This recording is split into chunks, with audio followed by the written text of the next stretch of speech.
This is a reading of a collection of lectures by Rudolf Steiner given in 1920, entitled What is Necessary in These Urgent Times?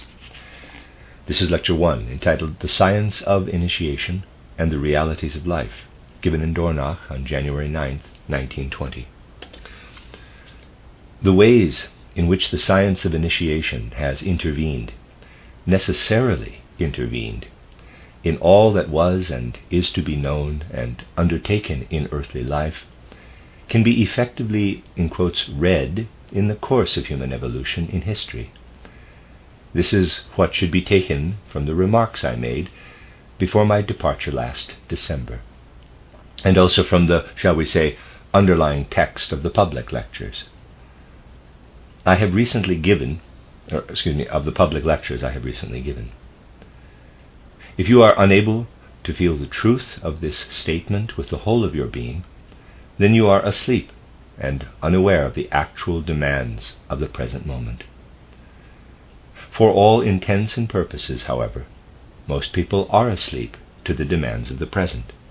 Since, we must be very clear on this point, the questions currently put to humanity cannot be answered except out of knowledge that comes from initiation science. As a result, it is important not only that initiation science was always present in the history of human evolution, that there were always initiates who understood the powers that actually lay behind worldly occurrences and existence. What matters is that there are still such initiates living today. But only a very few people are able to have a clear mental picture of these initiates' relationship to the world. And actually, people now have no desire for this kind of understanding. Instead, they balk when they hear about the necessity of incorporating initiation science into our contemporary consciousness. Furthermore, we can come to understand the critical nature of this moment in time only when we observe how these initiates are involved differently in various regions of the civilized world. Their relationship to affairs in the East is very different from their relationship to affairs in the West. And those who believe they can get by with absolute statements and judgments applicable to all people and places do not live in reality. They live rather in a world of abstractions. Instead of dealing in absolutes, we must continually examine world occurrences from many different angles and points of view, so that the critical nature of this moment will at the very least be impressed upon the consciousness of a few. Turning first to what is happening in the West, particularly in the English-speaking world, we find that contemporary public opinion and all that it produces in the world is not dependent simply on what today, I will speak quite firmly if I may, the uninitiated dream up and tout. Read that again.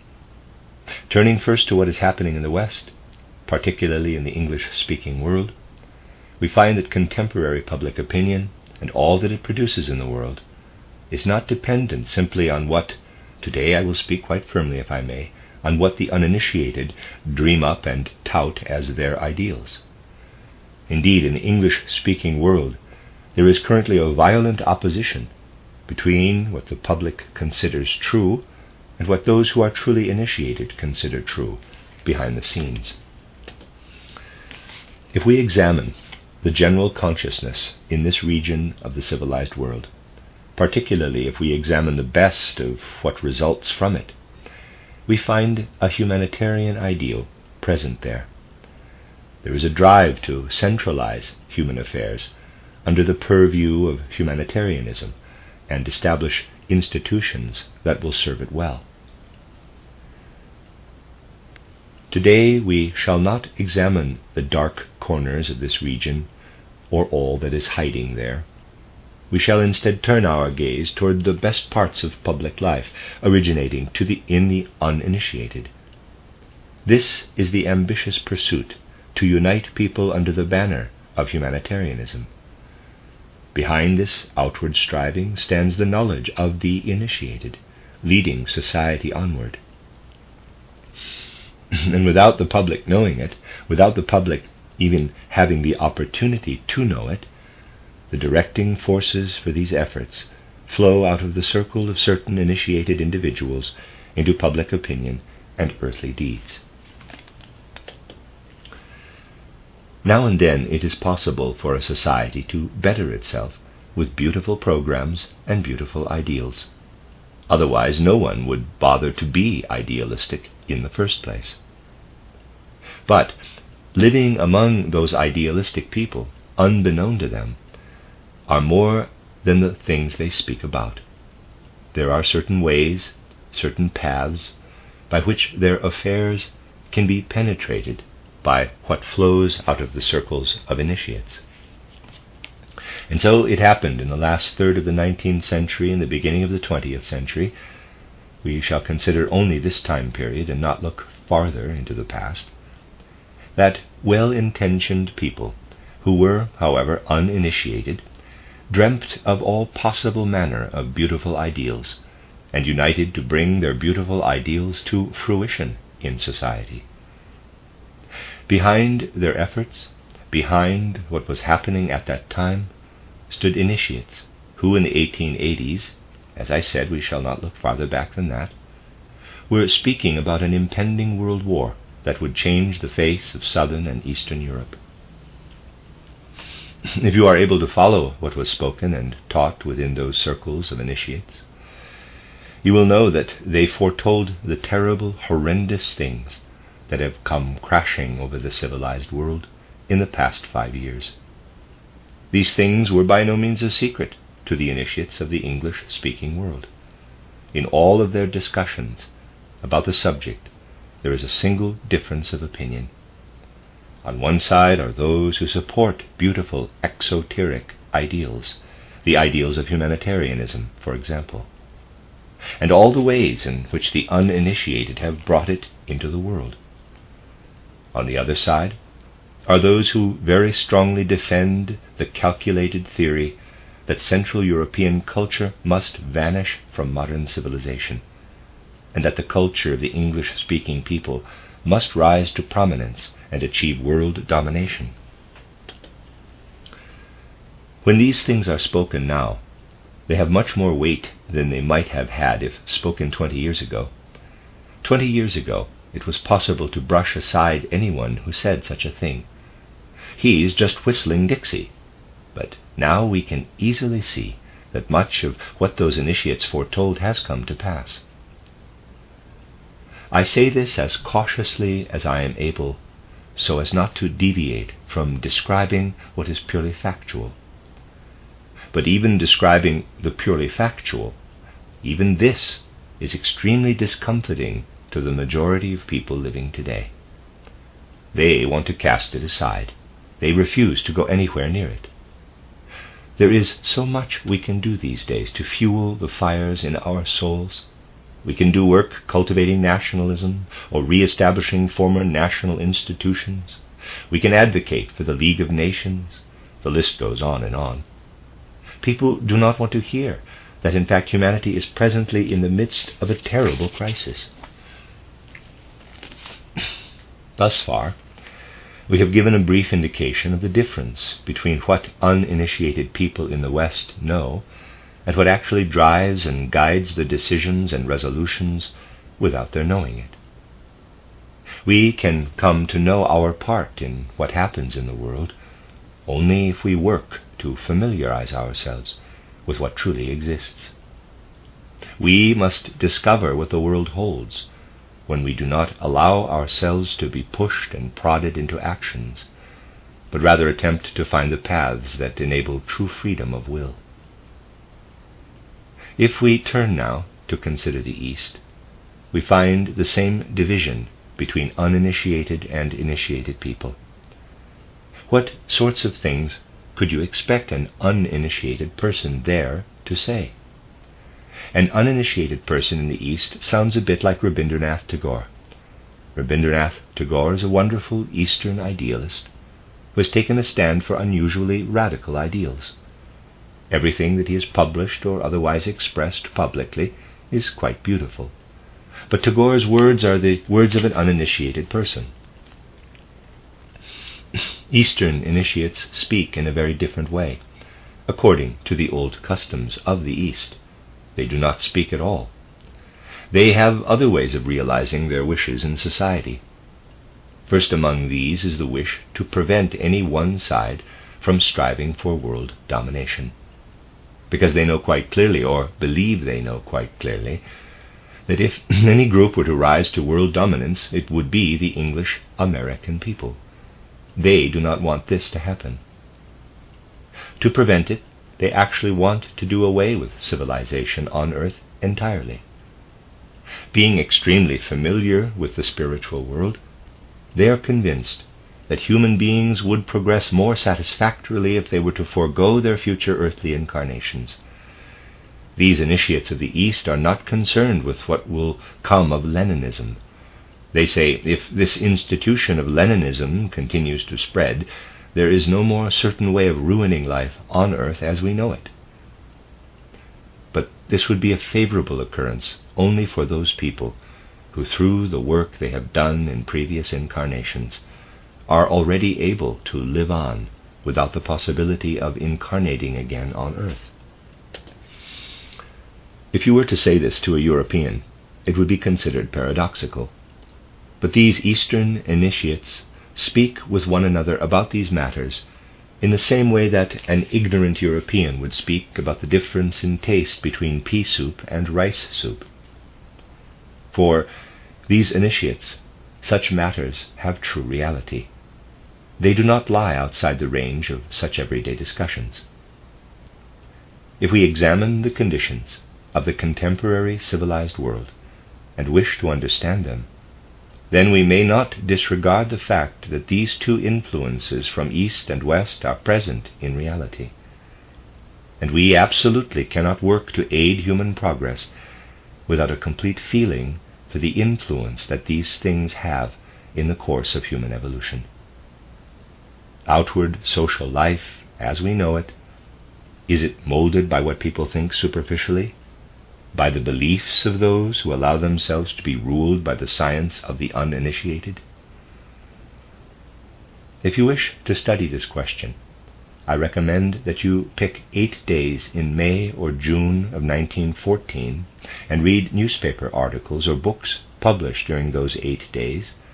Then ask yourself how many were written by people actually present to reality.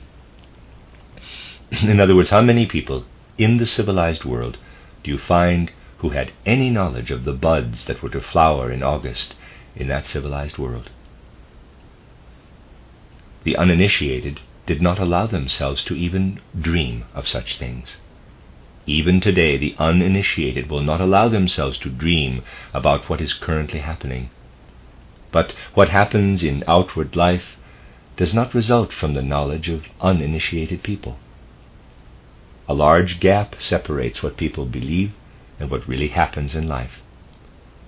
We should bring this gap to the forefront of our consciousness. The correct answer to my earlier question is another question. How much do the uninitiated actually know today about life and what holds sway over it? People talk with one another about life.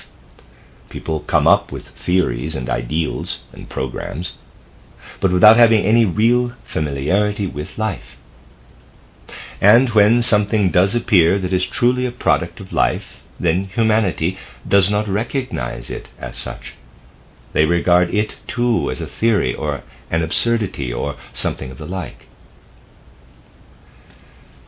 The influences of the West and the East have very different meanings for life.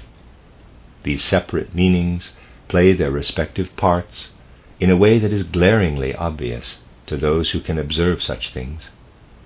If the theories, programs, and social outlook of the West were to become dominant, then nothing, really nothing, would come of them, absolutely nothing.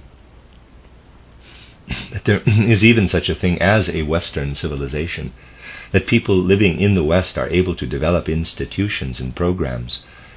This is not due to the fact that individuals like Spencer or Darwin or other more socially minded people live here and contribute their ideas, for in reality nothing can be made of these exoteric theories and worldviews. That life still progresses, that it does not merely stagnate, is due solely to the fact that old traditional instincts are still alive in the English-speaking world, and that life is actually aligned with these older instincts and not with the new theories. The theories are just decorations that people put on when they want to speak in flowery language about life. What really governs and directs life are the instincts that float to the surface from the unconscious depths of soul. This is something that must be seriously observed and recognized. We will turn now to the East. What I am referring to as the East begins when one crosses the Rhine River, and the farther east one travels, the more life resembles life in the East. Let us examine what we find there. First of all, we should consider the history in Germany, Russia, and even the Middle East. When we examine Germany from a historical perspective, we find something very strange indeed. We find that though such great spirits as Goethe, Fichte, Schelling, Hegel, and Herder lived among the German people, in actuality the German people have not the slightest idea that such great spirits lived among them. In Germany, members of a small spiritual aristocracy were the sole bearers of civilization. Never did this civilization find a foothold in the general public. Even Goethe was not known in most German circles until after 1862. I say after 1862 because in Germany it was very difficult to obtain a copy of Goethe's works before that time. His works were not yet free for open publication, and the Cotta family saw to it that they were very hard to come by. Since 1862, Goethe's works have been available for open publication, and they have certainly been read, but they have never quite penetrated into the intellectual life of the German nation. For this reason alone, we can already observe in the German people the first hint of an extreme uncertainty of instinct. For over and against the focused life force, the intense spiritual power that streams outward from people like Herder or Goethe or Fichte, is an extreme uncertainty of human instinct, an uncertainty caused by the fact that in this region of the world, human instincts moved away from older traditions. As time passed in the West, human instincts continued to exist according to older traditions. Here in Germany, they not only moved away from tradition, but they also failed to undergo any sort of true renewal. They were not penetrated with what the spiritual world could have offered to them. This can be even more clearly discerned in Eastern Europe. Just think about the role that so-called Orthodox religion has played there. Think about the mark it has left on institutions, how it has lived an earthly life but done nothing, absolutely nothing, for the soul life. The preservation of this Eastern orthodoxy, which has long outlived its relevance, signifies that the human souls living in the East have also encountered this same uncertainty in their lives. Anyone living in Western Europe who has come to know a Russian will be moved by the idiosyncratic relationship that this person has to what is universally human on the one hand and to Orthodox religion on the other. For someone who cannot begin to imagine the desperation with which the Russian people have turned to Orthodox religion, a Russian individual will seem to be a soul from centuries long ago, still clinging to the keepsakes and accessories of an outdated religion, and believing that they might still hold some meaning. This is what characterizes the Russian soul, and consequently this uncertainty of human instinct, this lack of inner unity, flows out into Eastern Europe. The idiosyncratic division that has permeated the Russian people is connected ultimately with this uncertainty of human instinct. Sometime soon, in the next few decades perhaps, the whole population of Asia could very well fall prey to European conquerors, because the initiates living in Asia are not doing anything to stop it. After all, if Asia does fall prey to European conquerors, it will only make the members of that society all the more ready to extricate themselves from earthly life and forego their future earth incarnations. We stand in the midst of these two forces, and there are also forces that do not side with one group or the other, but that are working instead toward a true renewal of initiation science. These forces must be called forth, must be delivered into the world from out of the human soul. These days, it only makes sense to speak about life if we allow our words to be filled with the conscious awareness of this fact. We must assume that this is the task that lies before us. To accomplish this task, it must also be continuously shown how individuals living nowadays must work to navigate between extreme intellectualism on the one hand and extreme emotionalism on the other. Our lives always fluctuate between a tendency toward an ever-escalating, self-defeating intellectualism and a tendency toward an emotionalism that seeks the meaning of life by diving deep into our animalistic drives. Intellectualism has evolved out of our existing spiritual life, which changed due to things that have risen to prominence since the 15th century. But this spiritual life is merely a shadow now. This spiritual life is thin. This spiritual life is nothing but rhetoric. And precisely because this spiritual life is thin and shadowy, the powers at work within it are not directed toward what is truly spiritual.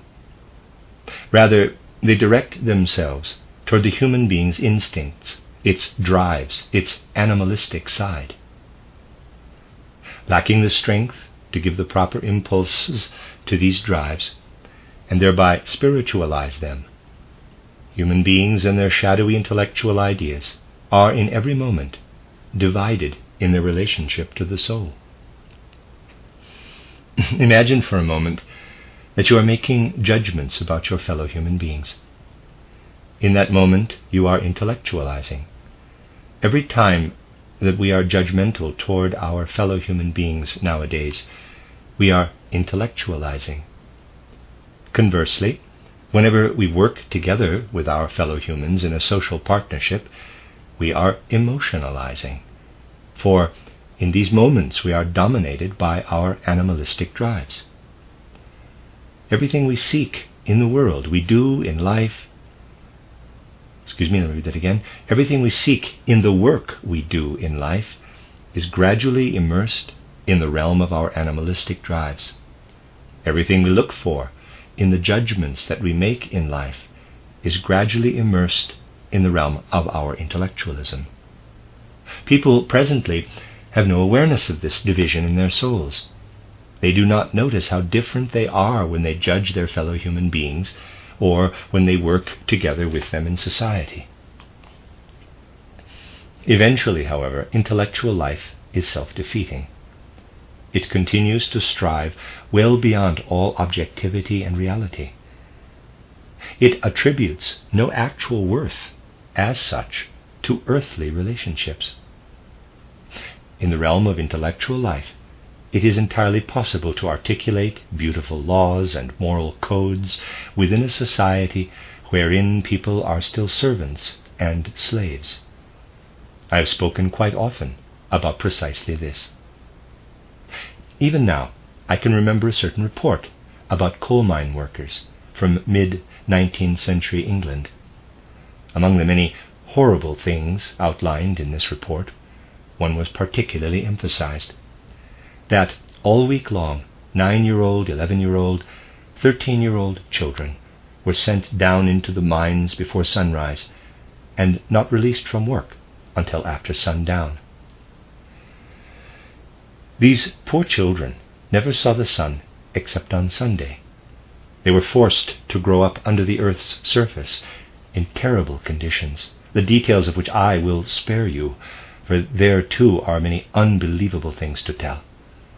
But still, people sat in drawing rooms heated by the coals taken out of the earth by these children, and discussed charity and brotherly love, discussed the importance of looking beyond race, nation, and class. This is an extreme example of intellectual life. Not once are the doors opened to reality.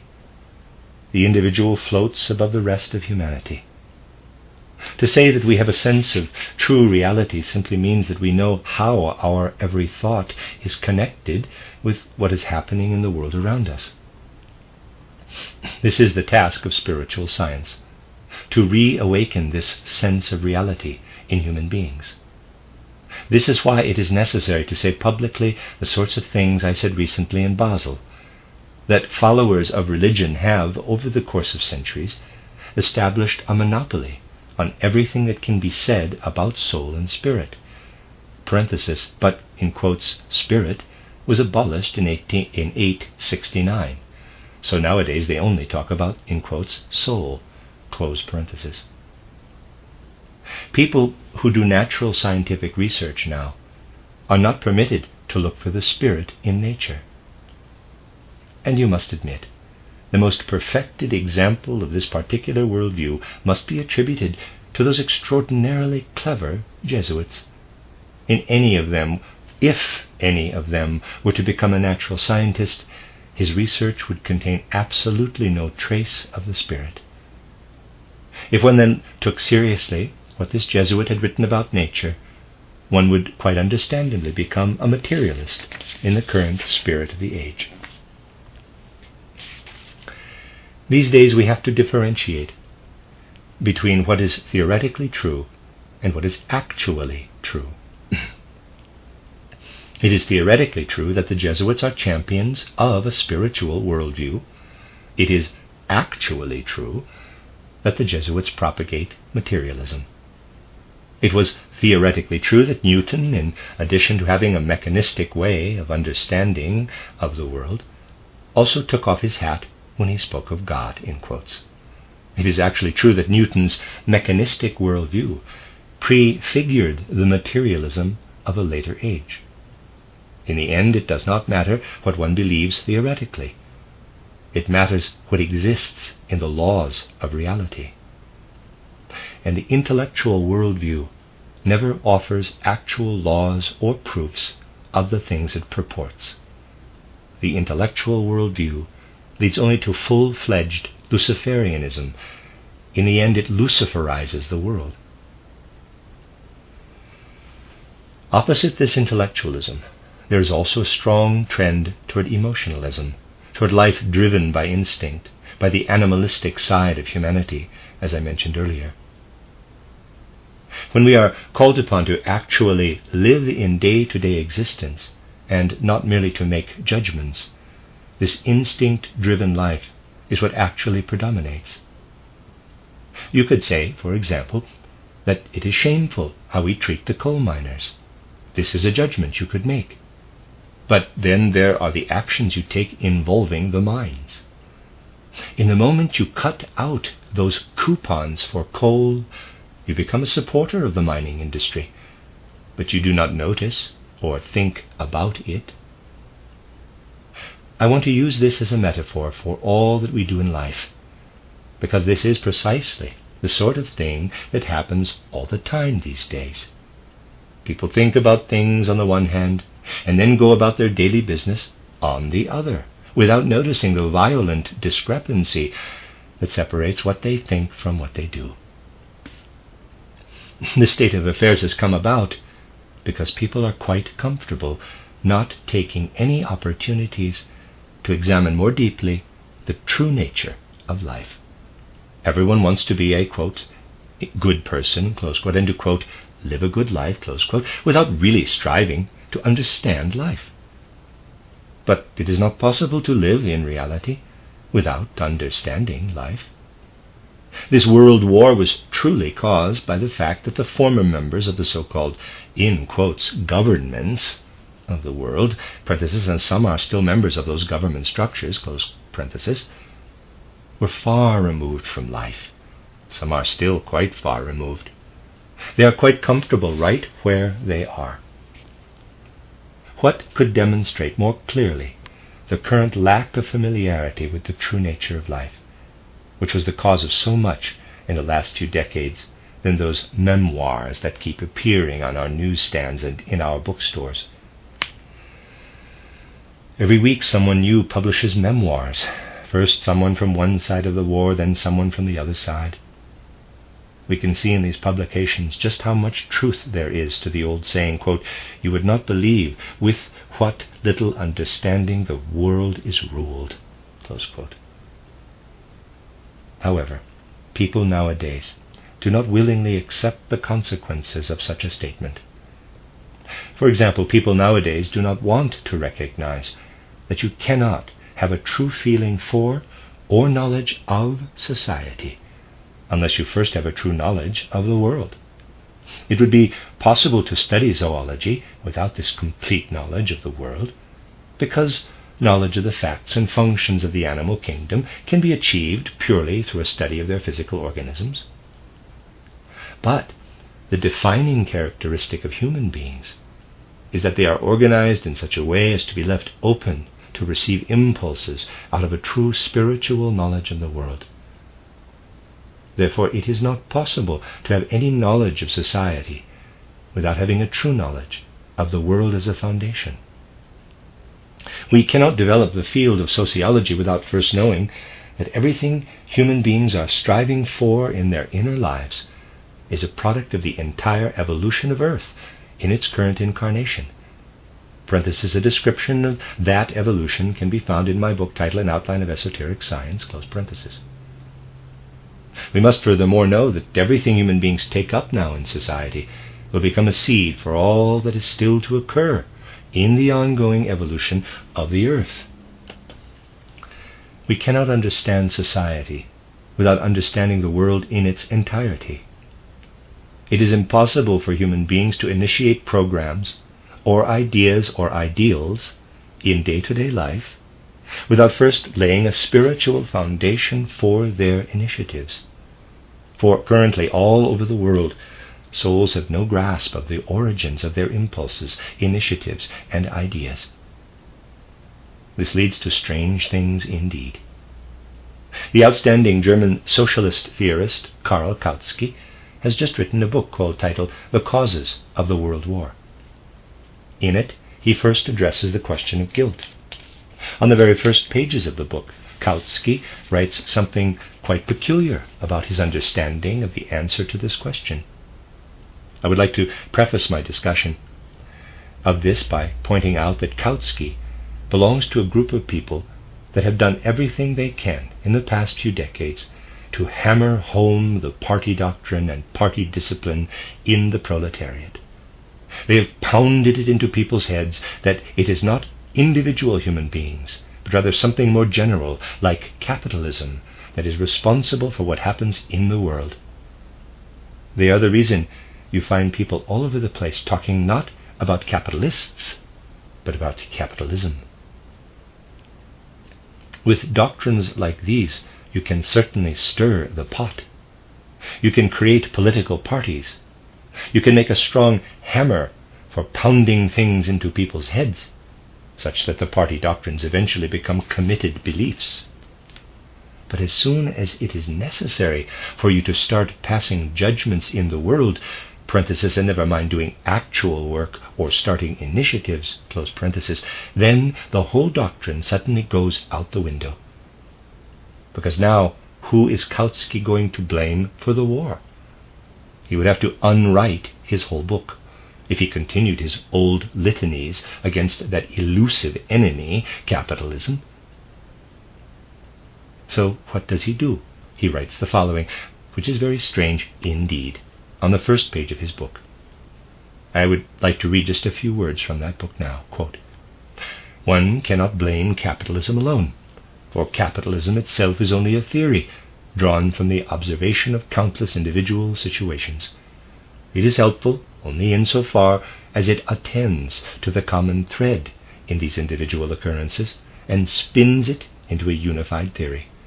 But one can fight against a theory only theoretically, not actually. In actuality, we can fight only against individual situations, certain institutions and persons that are the bearers of certain societal functions." Close quote. The moment the socialist theorist is called upon to pass judgment on society, parenthesis, and again, never mind actually building an initiative in that society, close parenthesis, capitalism suddenly becomes nothing more than an abstraction.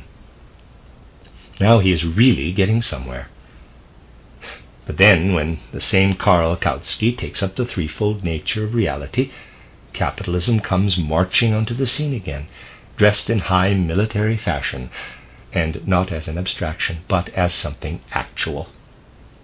It simply does not notice the difference between an outlook taken from actual observations of day-to-day life and one taken from generally abstract ideas or abstract feelings. Insight. That is the thing we must seek nowadays as a way of defending ourselves from the pitfalls of illusion we encounter when participating in intellectual life. It is for this reason that I have tried to make you aware of a certain perspective on the things that are happening in the world at present. Tomorrow and the next day, I will continue to build on what I have said today. The end of Lecture 1. Collection of lectures by Rudolf Steiner entitled "What is Necessary in These Urgent Times?" This is Lecture 2, entitled "Illusion and Evil," given in Dornach on January 10th, 1920. In order to make the transition from the cultural, historical considerations of yesterday to the perspectives I will discuss tomorrow, I must interrupt with a kind of episodic lecture today, which will, perhaps, seem to be quite far afield. However, even if it comes in the form of a fairly complicated lecture, these things must also be included in our considerations. Two forces disrupt human life, both appearing within it in a way that is puzzling, a way that demands to be understood, because it falls outside the conventionally accepted course of human life. The first has to do with the fact that human beings are capable of having illusions, of surrendering themselves to such illusions. The other has to do with the fact that human beings can also degenerate into wickedness. The influence of illusions and the influence of wickedness in human life is one of the greatest mysteries of our existence. Now, I have in the past had cause at various times to point out the mystery of these two facts of life. The mystery, the secret, is only a mystery because thinking about it falls outside of the normal streams of human thought. And all of the thoughts related to the presence of illusions and wickedness in human life are connected to the problem, the mystery, of illness and death, the full depths of which are not actually felt by most human beings, as is the case with all mysteries, because they are accustomed to having illusions, wickedness, and illness and death as part of their lives. The only person who must find these things altogether unintelligible is the one who starts with a materialistic understanding of life. In particular, the materialistically minded individual will have continually to ask, how can I reconcile these deviations from the normal and natural course of life, the deviations that occur in sickness and in death? The laws of nature, supposedly at work in all organisms, are doubtlessly expressed in the normal, healthy course of life. But sickness and death abnormally disrupt this normal course of life. In order to develop something healthy within the afflicted worldview of civilized humanity, we must learn to see in time that sickness and death, that wickedness and illusions, can only be understood from the perspective of a spiritual worldview.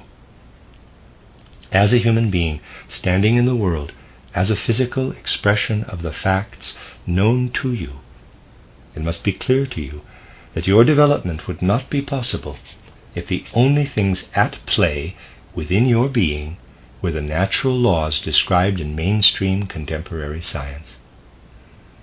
Consider just for a moment the following from the perspective of healthy human understanding. Think to yourself, the vital life forces within me sometimes become livelier than they are under so-called normal conditions. They become livelier, for example, when I have a fever, livelier than I am able to manage or control.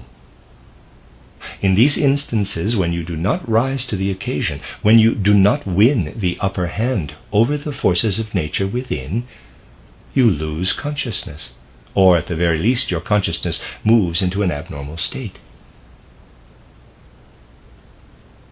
Anyone wishing to objectively understand life must realize that life and consciousness are two separate things.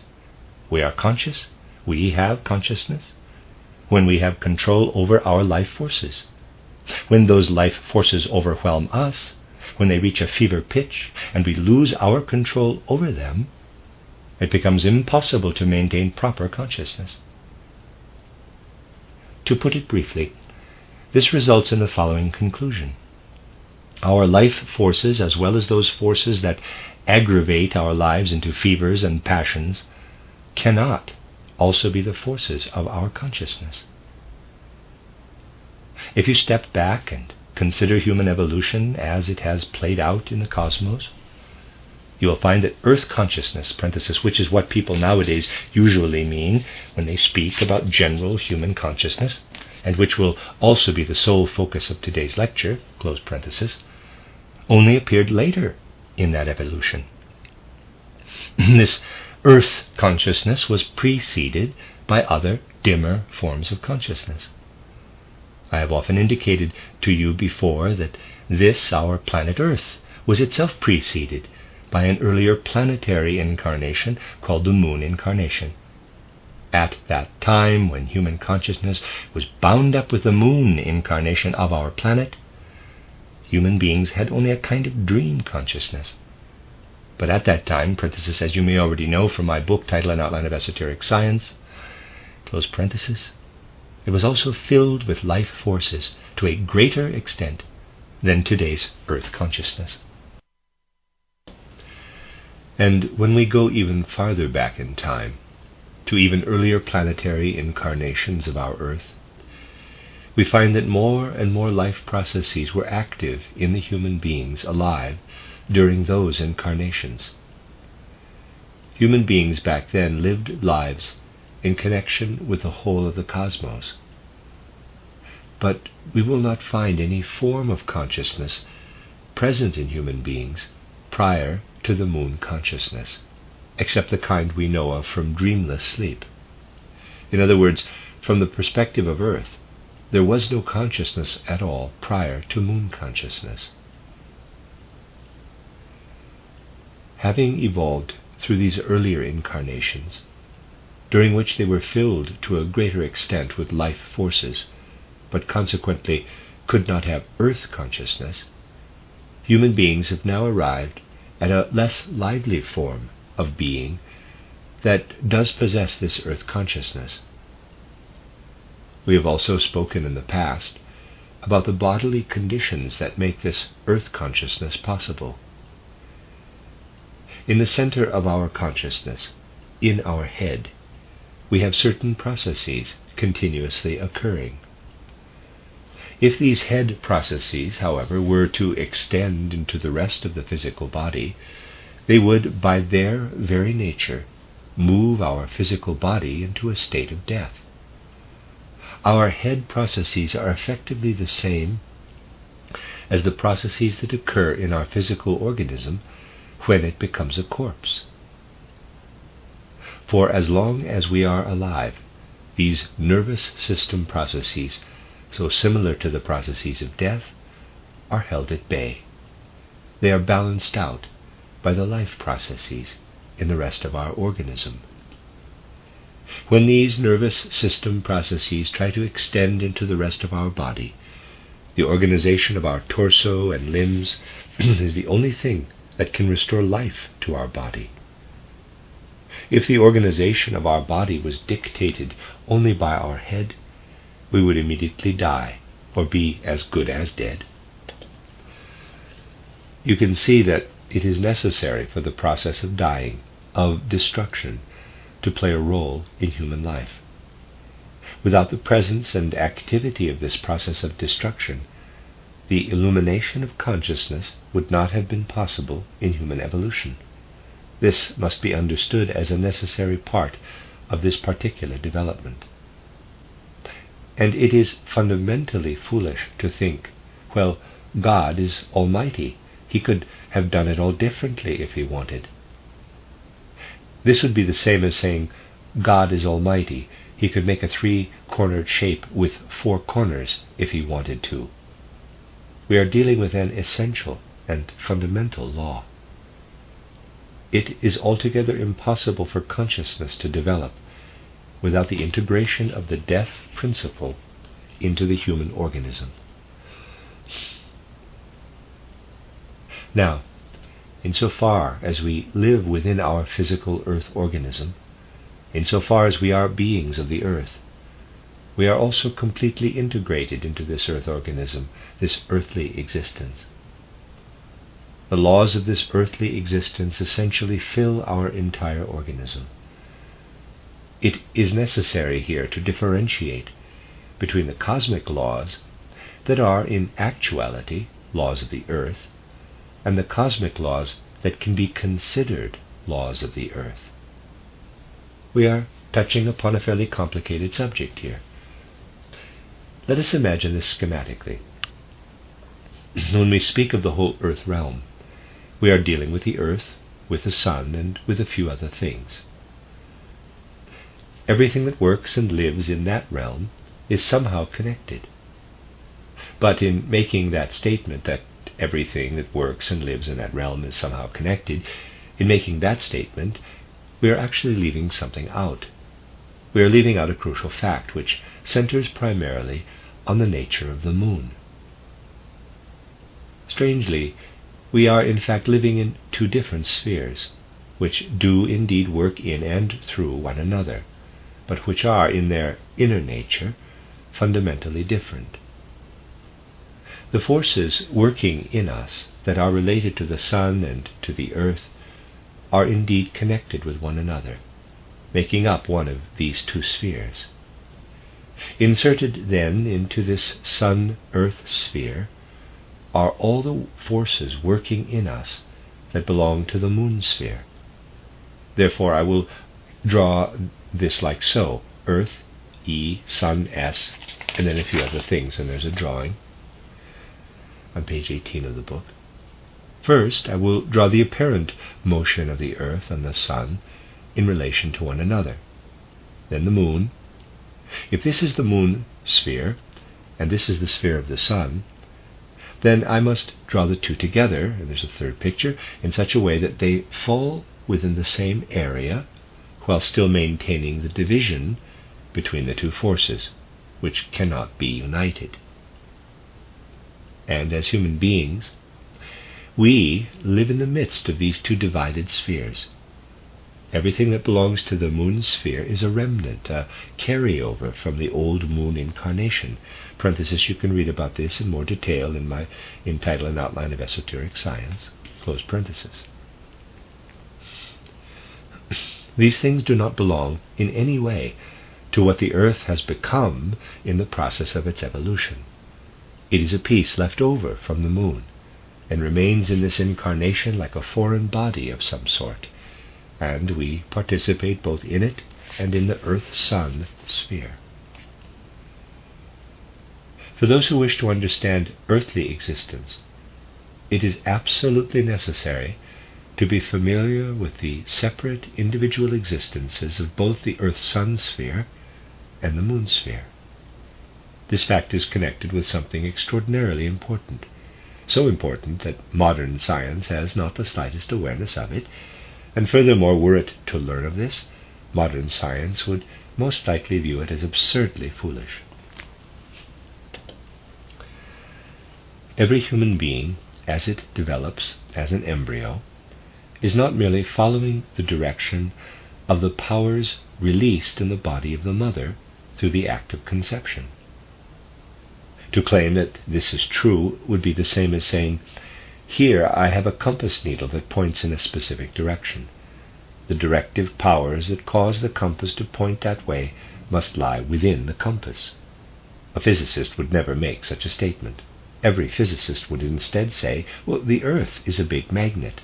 One pole tugs at one tip of that compass needle and the other pole tugs at the other tip. In this instance, we are perfectly willing to say that everything associated with the needle, its actions, its effectiveness, its position, is dependent upon something greater. It is only when we speak about the human embryo that we try to say that all of the organizing forces causing that embryo to develop are found within the body of the mother.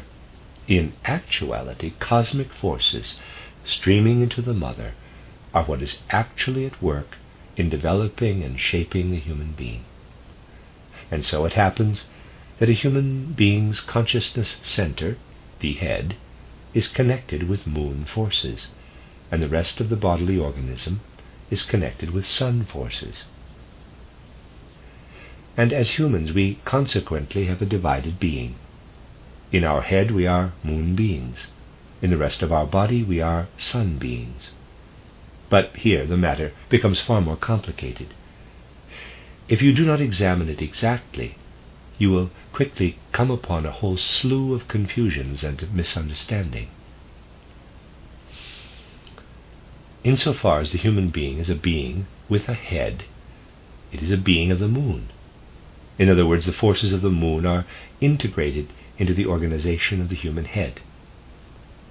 Insofar as the human being is a being with a torso and limbs, it is a being of the sun.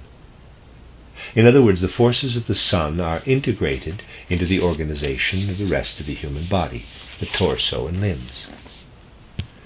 At the same time, however, when we are awake and conscious in the world, our center, our head, is particularly receptive to everything that comes toward us from the sun. When sunlight falls upon us, we take it in through our eyes. The head was created by moon forces, but everything that it receives in the world comes from the sun. And in the rest of our bodily organism, in the torso and limbs, the human being is a sun being, meaning the organization of the torso and limbs are established by the sun. But everything that is at work in that organism, for as long as it is on the earth, comes from the moon. Taking all of this into consideration, you could say the human being's center is a creation of the moon into which the sun flows. The rest of the human being's organism is a creation of the sun in which the moon forces are at work. You can see that if we do not examine these matters precisely, but instead look for more comfortable and familiar concepts, we can easily go astray. It would be very easy for someone to come along and say, the human head is a creation of moon forces. Another would then say, that is not true, it comes from the sun, for it is in this part of the human being that the sun processes take place. Both speakers are correct. But we must come to understand the way in which these two forces interact with one another. I have often said that true reality is not comfortable for us to understand. A few casual concepts will not suffice for a true understanding of reality. We will have to struggle more than a little bit in order to form concepts of reality that actually correspond to it closely. Our sun being and our moon being are at work in a twofold way within each of us. And everything that happens in the course of our lives cannot be understood unless we see ourselves connected in this twofold manner with the cosmos. For the tormented people of today, if they feel properly, then they will feel tormented. one of the most important concerns should be the following: that we have lost the old concepts of reality that humanity once knew through atavistic clarity, and that we now stand in the beginning stages of Copernicanism or Galileoism. We must remind ourselves that the ancient Egyptians saw human beings as one part of a vast cosmos, and that this cosmos was, to an ancient Egyptian, much more intricately organized than the human being.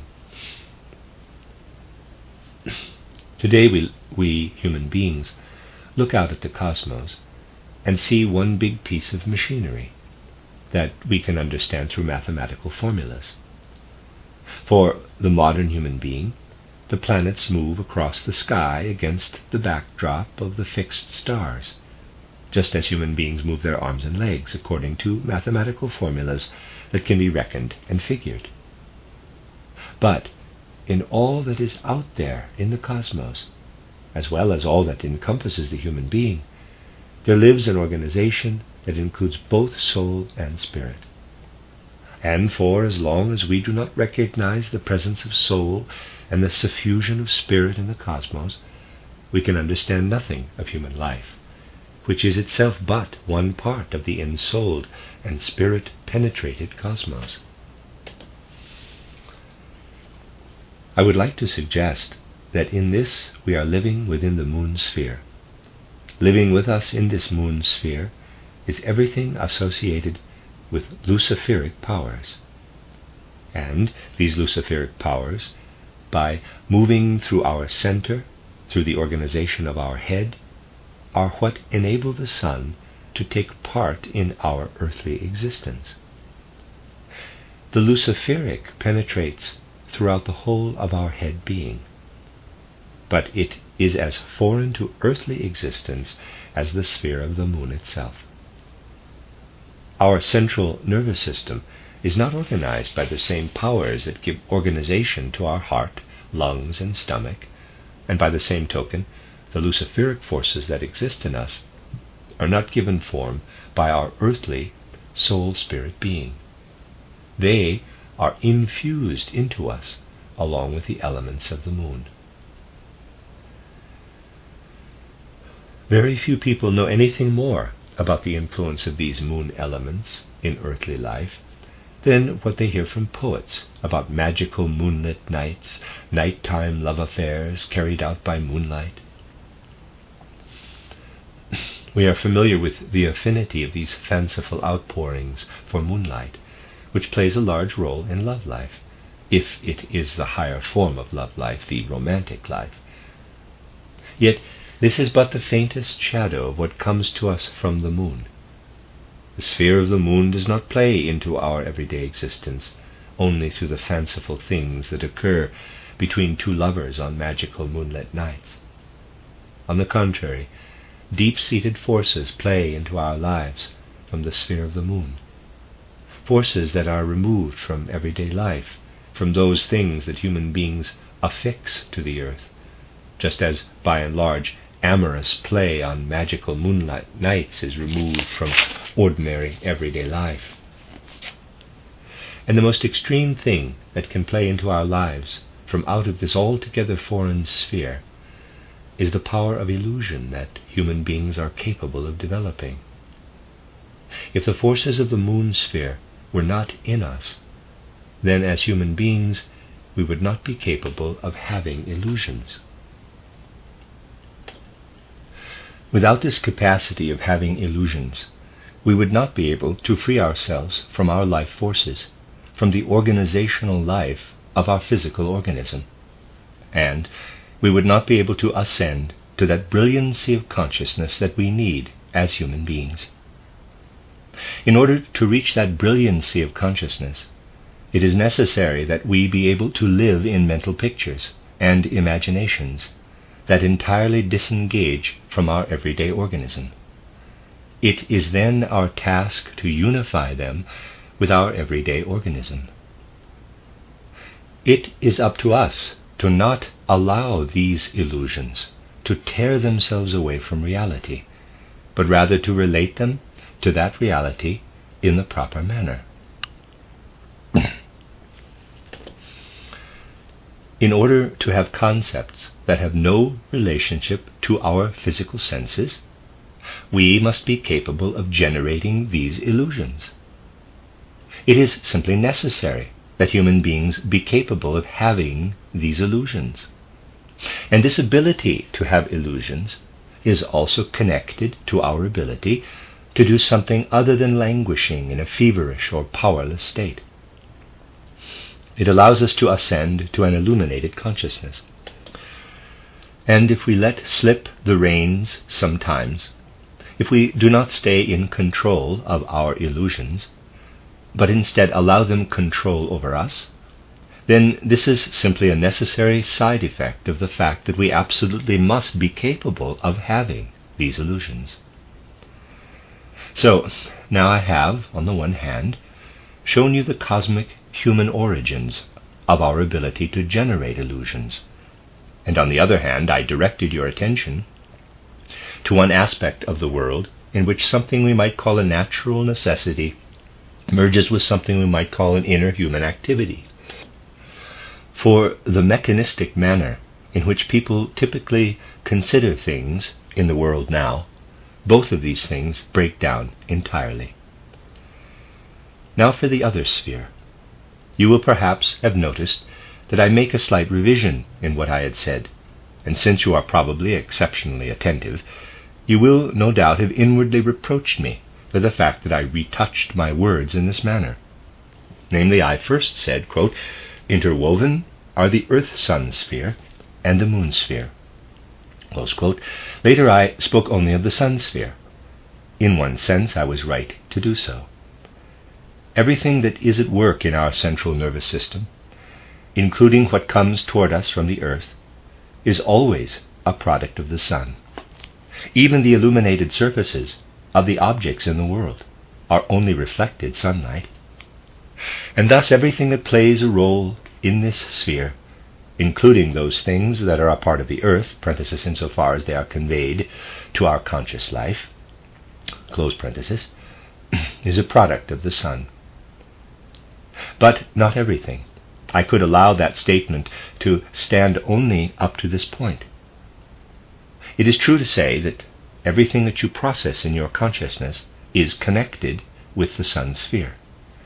But the fact that you will register as a certain weight when you step onto a scale, that fact comes from the Earth.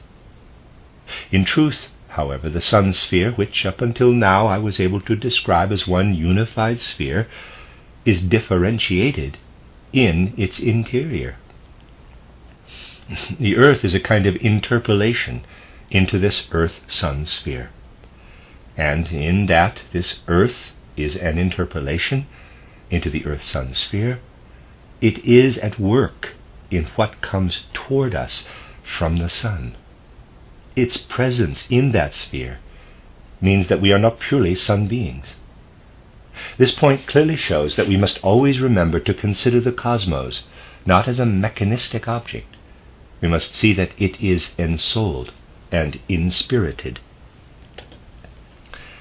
Because as human beings we are tied into the Earth-Sun sphere, we necessarily and naturally follow closely the true Earth forces in the unconscious forces working within us.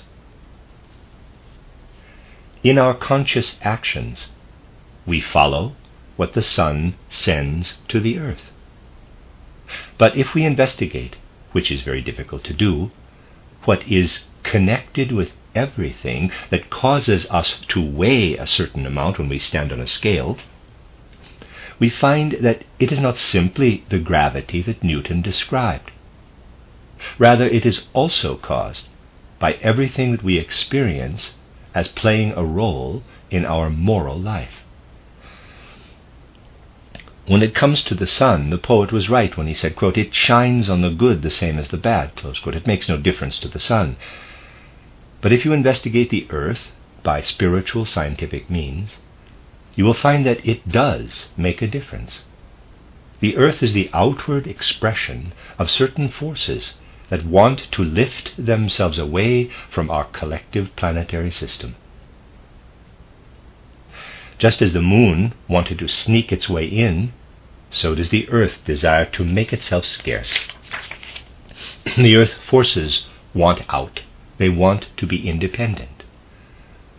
We humans would not have a very particular and very important thing if we did not live under the influence of these earth forces. We would not have any feeling of independence.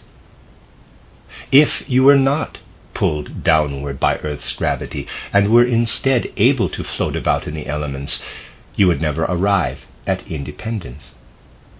Only because you are constantly being tugged at by the earth, parenthesis, if I may use this expression, which is meant as the expression of a fact and not a theory, close parenthesis, through that constant attraction you develop your independence. And this is why the earth is incorporated into the Earth-Sun sphere, in order to give us independence. You can again raise an objection here, which in your feeling core you have probably already made. Is the same not true for animals? No, it is not the same. For the animal's head is held on a horizontal spine. The human head is situated with all its weight over the rest of its physical organism. This makes a difference. This is what causes human beings to have a feeling of independence. The fact that human beings are positioned altogether differently from animals in relation to earth and sun forces. The kinds of questions we are asking here can only be approached by asking after the alternative. What would we become if we were left only to the influence of the earth, removed altogether from the moon influence? What would become of us if we were left only to the influence of the sun? If human beings were left only to the influence of the sun, we would become a kind of angel, but we would be stupid. This is not to say that angels are stupid. On the contrary, they are brilliant. But we would become a kind of angel that was not brilliant, as are the real angels. We would be stupid. For we would be lacking a feeling of independence. We would simply be limbs in the organism of the cosmos. We have our existence on earth to thank for our independence. If, on the other hand, we were to be only under the influence of the earth, if the sun was not active in us, what would we be then? Beasts, predators, creatures that evolved incredibly wild instincts. Here is a point at which you can peer deeply into the constitution of the universe, because you will say to yourself, the things at work in the universe cannot all come from just this place or just that place. If all the things at work in the universe came from just one place, the result would be a radically extreme existence of one sort or another. If we were only under the influence of the earth, then these earth forces would engender in us incredibly wild instincts. The wild fires of our instincts would rage out of control. If this earth influence were to have no part in our lives, on the other hand, then we would never become independent beings. We must have the potential of becoming wild animals in order to be able to become independent beings. In order to keep us from becoming wild animals, however, the sun influence must counteract the earth influence, must paralyze it. This is what happens. And because it happens in this way, you can catch a glimpse of the origin of evil. Evil and wickedness are simply facts of our earth existence. We are left open to a kind of radical extreme, the earth extreme, which, if it alone were allowed to influence us, would make us into wicked creatures, would fill us solely with illusions. In the case of both wickedness and illusions, the sun forces of the cosmos are at work in the world. These sun forces make it possible for us to develop in such a way that we do not lapse into illusions. And these sun forces also make it possible for us to develop in such a way that we do not lapse into a state of wickedness. the influence of illusion in the world makes it possible for us to become intelligent human beings. If everything enabling us to have illusions were not present in the world, then we would never become intelligent human beings. To express it in cosmic terms, if we were not creations of the moon, if we were not, on the one hand, beings capable of having illusions, then we would, on the other hand, exist as beings incapable of intelligence. If we were not cast down onto the earth and into the influence of its forces, we would never have the possibility of doing something evil or wicked. But at the same time, we would have no possibility of developing independence in our lives. You can see that the human being must be able to have illusions in order to be intelligent. Humans have had illusions for a long time. Then came the advent of the human will, which was born into the constitution of the human soul only later in the course of history. At that point, people became able to make these illusions into actions that came from the will.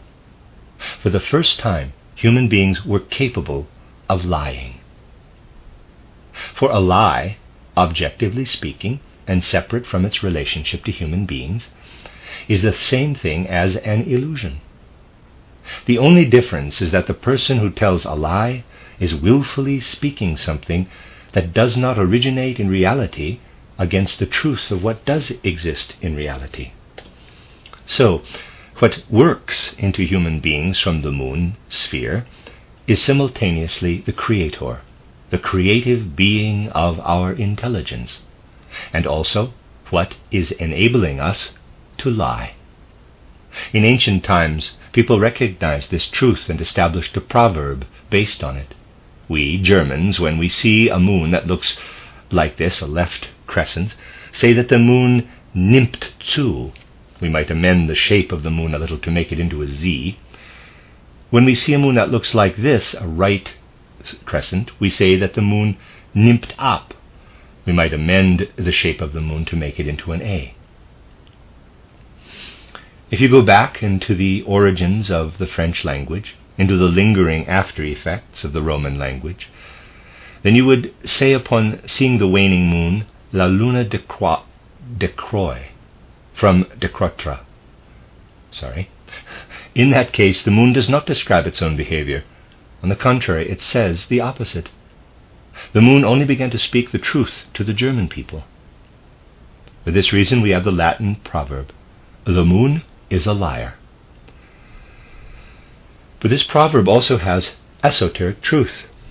For the forces that come from the moon are simultaneously the forces of human lying and deception. And this proverb, the moon is a liar, has a very, very deep foundation, as you can now see.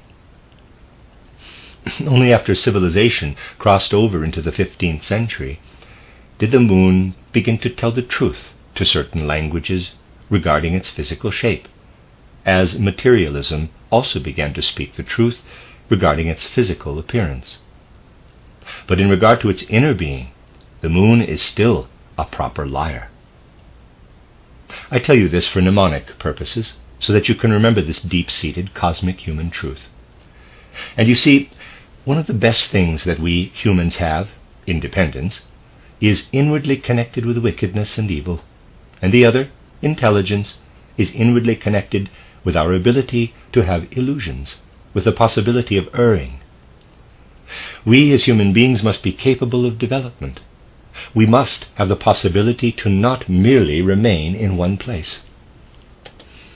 This capacity for development would not be possible if we were not called upon to build anew on the foundation of what has been destroyed. This means that we must bear within us the possibility of illness and death, so that we can develop within ourselves the forces for building anew.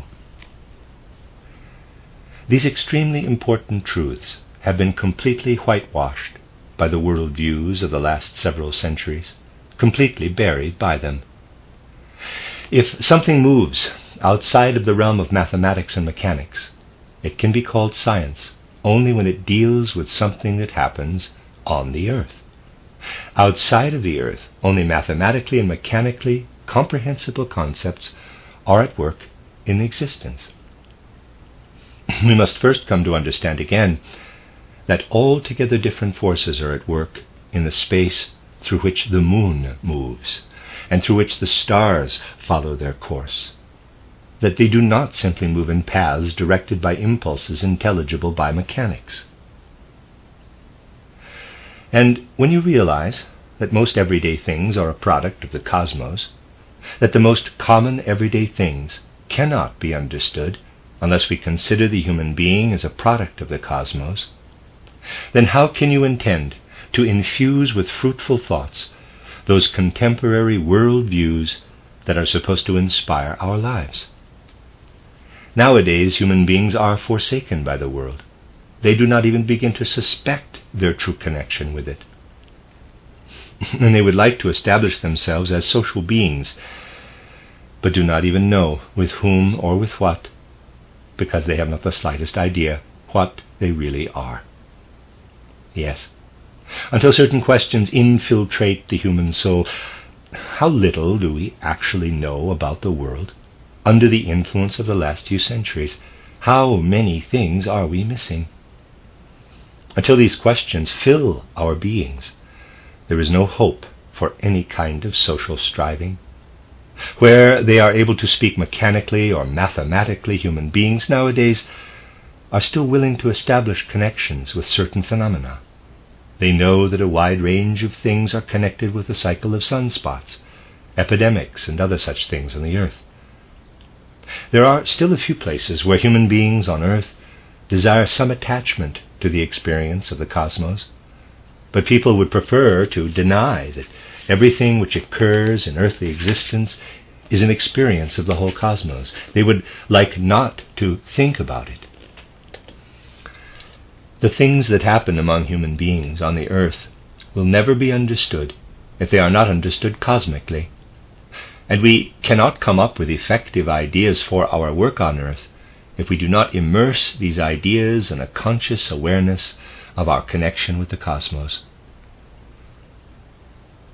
If we only look at the way things actually play out in history, we are left with a bitter feeling. Were there a wall here with an assortment of shadows flitting back and forth across its surface, you would be able to see where the shadows were coming from.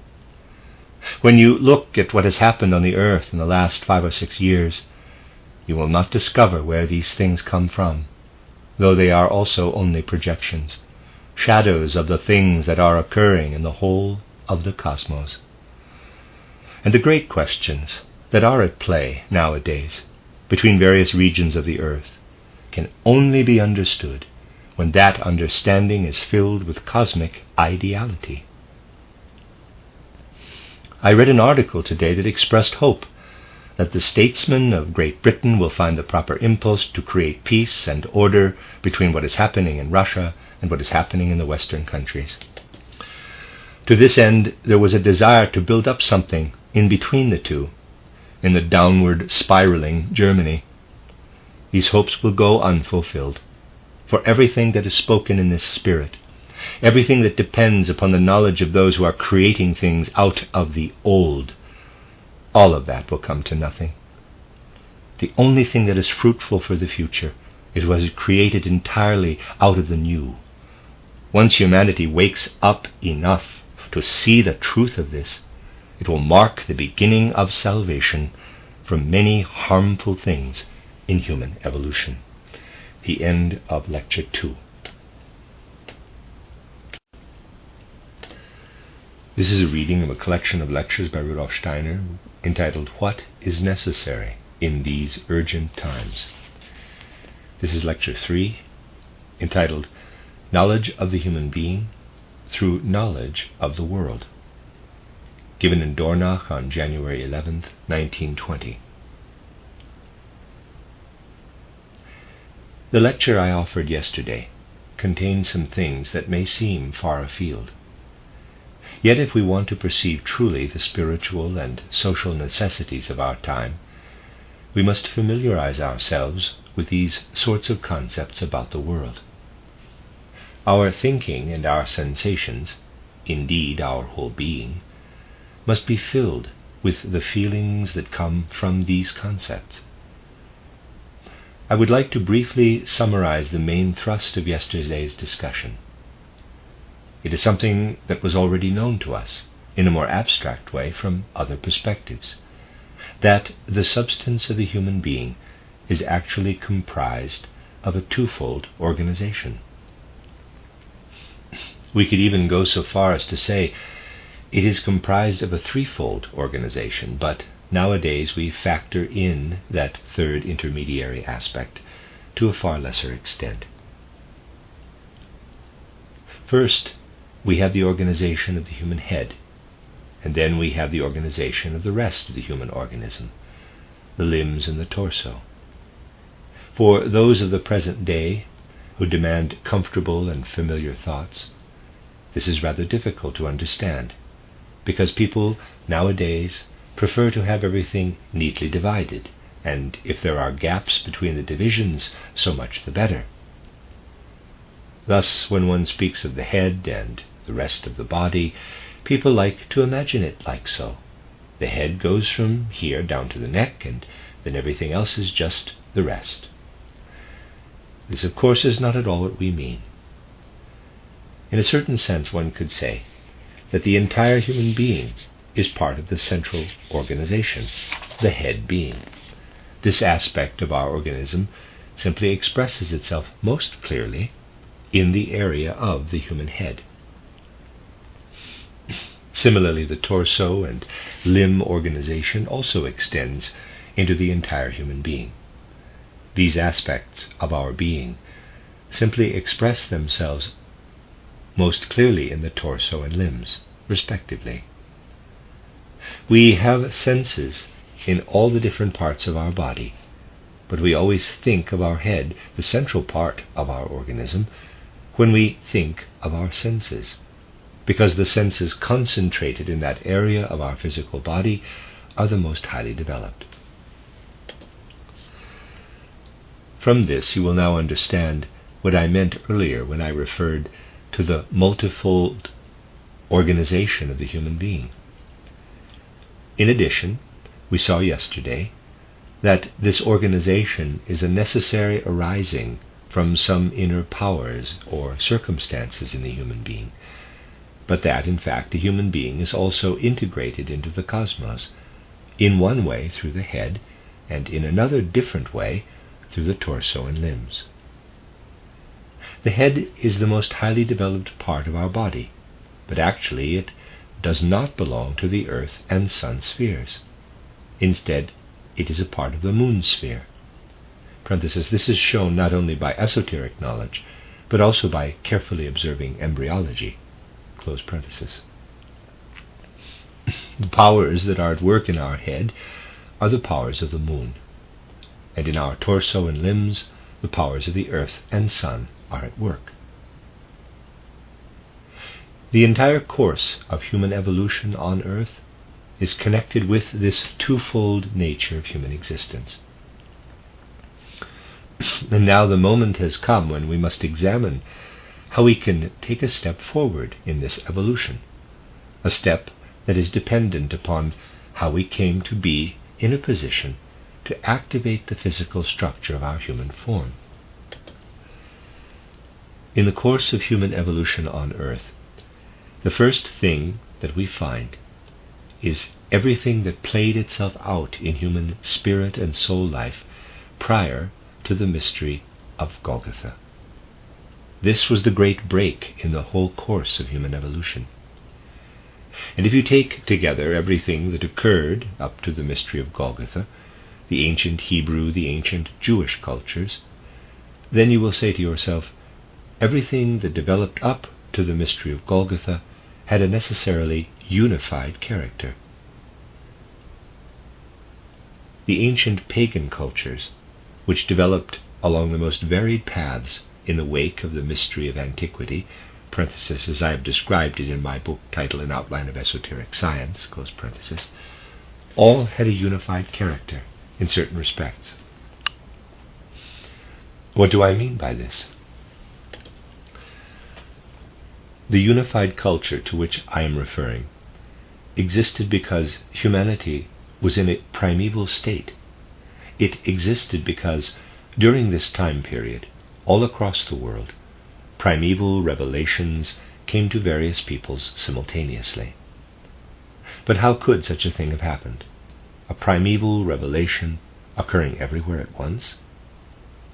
It was possible, because in these ancient times the human center, the human head, if I may indeed refer to it as such, had not yet developed as highly as it has in our time, or for that matter as it had by the time of the mystery of Golgotha. It was, in a sense, that I described in my lecture yesterday, still very much alive. It was still filled with the possibility of having dreams that had no relationship to earthly experiences or emotions. It was still able to call up the kinds of dream experiences that the human being, parenthesis, a human being possessing a much, much older consciousness than our own, close parenthesis, had during moon evolution. This unified human character, this openness in the human head, those who created the primeval revelations used all of this to lead humanity to the place in evolution where it was to be when the mystery of Golgotha occurred.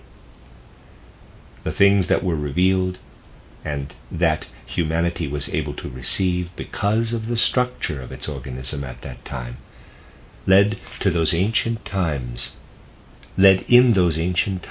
to a general, all-encompassing wisdom, as opposed to what we know these days, that gradually faded as the years passed. We would not be satisfied these days with the kind of wisdom that they possessed, for it was composed of clairvoyant dream images. These days we want much more defined and clear mental pictures, but these defined, clear mental pictures have not gotten us very far. An ancient wisdom once permeated all of humanity. Out of this wisdom much was spoken about the essence that ruled over nature, the powers that controlled nature, but very little was spoken about human beings themselves. Humanity had not yet arrived at its earth consciousness. It was still being led by the tether of the higher powers. Humanity might have been wise, but the light of self-consciousness was not yet lit. The Apollonian percept, "Know thyself," was held up before the people as a beacon to strive for, but perhaps never reach, a cry shouted into the future by pioneering Greek spirits. There was a wisdom back then, one that dealt primarily with nature, and especially with the nature of the cosmos. Then, into these people's lives came the old Hebrew revelation. When you meditate upon this ancient Hebrew revelation, you will find that there is something strange about it. It is entirely different from the ancient pagan revelations that had spread far and wide during the time in which the Hebrew revelation appeared. It was ashamed to participate in this natural, worldly wisdom of the time. It shrank back from it. As far as nature and the world were concerned, the old Hebrew revelation had only one thing to say. Quote, "God created them along with human beings, and it is humanity's task in this world to serve God." Close quote. The entire ancient Hebrew revelation intended to describe to people how they could best serve Yahweh. What part of the human body was called upon in this ancient Hebrew revelation? What was not called upon was the part that had received the ancient pagan revelations, the central organism, the head which could still call up memories of the ancient moon evolution. When it came to Hebrew revelation, this part could not be called upon. Instead, an appeal had to be made to the rest of the bodily organism, the limbs and torso. But remember, I said yesterday, that these other parts of the human organism can still understand and take up what comes from the moon, because they are creations of the sun. And so, what comes from the moon is what, in its most extreme form, leads people entirely into illusions, and can also lead to inner revelations. This is the unique content of the Hebrew revelation. It is first and foremost concerned only with the human being. The human being stands at the center of this ancient Hebrew revelation. But during the time prior to the mystery of Golgotha, humanity had no self-consciousness, no knowledge of the individual human being. Therefore, this ancient Hebrew revelation traveled a path to humanity by way of something else, namely by way of the Jewish culture, the Jewish people as a collective. The Jewish religion was initially not a religion of individual human beings. It centered not on individuals, but on the collective Hebrew people. It was a folk religion. It spoke of human beings, but only by way of the collective folk. By the time of the mystery of Golgotha, two important things were present in the world: an ancient and fading pagan wisdom that centered on nature and the world, and human self-consciousness in the early form of folk consciousness. Then, in the context of these things, the mystery of Golgotha occurred. At the time, it could be understood only by the kinds of wisdom and knowledge already present in the world. We must be careful to distinguish the facts, what happened at the mystery of Golgotha, from the means by which they could be understood, the means by which they could be felt. The pagans could understand it only with what remained of their natural worldly wisdom. The Jews could understand it only with the knowledge that had come to them in their revelation. These were the ways in which the mystery was initially understood.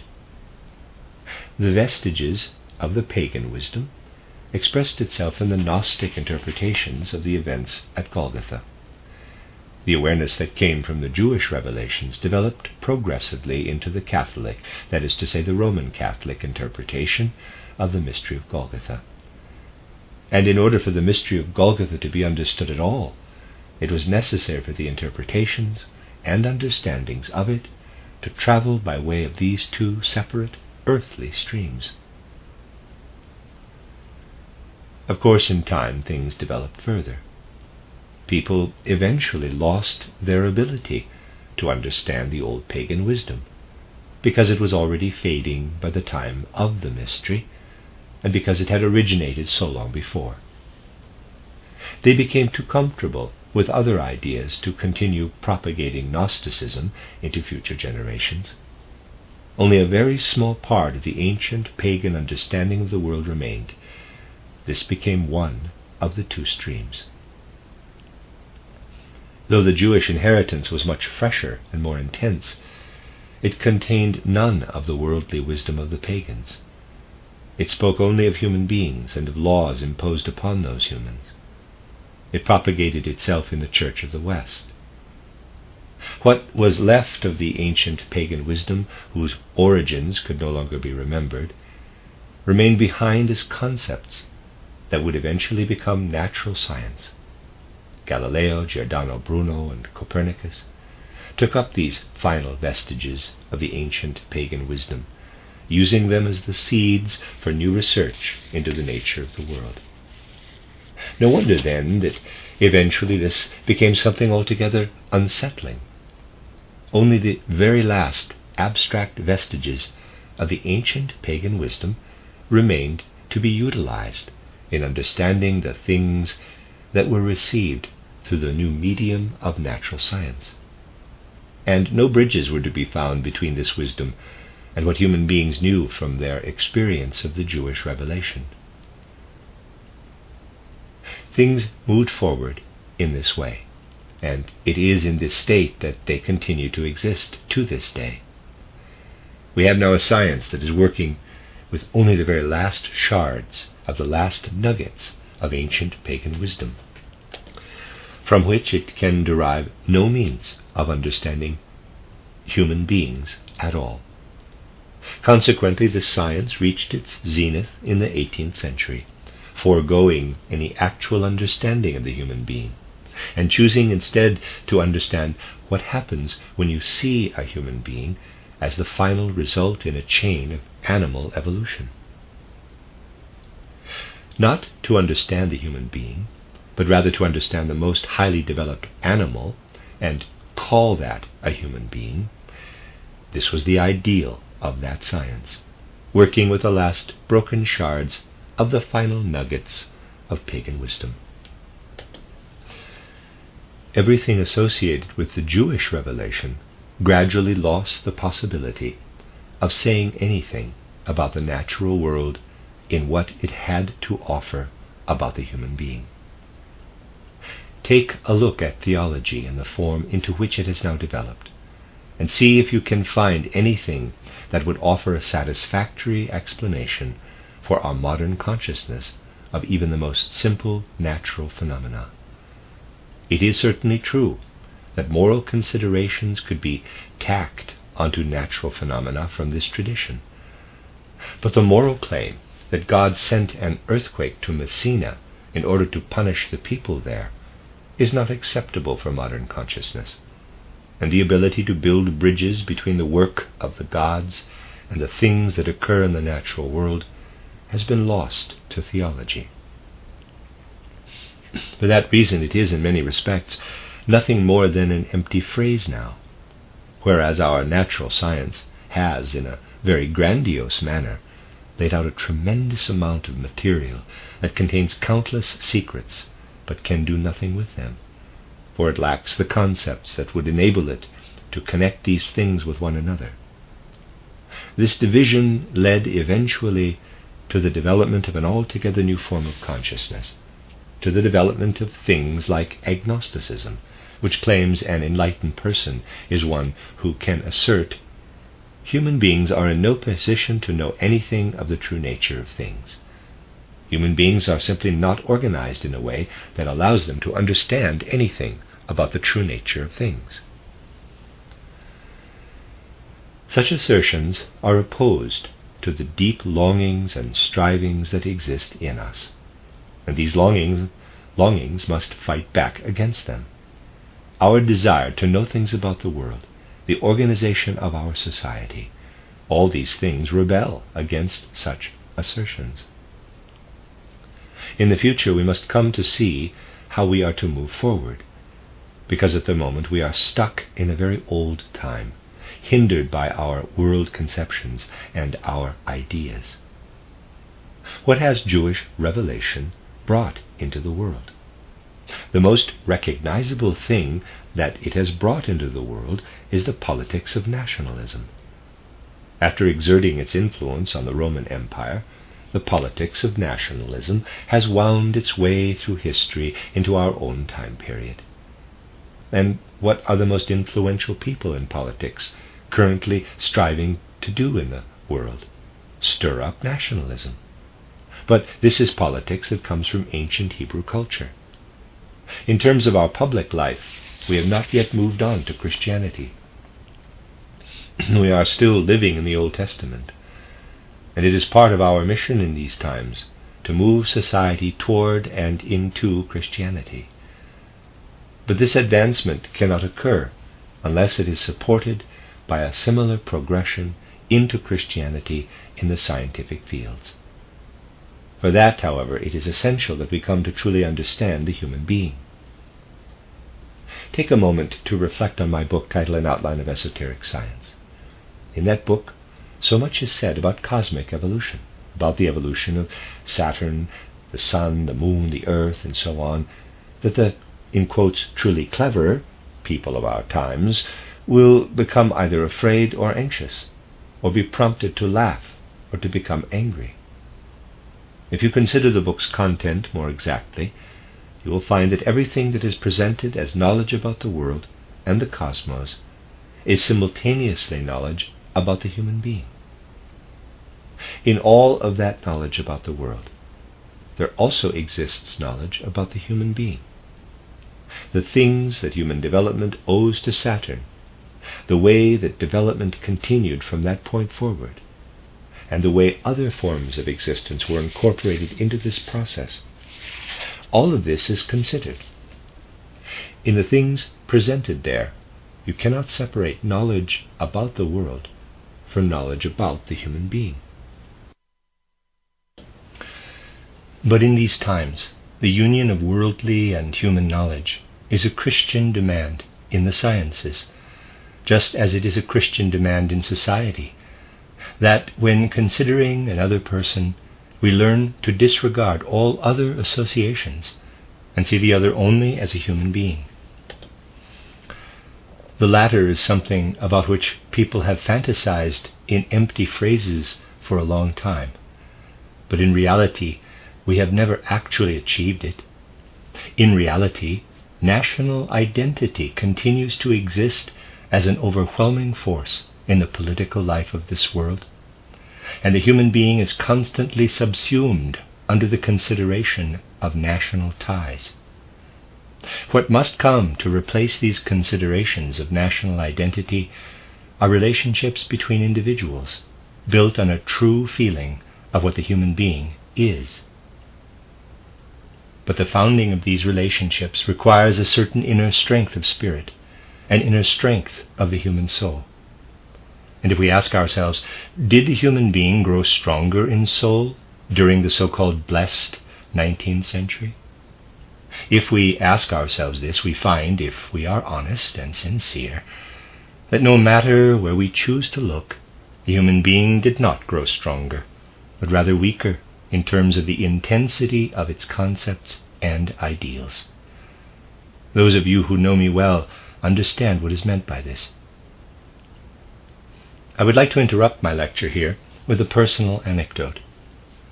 Several decades ago, I was having a conversation with a man in Vienna, who since then has made quite a name for himself as an historian. We were talking with one another about the development of Germany and the German people. The man articulated his abstract perspective on the matter as follows. Well, Germany has developed, and it is possible that it will just keep developing in the same matter that it has been. Possibly they want to say here the same manner that it has been. I said, that is just an abstraction. It is not something taken from observations of reality. As far as I am concerned, it is the same as saying, here's a plant. It has already produced fruit, and now it will produce new flowers, and then fruit, then flowers, and it will just continue like that forever. If the plant has already produced flowers and fruit, it is not possible to say it will just keep doing the same thing over and over again. It is certainly true that the flower's seed could in turn produce something new, a whole new plant, but it is not possible to imagine that from the flower the old plant will again emerge in a new form that would continue in the way it had before. And it quoted that. I went on to say, quote, the substance, the essence of German existence, came to fruit and flower in the time of Goethe, Schiller, Herder, and Hegel. That was a high point. That cannot simply be sustained and continued. Since then we have moved into a period of decadence. Since then we have been declining, close quote. These were the ideas I expressed back then. I found little understanding, as you might imagine. For by then we had already moved into the time when such ideas were too intense for the human soul to grasp. I was left to think about how different it must have been, even as late as the middle of the 19th century. At that time in German development, there was a man who wrote a literary history. Gervinus was his name. I'm going to spell it that way. G-E-R-V as in victory, I-N-U-S, Gervinus. You might not like Gervinus very much, for his whole literary history, Gervinus, sorry. You might not like Gervinus very much, for his whole literary history has an extremely radical bent. Namely, it ends with Goethe's death, and then entreats the following generations to simply continue into the future by writing in the old literary style, as if it were possible for new flowers to grow out of the leaves of a plant. Back then one could be so radical as to say, quote, it is all over now that Goethe is dead. If you want to continue to develop, you will have to look for somewhere new to start, close quote. Gervinus was not able to offer all of this, but he at least saw the conclusion of the old and drew a sharp line under it. It is certainly true that since that time a lot of beautiful poetry has been written in Germany, but it has all been in imitation of the greats. The essence that flowed in Herder, Goethe, and Schiller flows no longer, nor is the philosophical essence, the essence that flowed in Hegel or Schelling, the essence that flowed in Fichte. Only once since then has a new tone been brought into the world, and that was when Hammerling, later in his life, wrote titled Homunculus, though that also became a satire. Even back then, the call for something new, for some true understanding of the beginning of an entirely new civilization, was already waiting at the door. This call for a new beginning needs now to permeate the entire world, for therein lies the only hope of salvation for the future of human evolution. Everything must be wiped out that does not further that evolution. You can clearly observe an outward indication of the kinds of things that need to be wiped out in the desperate way that old world conceptions are again being taken up nowadays.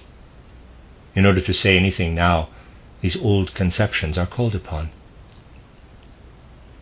One of the leading minds of contemporary Central Europe has made an assertion that clearly comes out of the decadent consciousness of these times, and that clearly shows the sort of thing that we cannot keep to in this day and age. This man poses the question, how can we return to moral life? He observes that the need for an older form of morality has shown itself in the last 5 years. This lie has been victorious in all peoples and nations. The old Hebrew Yahweh politics have taken such a strong hold on so many peoples that they now would like to believe that long ago in Palestine there was only one united Jewish nation. And so now all peoples want for themselves the kind of political support that the Jews in Palestine were able to get for themselves back then. They would like everything to be as it was. They would like to govern the world in a way that excludes all the annoyances of Christianity. The content is lacking. In these desires, people are clutching at things that actually are void of content. Instead of seeking new sources of morality and new fruitful spiritual worldviews, people ask, quote, what is to be the source of a new morality, close quote. And then they answer, quote, having power is an indispensable means for achieving something good in the world.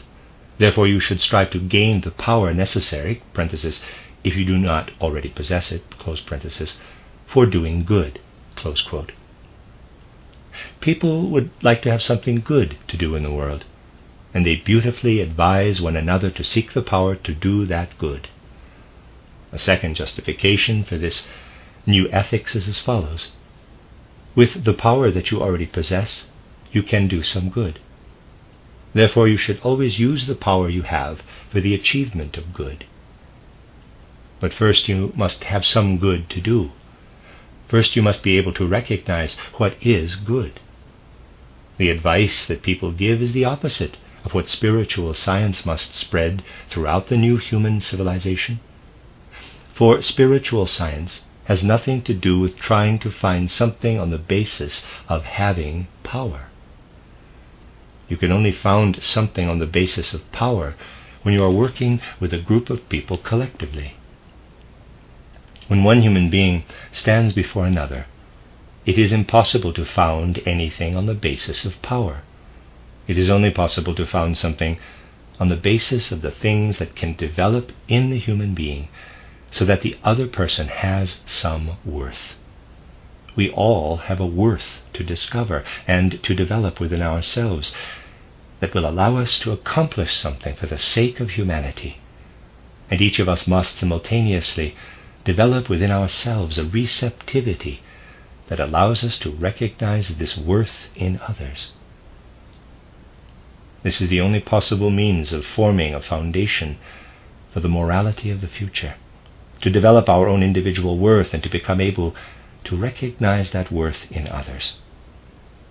To put this another way, all morality will have to be built on real trust, because people did not want to move toward this perspective. They could not understand the moral demands found in my book titled The Philosophy of Freedom.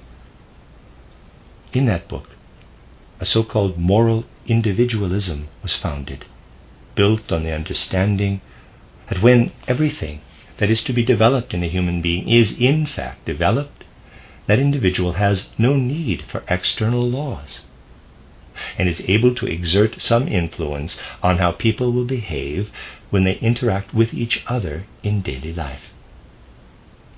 At the time the book was published, I said to some people, quote, "Look at what we do when we walk down the road, some on this side, some on the other. Do we need to have laws in order to avoid bumping into each other? The fact that some people walk on the left and others on the right is simply a demand of existence, a demand that people quite sensibly observe." Close quote. This is what it means to conduct oneself morally, when the things that lie in the very essence of the human being are truly developed and brought into reality. Without this, there will be no moral code of the future. This is also the only form of morality that would truly be built on a renewed understanding of Christianity. It must be built on what the Christ said, quote, "Whatever you do for another human being, you do for me." Close quote. The Christ came into the midst of humanity so that every individual human being would be able to recognize the worth of all other human beings. And if the people of the world were to truly treat each other in this manner, it would provide a foundation for a new morality. This would also mean that from our modern perspective, we would come to a new understanding of the mystery of Golgotha. This mystery of Golgotha is a fact, an event. The teachings of the mystery are not the most important things to come out of that event, but these teachings must change with every passing age. The most important thing to come out of that event is simply the fact that it happened. It is becoming increasingly clear that for the religious faiths of the present, the mystery of Golgotha is greatly decreasing in significance. They see no value in understanding that event with the consciousness of this age. They see value only in continuing to spread and propagate their teachings. But these teachings are becoming increasingly unable to grasp the meaning of the mystery of Golgotha. And the result is that now we have a new and strange variety of theology in the world, one in which people no longer speak about the Christ, but simply about the man, Jesus of Nazareth, the simple man who wandered about in Palestine like some kind of Socrates. As a result, people cannot understand why the few who do still speak about the Christ speak about him as the pivotal point in the entire development of humanity. It was in that moment that the questions now posed to present-day humanity were first so seriously set down. And it is precisely the seriousness, the gravity of those questions that must now be recognized. But they must be worked with in harmony with the sciences on the one hand and with society on the other. These matters are all interwoven. I am sure that it would seem incredibly peculiar to a present-day, traditionally educated academic if you were to tell him that the field of botany must become Christian. But it must become Christian, meaning that the spirit that so deeply moved humanity in its inner core must work its way into all things, including botany. And socially minded people, but only a few of them, only a few groups of these socially minded people, speak about the idea that Christian attitudes, parenthesis, it might be perhaps better to say, quote, ancient Christian attitudes, close quote, close parenthesis, must be incorporated into how we conduct ourselves in interactions with other human beings. Apart from this, no particular worth has been placed on infusing social ideas with Christian principles. There is a third option for how we might come to understand these matters. But finding it would require that we learn both to find the Christ in the world and to ignite within ourselves the ability to understand the Christ once we have found him. In all aspects of our lives, in society as a whole as well as individual encounters, two things must work and develop in conjunction with one another. The first is a certain kind of human worth, and the second is the ability to recognize and trust this human worth, and to allow our recognition and trust of it to permeate the encounters that we have with other human beings. Little footnote, in this last part of the sentence it says the first is a certain kind human worth. I said kind of human worth because I thought it needed that word.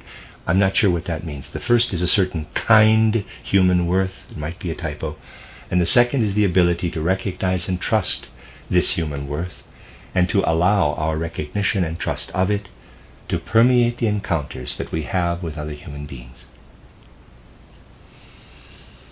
Insofar as the people of the 19th century understood the presence of a new spiritual impulse toward understanding anew the mystery of Golgotha, they spoke of, in quotes, practical Christianity.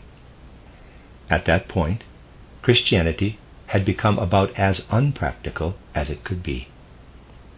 Now, in the wake of recent developments in human evolution, it is indeed necessary that as many people as possible find the energy to recognize that in fact a new spiritual revelation is attempting to enter the flow of human evolution, and to see how this new revelation must be understood by humankind.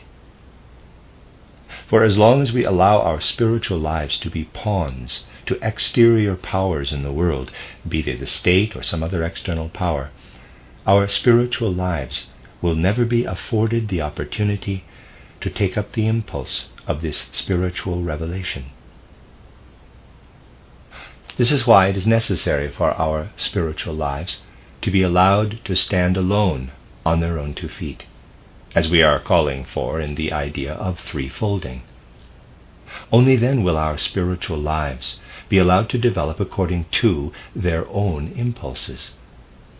It is out of these impulses that science will be saturated with spiritual methodology, and it is subsequently the spiritual methods in science that will ignite our ability to permeate the social life with spirit. In our social deeds, in this social life, we must teach people to realize and actualize the spiritual. In order to do this, we must first overcome what we might nowadays call, quote, word husks, close quote. For right now we are living a spiritual life filled with word husks, with empty phrases. It is possible these days to hear a person speak very beautifully of things with a pleasing content, and then, upon considering the speaker more closely, to find a soul that is void of any spiritual content. How can this be? Because these days people all over the world are able to string together these empty phrases into something. There is no need, actually, to have a connection with the things that buzz about, enclosed in word husks. There is no other way to rediscover a connection with the spiritual but to seek out a guide that will truly enable the human soul to reach the spirit on its own. This guide can be found only when the one who seeks it does so with the understanding that the human being can become what it is meant to become in the world only when it does not remain in the realm of earthly things, physical senses and physical powers, when it develops something within itself that is able to move beyond the merely earthly, beyond those things that can be taken directly from the surrounding physical world. We are born into the world with certain aptitudes. These inborn aptitudes are then developed in our schooling. But the driving impulses behind education are vestiges of the past, of older traditions. We must come to understand that in every human being there is a hidden seed that does not come from our material incarnation or from the impulses that lie behind our education and upbringing. We must hold the belief that in every human being alive today is something that can be awakened only by spiritual forces, and by maintaining the conviction that these spiritual forces exist. In the things that currently exist in our upbringing and our life, we can experience only the Yahweh consciousness. The Christ consciousness can be awakened when we believe not only in the evolution of humanity, but also in the transformation that will occur in human beings when they believe that something will develop in them that has nothing to do with the aptitudes and predispositions they received from their ancestors, but rather is a part of them because they each have lived through earlier incarnations in previous earthly periods. At one time, the principle of lineage predominated in human existence and outshone the things that were carried over from previous incarnations. Now, inherited characteristics are less important, and those characteristics that we carry from previous soul incarnations and not our blood have become ever stronger. This is something that we each can bring to consciousness. And when it truly lives in the consciousness of even one human being, that person will encounter others with a set of feelings entirely different from what is typical nowadays. With these words I have described to you, parenthesis, though perhaps haltingly, for they deal with a very broad topic, close parenthesis, something we must incorporate into our evolution as human beings. When this demand is made on our lives, it is met with the harshest of judgments in the world. It is opposed bitterly. And I have had cause in the past to tell you about certain oppositions to what we refer to here as the anthroposophical worldview. I would like to tell you about two things of this sort today.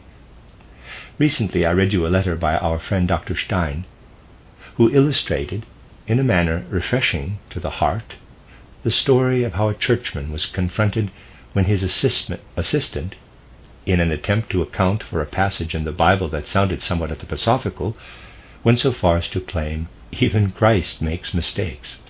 That is what he said. So not he, the churchman, is making a mistake, but rather Christ. When I went to Stuttgart, I was told that from within our circle a number of opinions and complaints had been filed about this letter, about how harsh it is to confront an old man in such a manner, one who had even read some of my works. Unfortunately, this is actually so widespread in our circles that in the very moment someone begins to get involved in making a serious point about something, that person is stabbed in the back by those who, it would seem, like nothing more than to support a factious or sectarian perspective. This is something I feel I must mention. The second thing I must tell you about is the slanderous remarks that have now made their way through the German press. Remarks whose underhanded sources are well known to me, parenthesis, that in particular I would like to mention here, close parenthesis, sources for whom the actual content makes no difference. For when it comes to the people who propagate such things, it is not a matter of whether they believe the things they are spreading. All that matters to them is to fabricate something that will discredit a person or movement that is uncomfortable to them. And so, despite the dim light in this hall, I would like to read this unenlightened publication that is currently making the rounds in some of the German press. Quote, "The Theosophist Dr. Steiner, as henchman of the Entente, the Mannheimer Generalanzeiger, has received reports from Berlin that the Theosophist, Dr. Rudolf Steiner, who has a following of several million people," close quote. I want to make this expressly clear. This sentence, for those who find the means to peer into the deeper chambers of the present, is particularly argumentative. And when the time comes that such attacks are intensified even further, you will see why such attacks are spoken alongside these other slanderous things.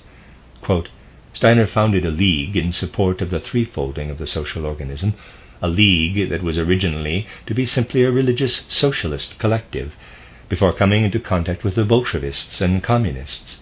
It now practices a form of unusual and unsavory political agitation.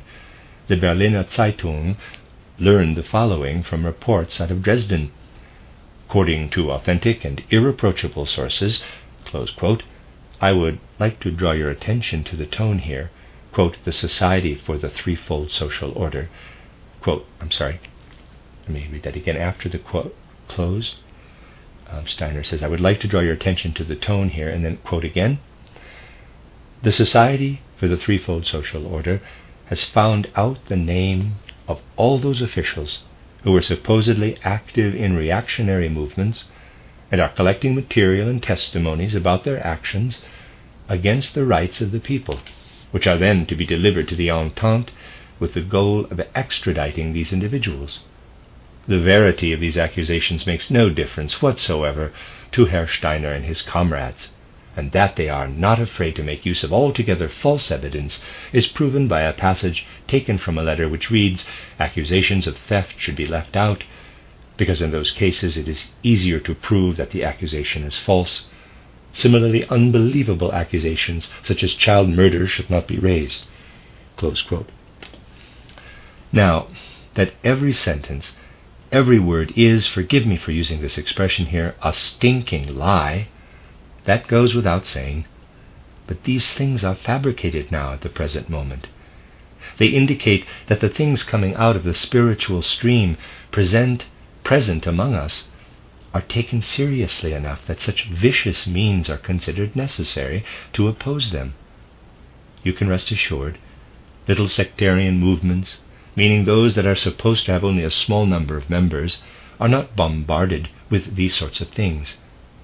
We can only hope, I said the same thing in an article I submitted for a forthcoming issue of Dreigliederung, that fewer and fewer people will go on believing that by arguing against such things, they somehow benefit the people who are working within the cloudy sources that we are dealing with here. These people are exceptionally uninterested in what someone might say in response. They have no concern for actually touching upon the truth. They are only interested in fighting, in this manner, against everything that is supposed to move into humanity in the form of a new spirituality.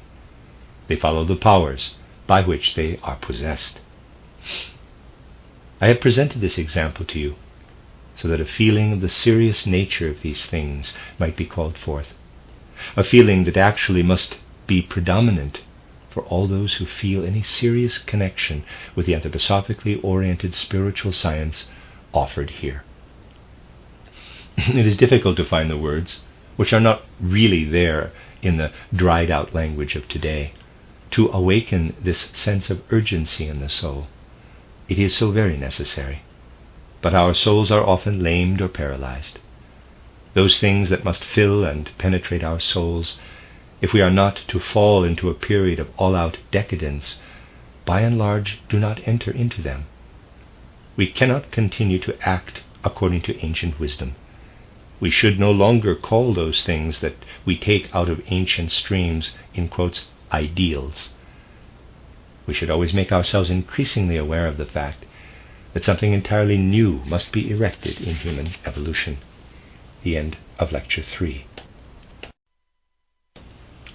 This is a reading of a collection of lectures by Rudolf Steiner entitled, What is Necessary in These Urgent Times? This is Lecture 4, entitled The Necessity for the Development of New Social Forms, given in Dornach on January 16, 1920. I would like to speak once again today about the law of human evolution in the post-Atlantean period. The reason is that in the next few days I have several other considerations that I would like to connect with our consideration of this law.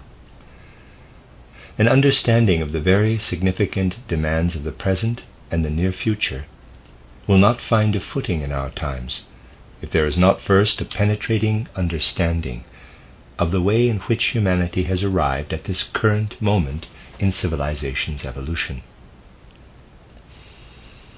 Humanity has undergone a soul evolution since the time we refer to as the Great Catastrophe of Atlantis, an evolution that can be grasped only from a spiritual scientific perspective.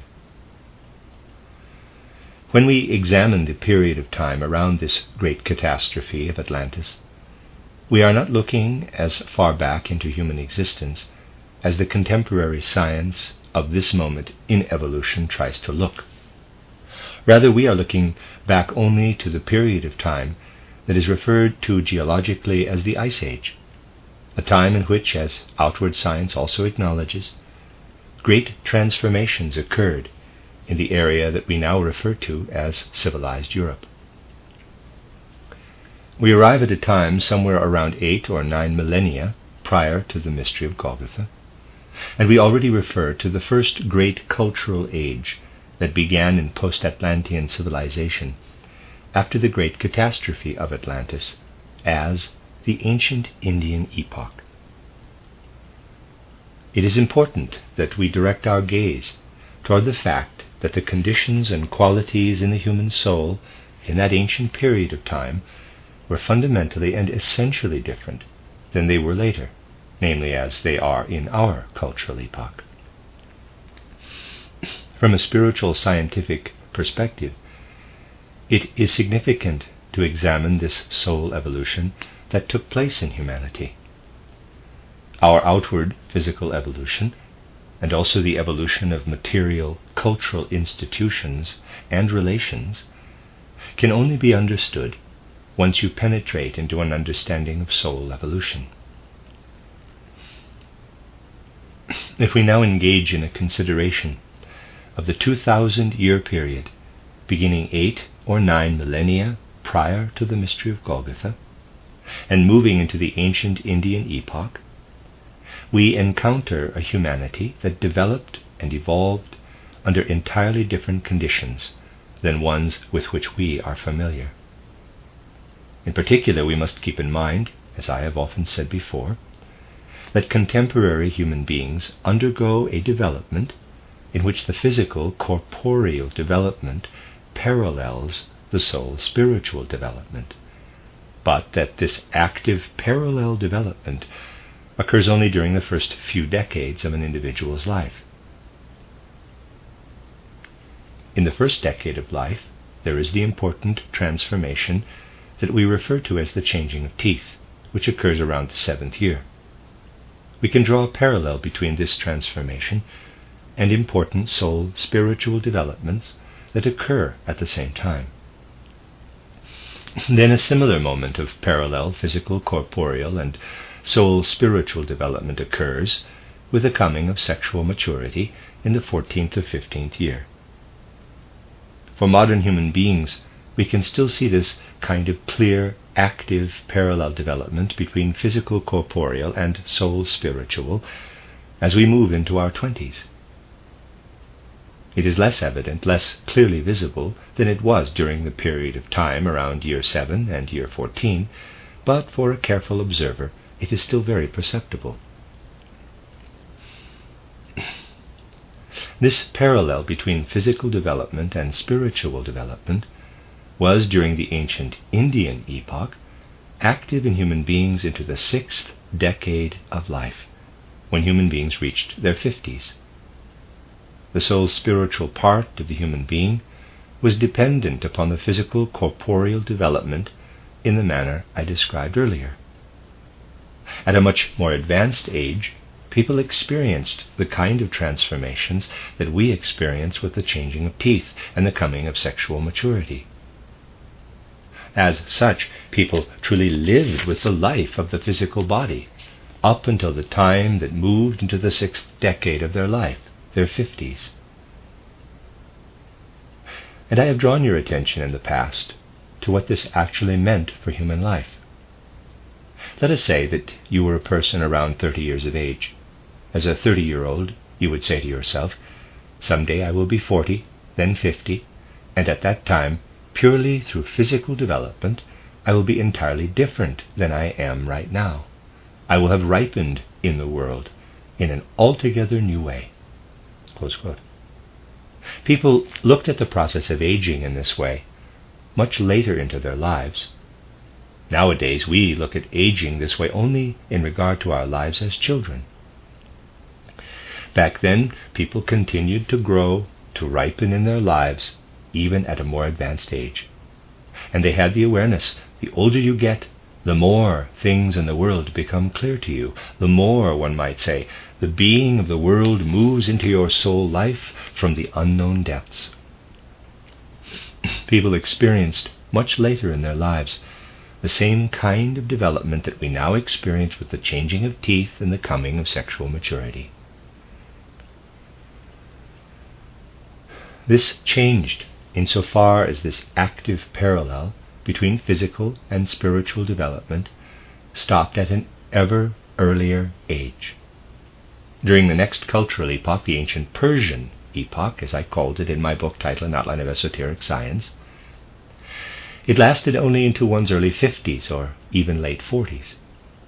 And in the Egypto-Chaldean epoch, it lasted only into one's early 40s. During the time in which the still significant Greco-Roman culture spread itself out over the world, people were developmentally active in this way only into their early 30s.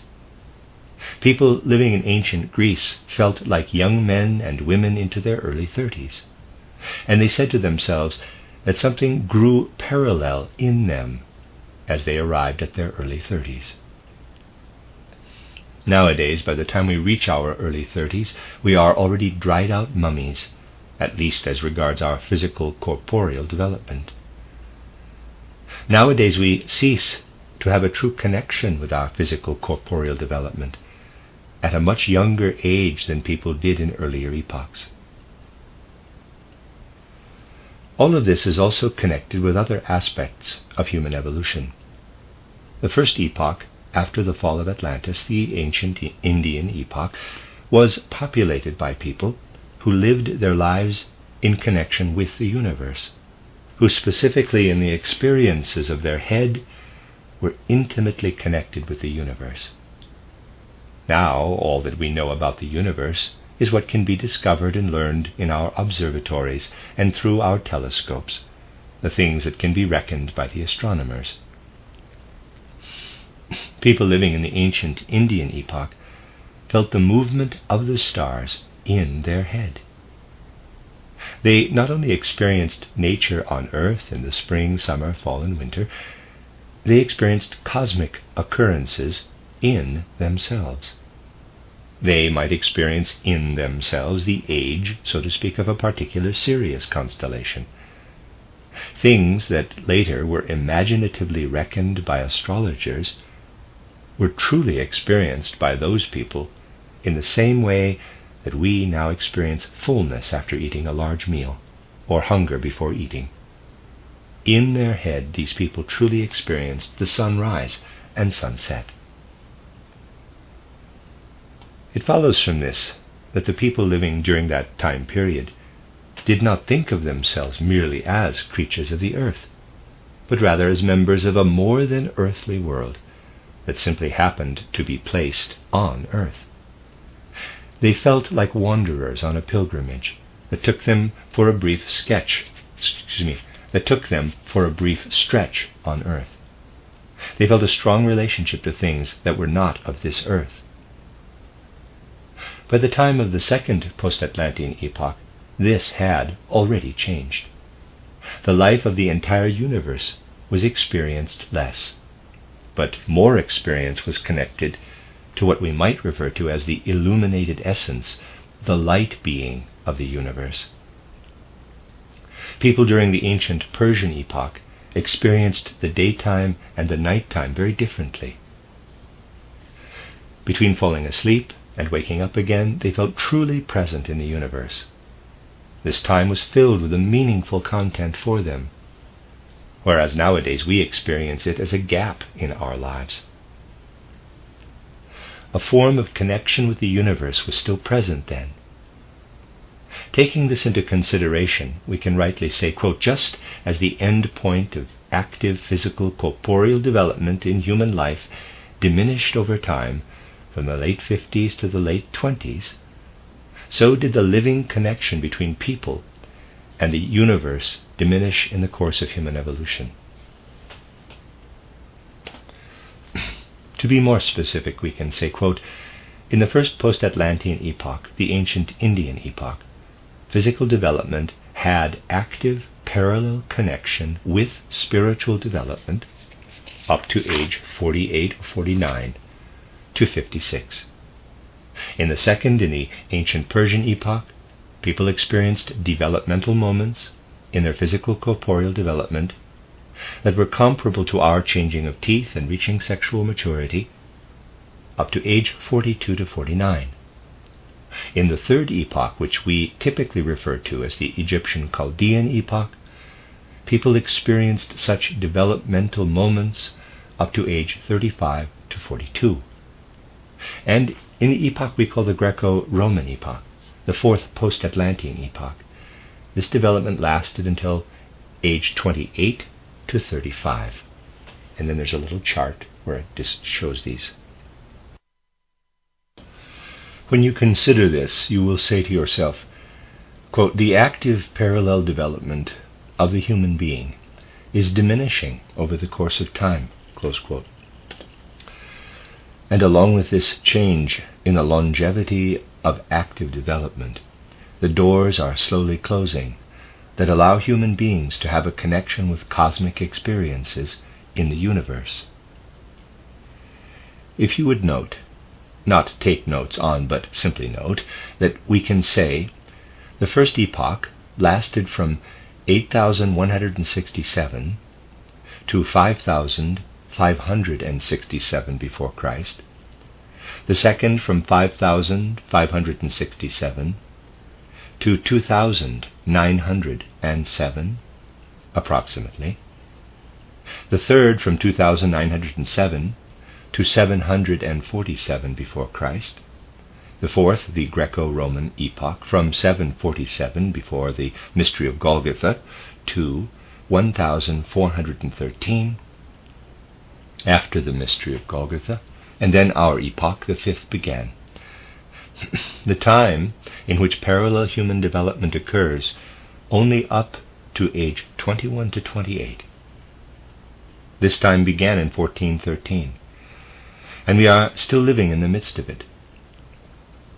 And if we want to be very exact, we must say that modern-day human beings undergo a parallel development in their spiritual and physical bodies up to age 27. At that point, the soul spiritual part of human beings begins to free itself from the physical corporeal part during the daytime. This separation of spiritual and physical, this emancipation of the soul spiritual, is thereby something that over time occurs at ever younger age. At an ever younger age. You can see that one day the time will come when parallel spiritual physical development will stop once a human being reaches age 14, a time when the developmental moment at which one reaches sexual maturity will cease to be an important part of human development. That time will most certainly come. The geologists still insist on projecting such long epochs for the continued evolution of humanity on Earth. But this physical humanity on Earth will not develop any further than the moment in which this upper boundary on active spiritual physical development sinks to the 14th or 13th year. For beyond this point, physical human beings on Earth cannot evolve or develop any more. Women will no longer bear children. It will be the end of physical human beings on the Earth. I have said before that the predictions and analyses that the vast majority of geographers make are all based on a particular mistake. By measuring the amount of silt that a river has cast on its banks, or how much mud has gone over Niagara Falls, It is possible these days to make determinations about specific geological epochs and then, in quotes, prove that such and such a flora or fauna once dominated a particular region at a time many years in the past. This would be similar to taking a look at a human stomach and the changes it has undergone in the past 10 years, and then using that information to determine what that stomach could have looked like 150 years ago.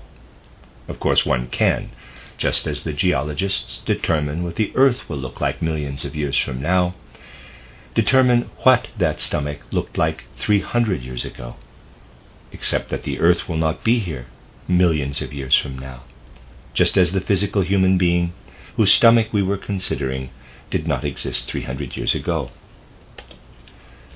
Using the physical laws that are the basis of these scientific works, you can, of course, do accurate and correct experiments and figuring, but your results will be as, in quotes, correct as the determination about how a stomach would have looked 300 years ago.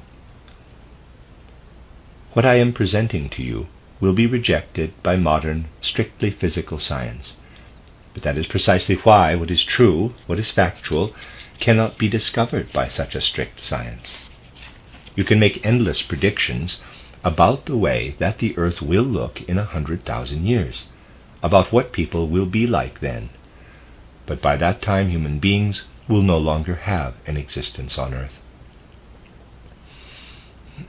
These are the things that should have made us build bridges over the spiritual scientific reports and work.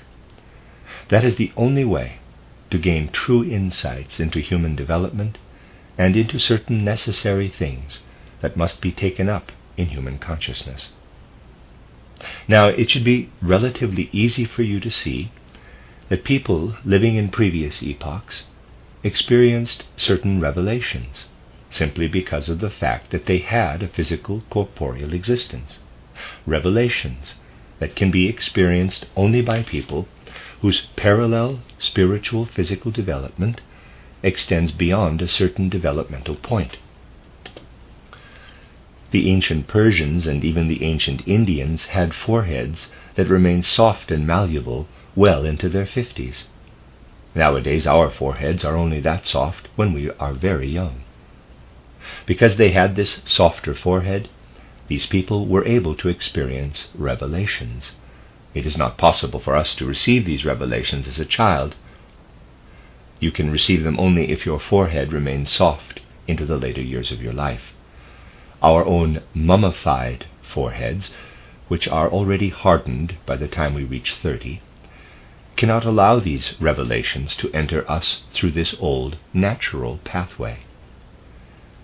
This makes it necessary for us to seek a different means, a purely spiritual means, of allowing our emancipated soul spiritual aspect to receive a living content. At the same time, this also makes it absolutely necessary for us, in our current cultural epoch, to turn ourselves toward spiritual life. For at 35 years of age, a person has outgrown the ascending, upward-reaching half of life. From that point on, it begins to descend again. All the things that can be achieved in that first ascending half of life are not things that modern human beings achieve naturally, relying only upon themselves. If we do nothing to achieve these things by some other means than our purely physical development, we have no chance of reaching them. Such insights should allow you to understand just how necessary it is for modern human beings to turn toward spiritual science. The external social structures that human beings have created up to this point necessarily stem from the influence of this older, more malleable physicality. But now we have reached an age where these old structures have become rotten and flimsy, and a new structure can only be created from out of the spirit. This fact is readily apparent these days, and you need only follow current events to observe it. In order to truly understand current events, however, we must understand them in connection with the spiritual world.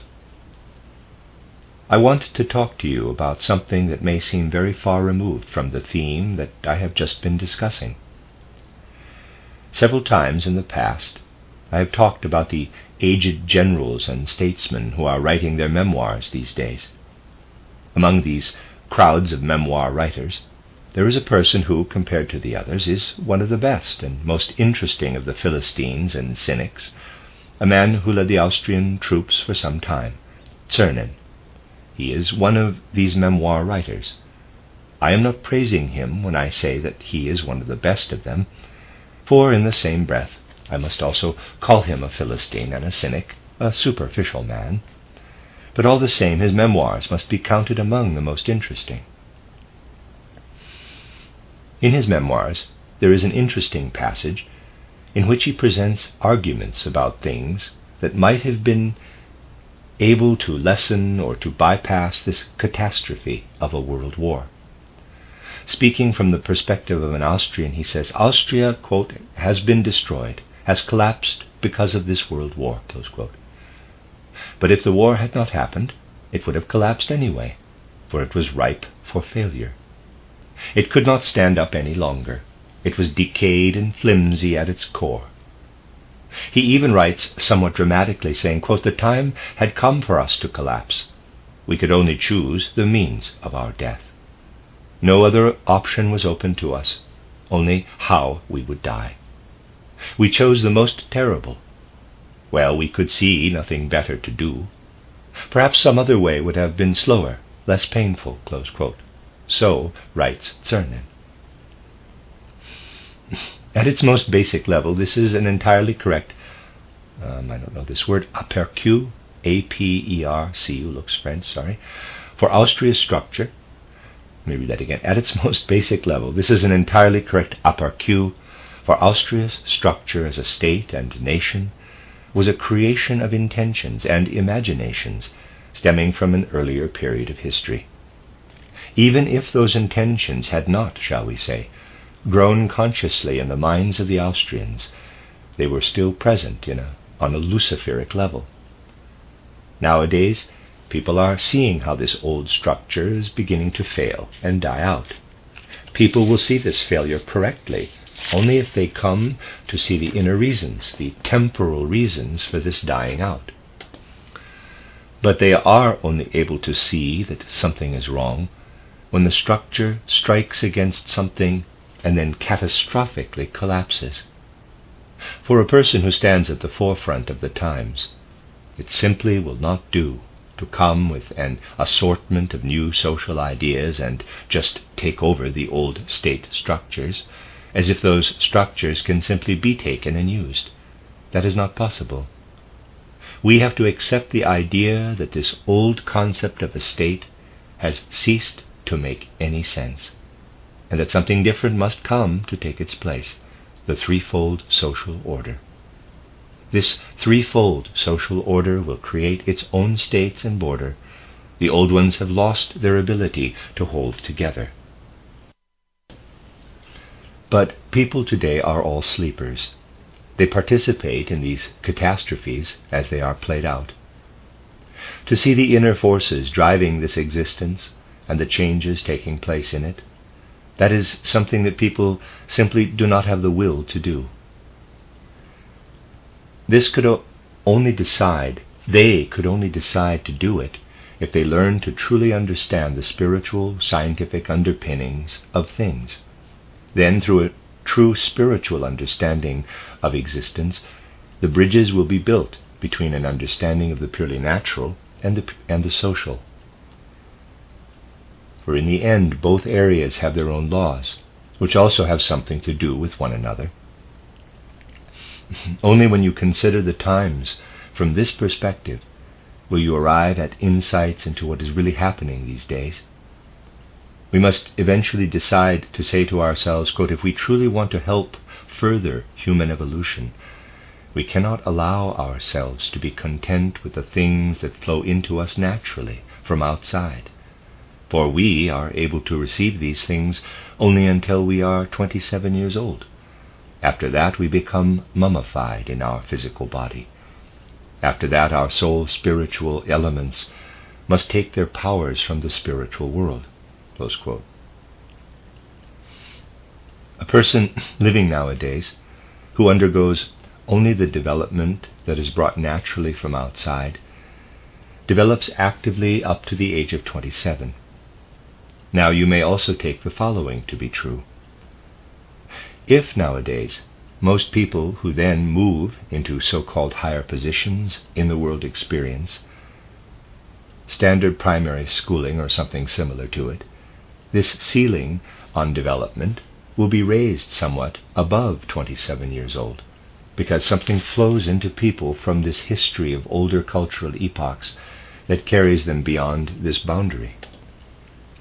If, however, a man were to grow up in the modern world as a truly, in quotes, self-made man, and reach 27 years old without immersing his, in quotes, self-made essence into what we refer to as traditional schooling, or something similar to it, he might be so far along by that point that he would be already completely in the midst of things that are true for the present moment on earth only, things that allow no possibility of further evolution or development, things that must come to an end in this present age. For if one is to have something in one's soul that empowers future evolution, that thing must come out of the spiritual world. So if this person were to reach 27 years old, educated only by his own humanity, by that which came to him through natural, physical, corporeal development, then at 27 he could be elected to Parliament. He would understand the present world entirely, and the present world would understand him. But though he might understand the world, and though the world might understand him, it would be entirely possible that evolution could be ended the day after he was elected by a catastrophic earthquake that would wipe out everything. For his soul would contain no energy, no fuel for an ongoing earth evolution. Such a person, a self-made man who takes in all the things that we receive naturally these days, and then closes up entirely at 27, and goes on to become a member of Parliament or a minister and so on, this is the characteristic expression of the modern world. The prototypical man of this sort is Lloyd George. He is absolutely the most characteristic product of these times. If you take a look at his biography, you will find that he has everything in him that a man can take solely from his natural, physical, corporeal being prior to his 27th year. But because he so soundly rejects everything that did not flow to him during this natural development, everything that might be won from a connection to something spiritual, he can never mature beyond 27 years old.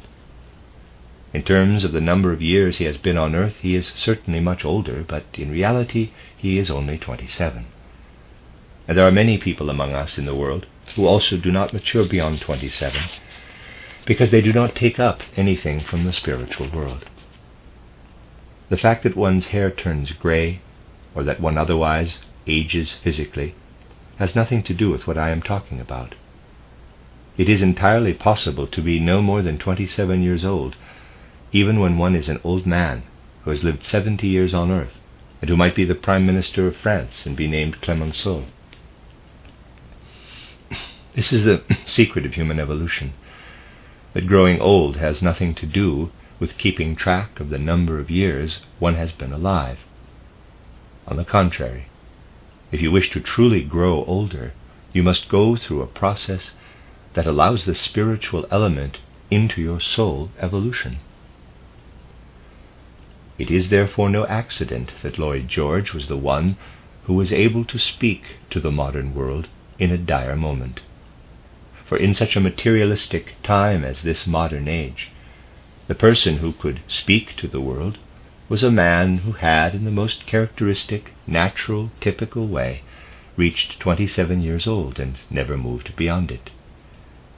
In fact, this was exactly how old he was when he became a member of Parliament, and so genially aided in the development of recent events. These days you will not come to know the world by looking only at the images that swim on the surface of so-called civilization. You will come to know the world only when you truly see it from the inside out, in the way I have indicated. We human beings have been given two different aspects for our development, the shell and the content. People in previous ages, the first, second, and third cultural epochs, were given the content of their development, or the spiritual aspect, along with the shell, or physical aspect. The beings of the upper hierarchies still lived in the physical shell. We develop in our bodies in the following manner. In our human form are the spirits of form. In our ether body, the spirit of the times. In our astral bodies, the angels of the earth. And in our I, the angels themselves. But it goes no farther than this, for we must willfully and consciously climb to those places that people of previous times reached simply by virtue of what flowed to them through their physical development. And one cannot learn to understand the moral development of humanity without paying heed to this. The people who write histories these days are like blind people writing about color. They only write empty phrases that have no actual content. From these empty, contentless phrases stem political platforms and social programs, even so-called ideals that inspire people to want to affect this or that kind of change in society. It is impossible to do any work in society unless you are working out of the driving forces of human evolution. It is necessary to understand the times, but you can hope to build this understanding only on a spiritual foundation. In world events, you can see just how strangely people view these modern times. In their attempts to move beyond the everyday into something larger, people now undertake the strangest things. For example, think back to several years ago, before the World War catastrophe, before people had any idea just how insignificant they would be for civilization, to when the countries of the world participated together in, quote, Olympic Games. Now, it is true the Greeks had Olympic Games long ago, but our cultural epoch is separated by many hundreds of years from these ancient Greeks. We no longer have the same physical or soul-spiritual makeup that the ancient Greeks had. We need to find something that is appropriate to our current physical and soul-spiritual makeup.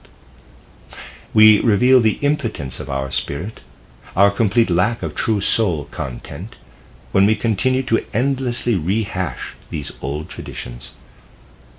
Olympic Games were possible for people who continued to undergo active parallel physical and soul-spiritual development into their 33rd year. To simply reinstate a practice that people did in the past is no different than a 35-year-old man suddenly deciding that he will start acting like a 15-year-old boy. This ideal of the Olympic Games is a comparable decision. From our recent moment onward, we must seek absolutely after that inner understanding of the world based on the spiritual foundations of human evolution. For even the old connections, out of which people have worked for so many years, have become fragile and uncertain. A snail shell continues to last even after the snail has died.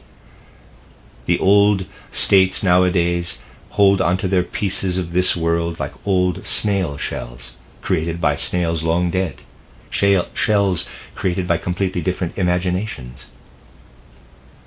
But it is necessary now for new social structures to evolve out of the renewed imaginative life of human beings. The great death of the old social structures that began in the East and has already taken hold in Central Europe will continue to spread. But this would be positive if it were properly understood, and if people were to think less about how to reinstate the old regimes and instead turn their attention to the true relationships that exist in the present, and from these true relationships to give form to the new social structures I have spoken of. Looking at it more broadly, we must say to ourselves, quote, spiritual science demands an understanding of our soul aspect that is less comfortable than the one to which we have grown accustomed, close quote. People nowadays are completely unaware of the driving forces behind the evolution and development in the midst of which they are standing. I found it interesting to see how a member of our society responded in the latest issue of titled Dreigliederung to the style of Kernpunkte der sozialen Frage. All sorts of nonsense had been written about the style of that book, that it is too difficult to understand, full of overly complicated sentences and so on. It is a good thing that at least one person has pointed out that this book is, after all, a call for complete human renewal, and that it is not intended to be a sleeping aid for those who are looking for a comfortable book to read. These days people conflate the most contradictory things, even in the moments when they believe their arguments foolproof. You can go out and talk with the so-called masses, and you will find that they all demand that things be easy to read, accessible to all. You will find that perhaps the most demanding people in this regard are those who believe their spirits to be the most free. These people would find a more elevated style boring. Where does this demand for accessibility, for ease of understanding, come from? If these people thought about it for a moment, they might be quick to retract such judgments, which they have made so often. For the accessibility that so many free-spirited, church-hating people demand in the style of texts they read is nothing less than an aspect of that style that certain members of the clergy sought to use as a means of keeping people as dumb as possible. In their Sunday afternoon sermons, they presented only things that were, quote, crystal clear, close quote, to the people attending church, things that were crystal clear even to the people who slept with their eyes open while they listened to the sermon. Sitting in the very back of the church, there is always the little old mother who sleeps through the sermon and who, when asked about it, responds, quote, well, what else is left to people in this world if we cannot have a little time to sleep at church? Close quote. This sleepy state is closely related to the populist style that everyone demands nowadays. Both come about because of the desire to take away the ability for a certain free and living thought development in the intended audience. Precisely what people grew accustomed to hearing in the Sunday sermon is the same as what the church-hating social democrats are demanding as a populist style. This is the connection. The people today who find the style of Kernpunkte difficult would roundly reject any suggestion that they were people of the church. Yet the fact that they find the text so difficult can be traced back to the, quote, crystal clear, close quote, style of Sunday afternoon church sermons. This is also something people have to confront through spiritual science, to look directly at events and experiences in complete freedom. People tend to become the most confused when it comes to the things that govern human evolution. Above all else, the future of human evolution will require a tremendous amount of energy in our soul lives. And this is precisely why we live in such a different time. Last Sunday, while an Egyptian darkness descended upon us in this hall, I informed you all about some of the recent attempts to attack our spiritual science. It is not uncommon, however, for someone within our circle to fixate in their thinking on such an occurrence and not be able to forgive it. We must speak out strongly against this, for these kinds of slanderous attacks against anthroposophically oriented spiritual science and the things it sees as important in society are only just beginning. Every time someone from our circle encounters one of these slanderers, we must insist the slanderer be treated as kindly as possible, whether old or young, man or woman. We must say that anyone who slanders will also be treated with the utmost kindness within our circle. When it comes to people who spread such things in the world, we must try to befriend them. This is the only thing that can be done in these times. Anyone who understands this moment in history should be able to see this clearly. There is no reason to argue with people who spread slanderous stories everywhere. Instead, it is up to us to characterize and describe these people to the rest of the world. It is important that we not do anything harmfully or maliciously to them, that we not act as though trying to compete or measure up to them, and that we make clear to other people such kinds of individuals are out there in the world. This is what is important right now. For we are standing before a crucial moment in human evolution, and all of this finger-pointing is the very worst thing that can happen in the service of humanity. It is much more comfortable to point fingers than it is to have a clear understanding of what is truly important right now, of what is truly at stake. Above all, we must be clear about the fact that a true understanding of our task in society can only be found in the Spirit. But in saying that, there are naturally many other things that must be achieved along the way. On the one hand, there is our science, which is in need of a complete renewal. We can do nothing further with modern science. We must give ourselves the possibility of truly penetrating into the spiritual aspect of the natural world. We must allow ourselves the possibility of understanding natural science, medicine, and biology in general from a spiritual perspective, with the things that we would learn by opening up this possibility. We could truly develop fruitful thoughts about society and social questions. Otherwise, we will go on trying to create something new with old terms and old forms. But this is precisely what is leading us ever closer to our downfall. Humanity must ascend from these depths, but it must do so through a process of spiritual renewal. And anyone who does not resolve to look at the old and be able to regard it truly as the old will not be able to aid in the forward progress of humanity. I have made this point to you in many different ways. Today I wanted to draw your attention to the fact, which I have also said often in the past, that humanity is growing progressively younger in connection with the age of our lifetimes.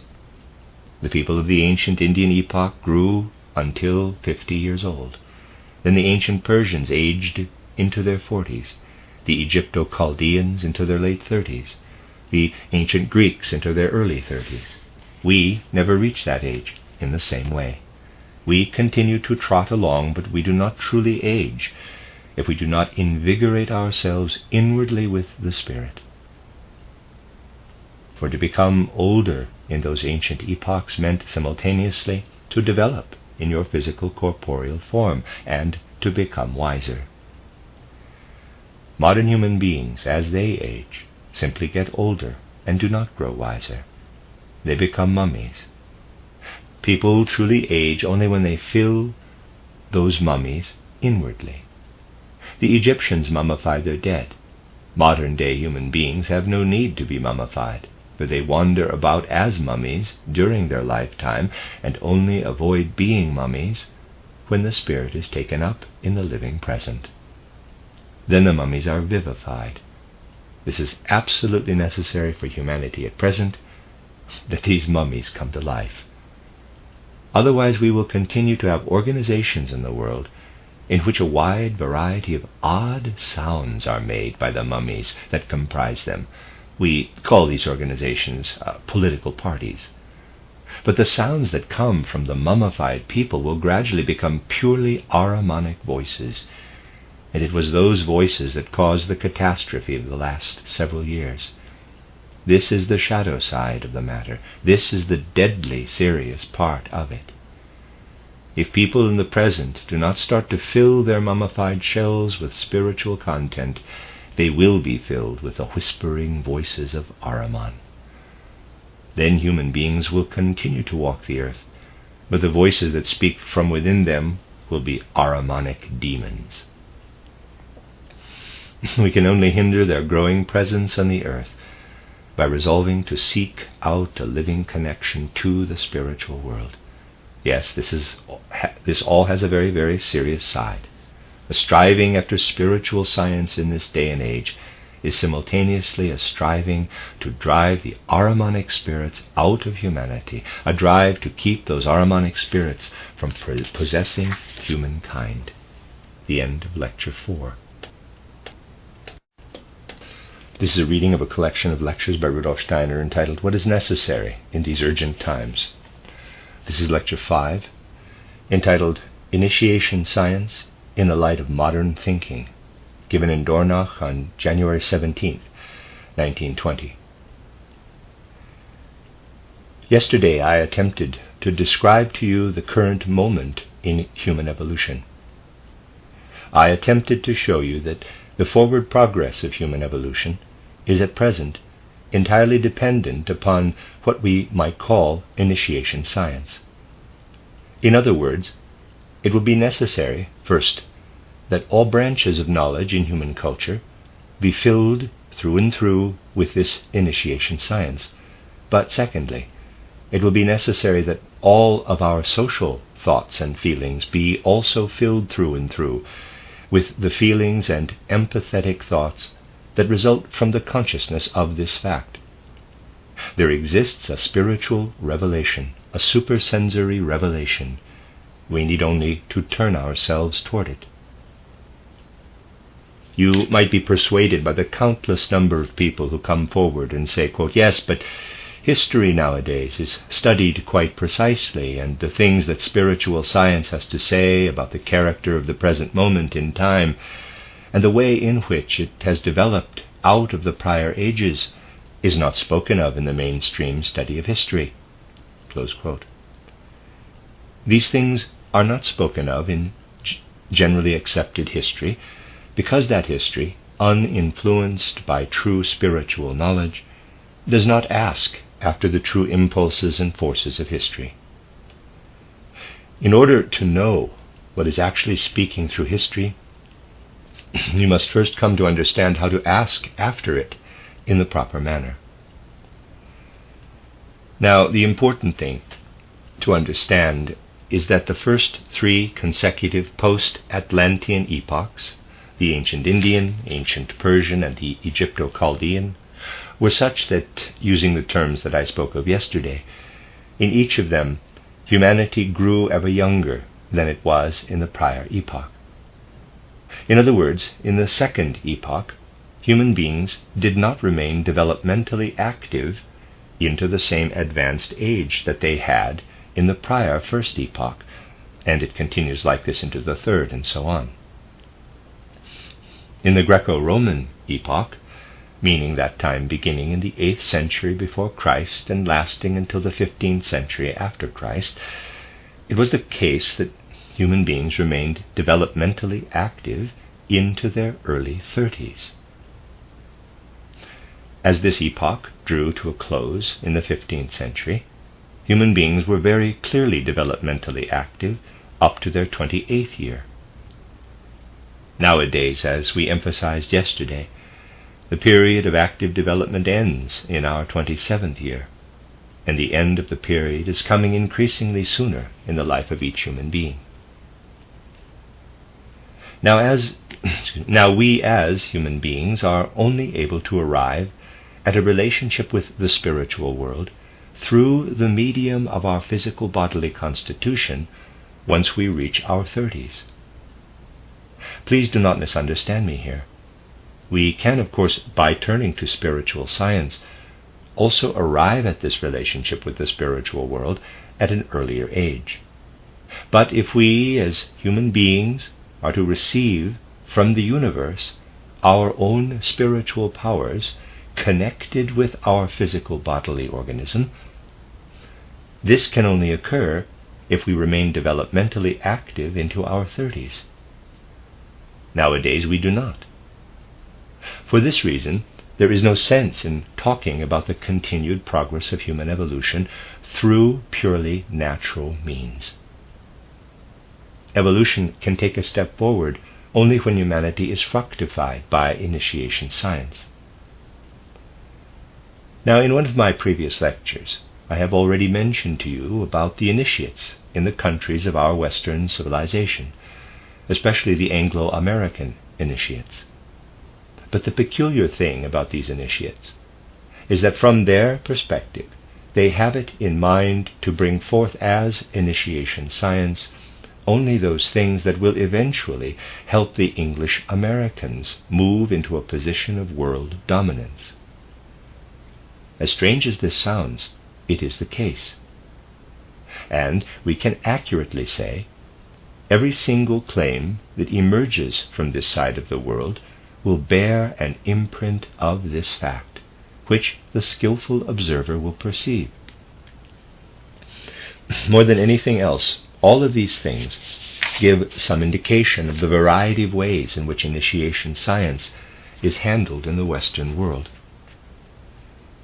You will have noticed by now that some limited aspects of initiation truths are not being held back here. And when you look back through the things that have been presented to you in the lectures given over the course of the years, you will find in them, if you were truly awake to follow these things, a whole line of important initiation truths that are intended not just for a portion of humanity, but that are intended rather to bring the whole of humankind out of its current state of crisis and carry it toward a next step in its evolution.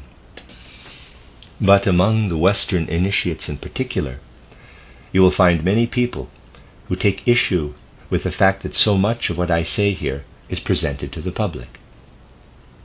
This is connected with a skewed understanding of initiation science. In order to make this skewed understanding clear to you, I must present to you the following. Initiation science always centers absolutely on the individual human beings. Even when it speaks of a group of people, it is still in reality centered on the individual.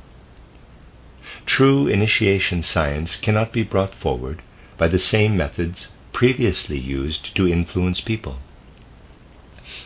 The Catholic Church, for example, continues to utilize this old method of influencing people at present, and not only the Catholic Church, certain political parties also make use of the same methods. This method of influence takes advantage of, if I may say it thus, the psyche of the masses. It appeals to something that inculcates a collective body of people with something in a, shall we say, hypnotizing way. You know, of course, that when you are making use of this method, it is easier, as a rule, to instill something into a group of people than into an individual to whom you yourself speak. There is some truth to this idea of mass hypnosis. This manner of communicating, which is certainly effective, can be of no use to true initiation science. Initiation science must speak to each individual person and appeal to that individual's powers of conviction. The way of speaking that must be used by the initiation science, standing at the helm of human evolution, did not exist until now. This is the reason that, for example, my manner of speaking in my lectures and in my books is considered atrocious by many people, because in this speech the rule of appealing only to an individual's own powers of conviction is strictly obeyed. This points simultaneously to an important social principle that I have already mentioned in connection with other things in the past few days, and that you can find systematically and principally laid out in my book titled The Philosophy of Freedom, also known as Intuitive Thinking as a Spiritual Path. If we desire to appeal to individual persons with ethical, with moral impulses, then we cannot simultaneously desire to organize our society on general abstractions. We cannot bring together groups of people like a herd of animals in order to give them some sort of general directive. Rather, we can only turn to the individual human being and wait, as every individual standing within the whole desires the good, so will the good come to fruition in the whole. The social morality of the future cannot be founded on anything other than this principle of general human relations. When I published my book, The Philosophy of Freedom, an article appeared entitled The Athenaeum, for example, in which it was said that such a perspective will lead only to a kind of theoretical anarchy. It will lead to this kind of anarchy only if people do not succeed in making themselves into true human beings, if they are instead content with being subhumans, coming together under the banner of such perspectives like a pack of animals. Lions are brought together by virtue of their physical form, as are hyenas, as are dogs.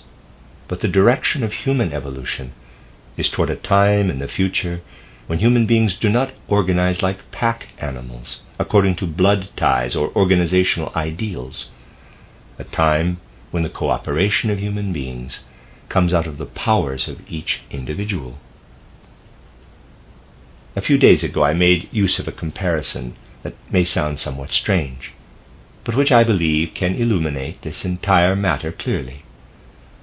I do not know whether there are really people out there who feel somehow liberated when everywhere they see signs that read, quote, "By decree of such and such an agency, all those who are moving forward must stand aside for those moving in the other direction," close quote. Even in highly populated cities, people generally manage quite well when they encounter each other on the street. They simply pass each other by. Their human reason, those things that exist as impulses within them, keep them from simply running into one another. This is the ideal toward which humanity is striving. That we do not recognize this is our great misfortune.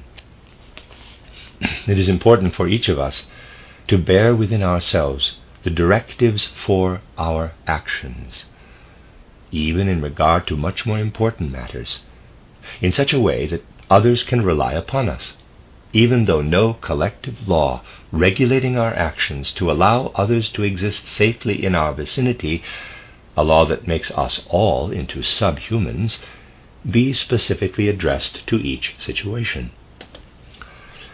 This work toward individuality, this is now connected with the most important impulses of human evolution. We will never be able to bring human individuality to this necessary place if we are able to transmit to it only the things that contemporary natural science or contemporary sociology or contemporary social motivations construct for us. Humanity will arrive at the kind of individuality that I have just described only when a collection of thoughts is awakened within it that comes out of initiation science. Through a relationship to the supersensory world, humanity will be filled with such thoughts, thoughts that will make each of us into a free individual human being, simultaneously able to be effective within the social order, and to do so in the greatest possible freedom. Everything depends upon human beings opening their hearts and minds to what comes out of initiation science. The deep trust. This must become the most important social motive of the future. We must be able to build upon each other. Otherwise things will not move forward. This, what I have just said, will seem to someone who seriously takes the whole of humanity into consideration, and who is sufficiently initiated in supersensory things to be self-evident enough to state, quote, "Either this will occur, or humanity will fall into the abyss. There is no third path," close quote. You might reply that you cannot imagine a way in which a social order could be founded upon general trust. The only answer to this is, quote, "Fine. If you are not able to imagine that, then you must instead imagine that humanity will have to fall away into oblivion. These are serious matters now, and they must be taken as such," close quote. In a certain abstract way, the initiates of the Western countries also know this to be true. They alone say the following, quote, "We have brought initiation science to a certain level, and we can make it known to the public," close quote. But the initiation science that they will bring to the public will be one that leads toward the goals that I mentioned earlier. Now, we are touching upon an area here that is equally applicable to true initiation science as to a one-sided initiation science. Thus, the initiates of the Western nations could say, quote, "We have knowledge of initiation science, we can bring it to the public, but this knowledge is such that it can only be directed toward the individual human being," close quote. This is where the great concern, the terrible fear, arises for these people. They say, quote, "Well, if we only speak to the individual human being in the future, then we will incite the war of all against all. For then there will be no organization among human beings. Then everything will be built only upon general trust. Then people will find themselves in the midst of the war of all against all," close quote. This is the fear that people experience. For that reason, these initiates desire to keep this most important of initiation truths, shall we say, locked away in a dark cellar, and allow humankind to wander toward the future in apparent illumination, though they remain asleep. These things are important issues at present, and have been ever since the middle of the 19th century, when materialism reached its pinnacle in modern civilization, and people had to begin asking, quote, "How far will we go with initiation science?" close quote. To this day, they have not dared to bring a true initiation science out into the public from the few small circles in which it resides. Now, a particular kind of development in education and upbringing that humanity has undergone should not be allowed to be dismantled, but thanks to an altogether ill-conceived theology, this dismantling has already begun. You can follow this educational development when you study true history, and not that fable convenue that people commonly refer to as history nowadays. Nowadays, people do not actually have any idea about the way in which something that they referred to with specific words has changed over the course of time. People talk about Catholicism, about emperors, about aristocracy, about citizenship, and they believe that these words meant more or less the same thing in the 14th century, with perhaps only a few small nuances of difference in meaning. As long as people are not clear that what was meant by Catholicism, emperors, citizenship, and aristocracy in the 14th century is not at all the same as what we mean when we say those words today, they will not truly understand history. We must be clear about the way in which the constitution of the human soul has greatly changed in the course of only a few centuries. So what was the foundation for everything in the general upbringing and education of human beings that influenced the consciousness of the souls in the civilized world up until the 15th century, and in its lingering after effects until much later than that? All of it was based on the fact that human beings were in a position during those centuries to take up the supersensory world in their imaginative life, not in the manner in which we must take it up, in which we must now take it up through spiritual science, but rather through certain atavistic conditions of human consciousness that were still present. A foundational fact filled the human soul. It was the foundational fact that was connected to the mystery of Golgotha.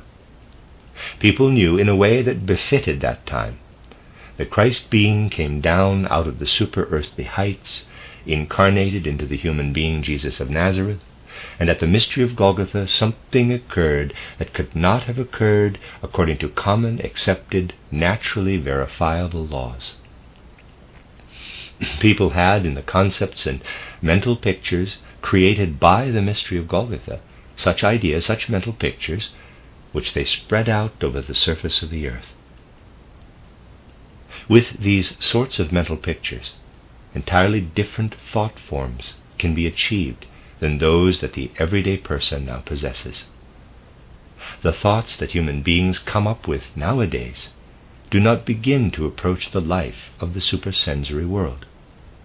Those human beings with a connection to the mystery of Golgotha, like the one I just described, were able to call forth thought forms that had a reality in the supersensory realm. Therefore we can also describe the present moment in the following manner. Humanity has, over time, lost its ability to create thought forms that have any meaning in the supersensory realm. In this state, it is impossible to create any sort of social order that will carry the earth forward. For that reason, all the social ideas that have been brought into humanity since roughly the 16th century have a character that can be described as follows. We encounter social directives in the thought forms of the modern era. Such social directives exist only to be broken, meaning that they will run their course for a certain period of time and then will break down. They lack the inner strength for ongoing development.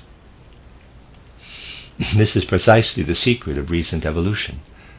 People willingly work with all sorts of social laws built upon the foundation of a world view that emerged in the 16th century.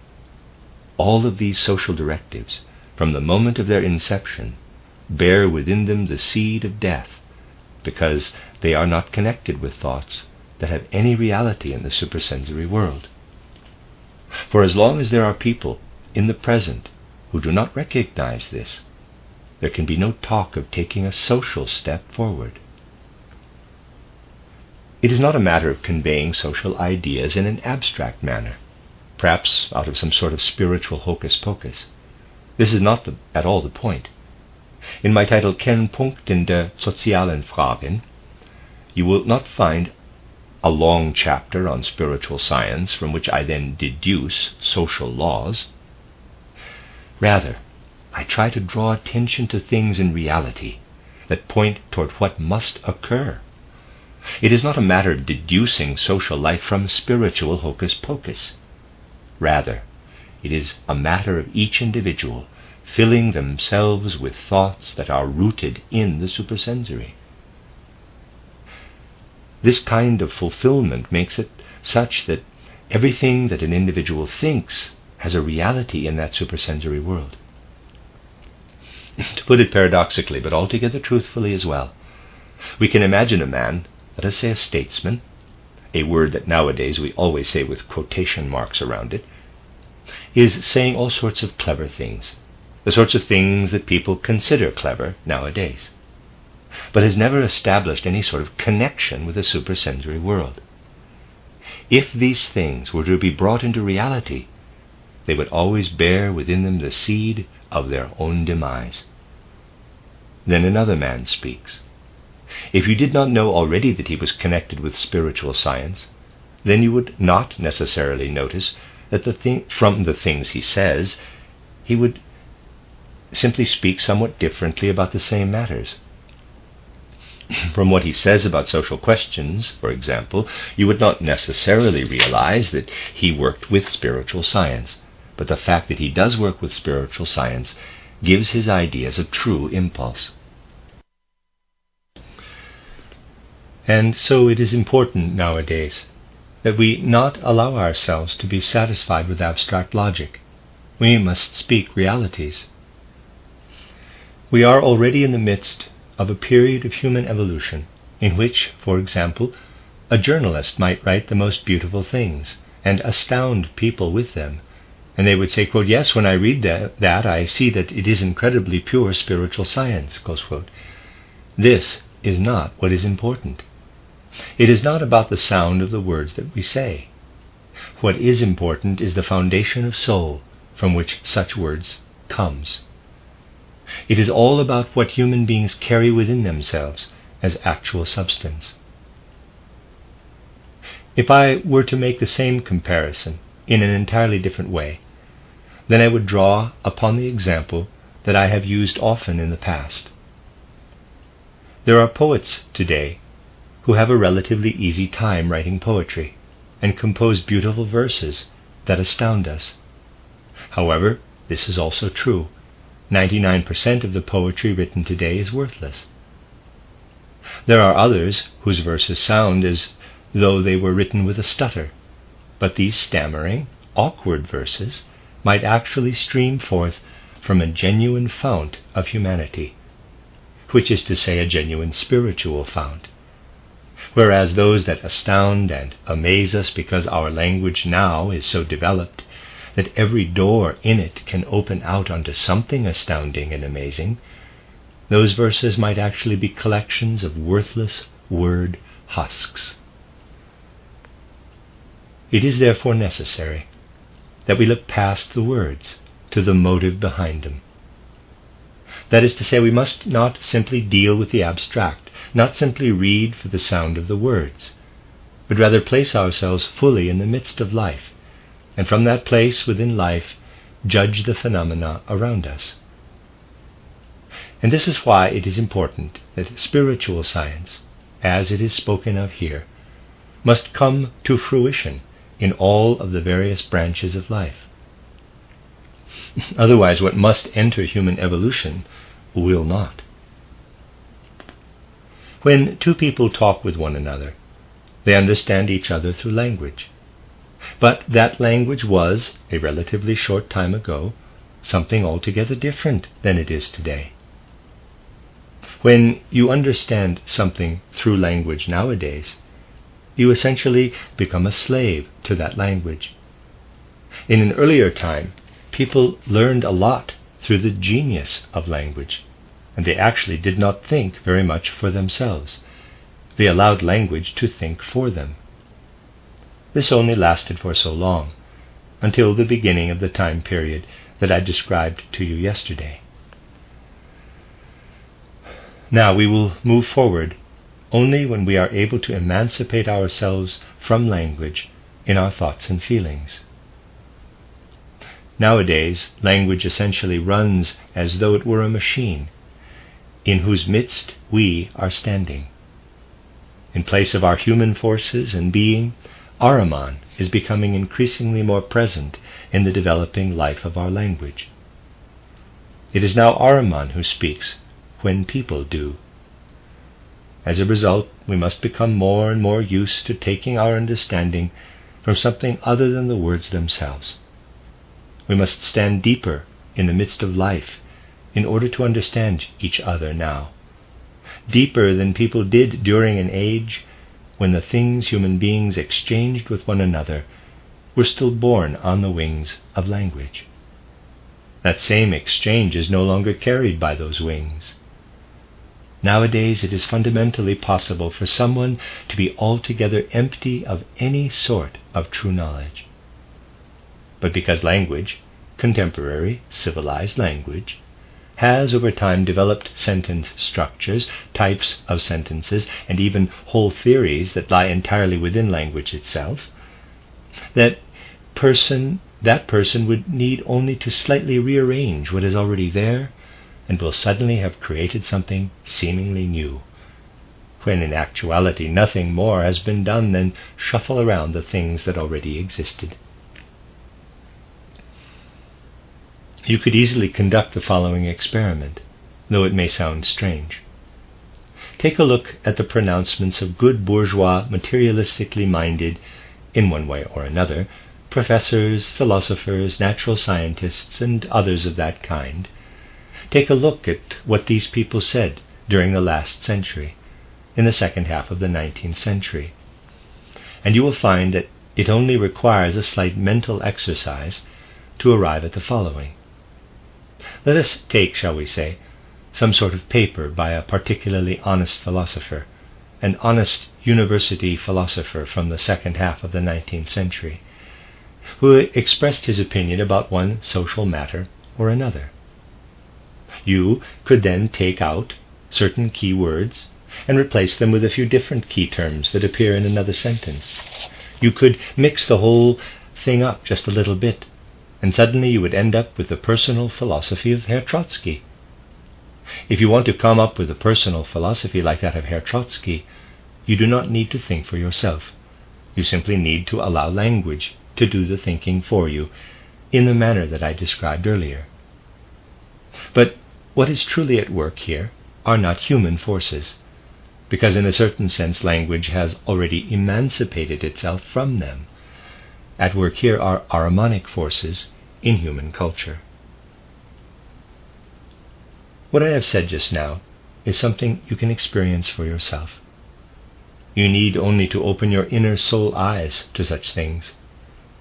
For those who do not work with words, but rather with thoughts, for them present-day language is an altogether dreadful instrument. Nowadays writing is not easy for those who work with thoughts. When you try to write down a sentence, it does not communicate what you want it to, because so many other people have written similar sentences. The sentence will always try to form itself from out of the collective human psyche. But you must first become the enemy of this, if you want to record what rests within your soul in the form of a sentence on the page. Those who have an impact on the public and feel this enmity toward language are always in danger of surrendering their thoughts to language and coming up with beautiful programs with it.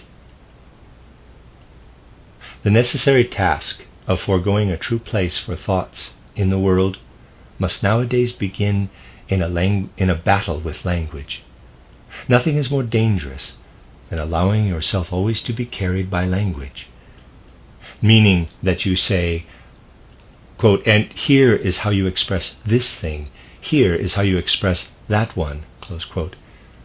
Insofar as a stereotype or expression is present, insofar as people say, quote, there is only one way to express this, close quote, we cast ourselves into the common stream of language and do not work with the original thoughts lying behind it. Our schools are terrible in this regard. Teachers in our schools who correct, according to conventional standards, every seemingly unformed but actually independent thought regularly commit gross atrocities. We should be seeking out every one of those unformed but substantially individual sentences that a school child puts down on paper. We should incorporate these thoughts into our conversations and lectures, and absolutely should not swoop in with that detestable red ink and replace what comes out of youthful individuality with conventions. For nowadays the most important thing is that we look to what comes out of youthful individuality. Perhaps it will come toward us packaged in a manner that is not always comfortable, in a form that we might easily see as full of errors. If you were to read the letters that Goethe wrote as a youth with the eye of an elementary school teacher, then you would find a lot of things that needed correcting. The Austrian poet Robert Hemmerling received the worst possible grade in the section on German composition on his final examinations. And there is still something true about what Hebel wrote in his diary. I have mentioned it often in the past. He wanted to write a drama in which a teacher of older children had a student in his class who was the reincarnated Plato. The teacher would read Plato's works with his class, and the teacher would find that this reincarnated Plato did not understand the first thing about the texts by Plato that they were reading. Friedrich Hebel came up with this idea for a drama, which was never brought to fruition. Nevertheless, there is some truth to the idea. Now, we must be clear that any time human beings are led astray by luciferic and harmonic forces, they are resisting the normal forward movement of humanity. Today we find ourselves at a moment when it is profoundly necessary to seek something new from the spiritual life in order to rescue humanity. It is no wonder that people are struggling very strongly with all possible forms of logical fallacies and immoralities. And because of this, I have always had to include considerations of the present moment when I speak pro domo, as a kind of add-on to our other considerations. About 8 days ago, I told you about the slanderous and base things that are currently making the rounds through the German newspapers, things whose sources are familiar, which are directed against what streams out from anthroposophically oriented spiritual science, and what it has to say about social life. But there is a particular reason that this has occurred that I would like to point out today in order to describe this matter to you more exactly. To that end, I would first like to draw your attention again to what has happened. What has happened is that suddenly a slanderous article was published in a string of German newspapers that is well summarized in the following sentences. I have read these to you before. However, let us once again place them before our souls, for it is worth it to do so, in order that we might better understand the characteristics of this particular slice of our present culture. Quote, Rudolf Steiner as political informant. The famous theosophist charlatan, Dr. Rudolf Steiner, who has a following of several million people, founded a league in the spring of 1919 in support of the threefolding of the social organism, a league that was originally to be simply a religious socialist collective before coming into contact with the Bolshevists and communists. It now practices a form of unusual and unsavory political agitation. We have received the following reports from Dresden.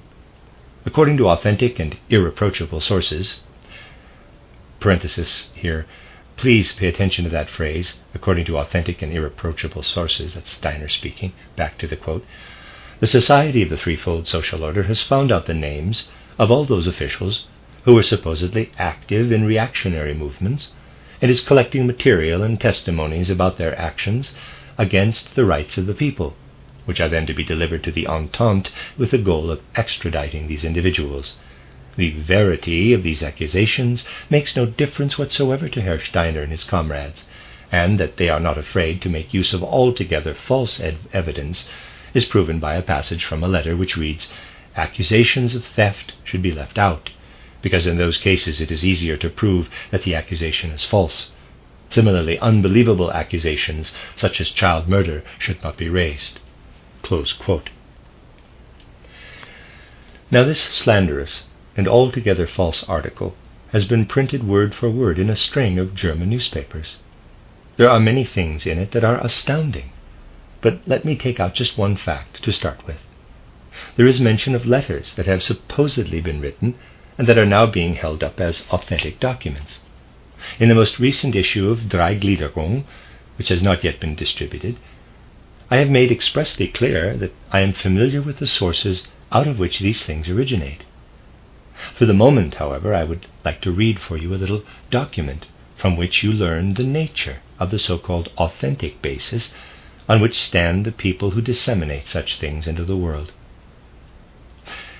After this whole flood of spitefulness had run its course, after I had also received confirmation from various places about the murky sources of this vulgarity, which I would have known regardless, I received the following letter from a friend.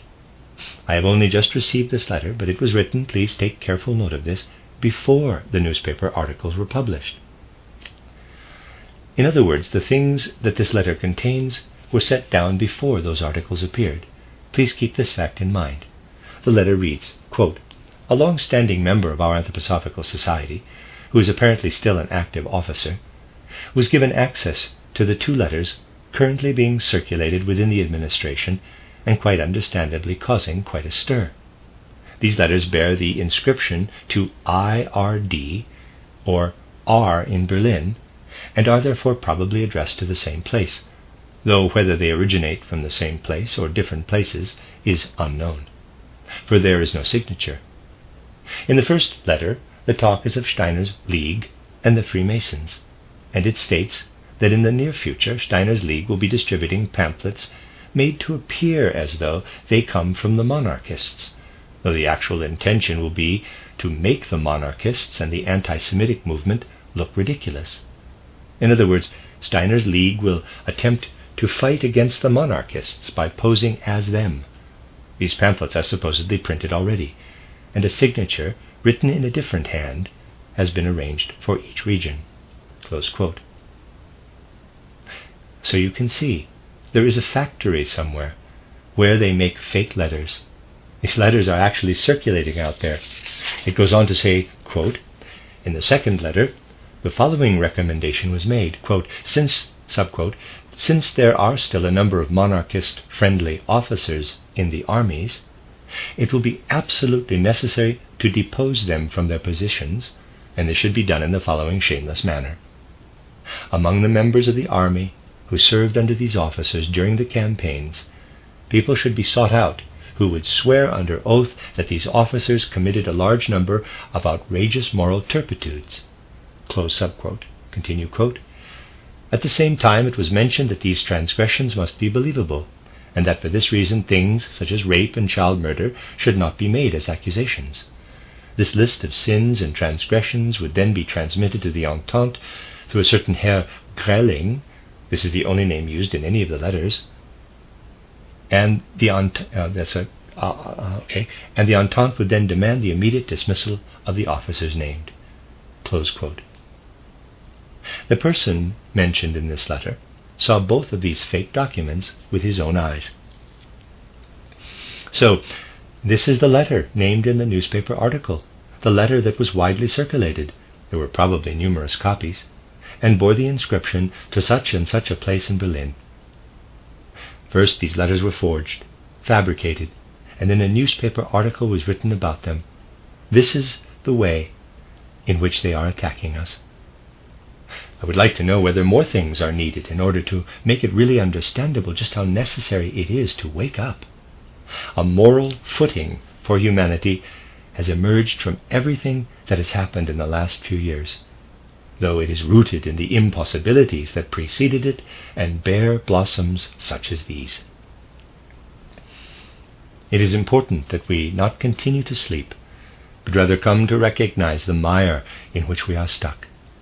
It might be all too easy, if we do not speak strongly about these matters, for other people, even those among our own ranks, to say, quote, should we not simply write to the nice men who fabricated these letters and then wrote false articles based upon them in order to try to come to terms with them? Close quote. We need to open our eyes and see the kinds of people that live side by side with us in the world. You will only get yourself dirty if you try to seriously engage with them. We cannot go on being asleep to things. That must be said over and over again. We must look at the connections between them. Do you believe that it should go unpunished, that, for example, in the Jesuit journals in which the false claims were made, that I have mentioned to you in the past, that in those journals for years the fairy tale was told that I am a failed priest, simply because it was then taken back with the words, quote, that was something we heard, but that cannot be substantiated, close quote. Do you believe that it would be right to say to this Jesuit priest, well, now you have taken back the lies that you spread? No, the right thing to say to them is, quote, you have violated your duty in the most irresponsible manner by spreading a rumor in the world without proof, and your retraction is entirely meaningless. Close quote. Those who still understand something about morality must take it very seriously. We have heard nothing but lies in the past 5 years, and we are still living in the after effects of those lies. It is essential that we fix our gaze upon these matters seriously.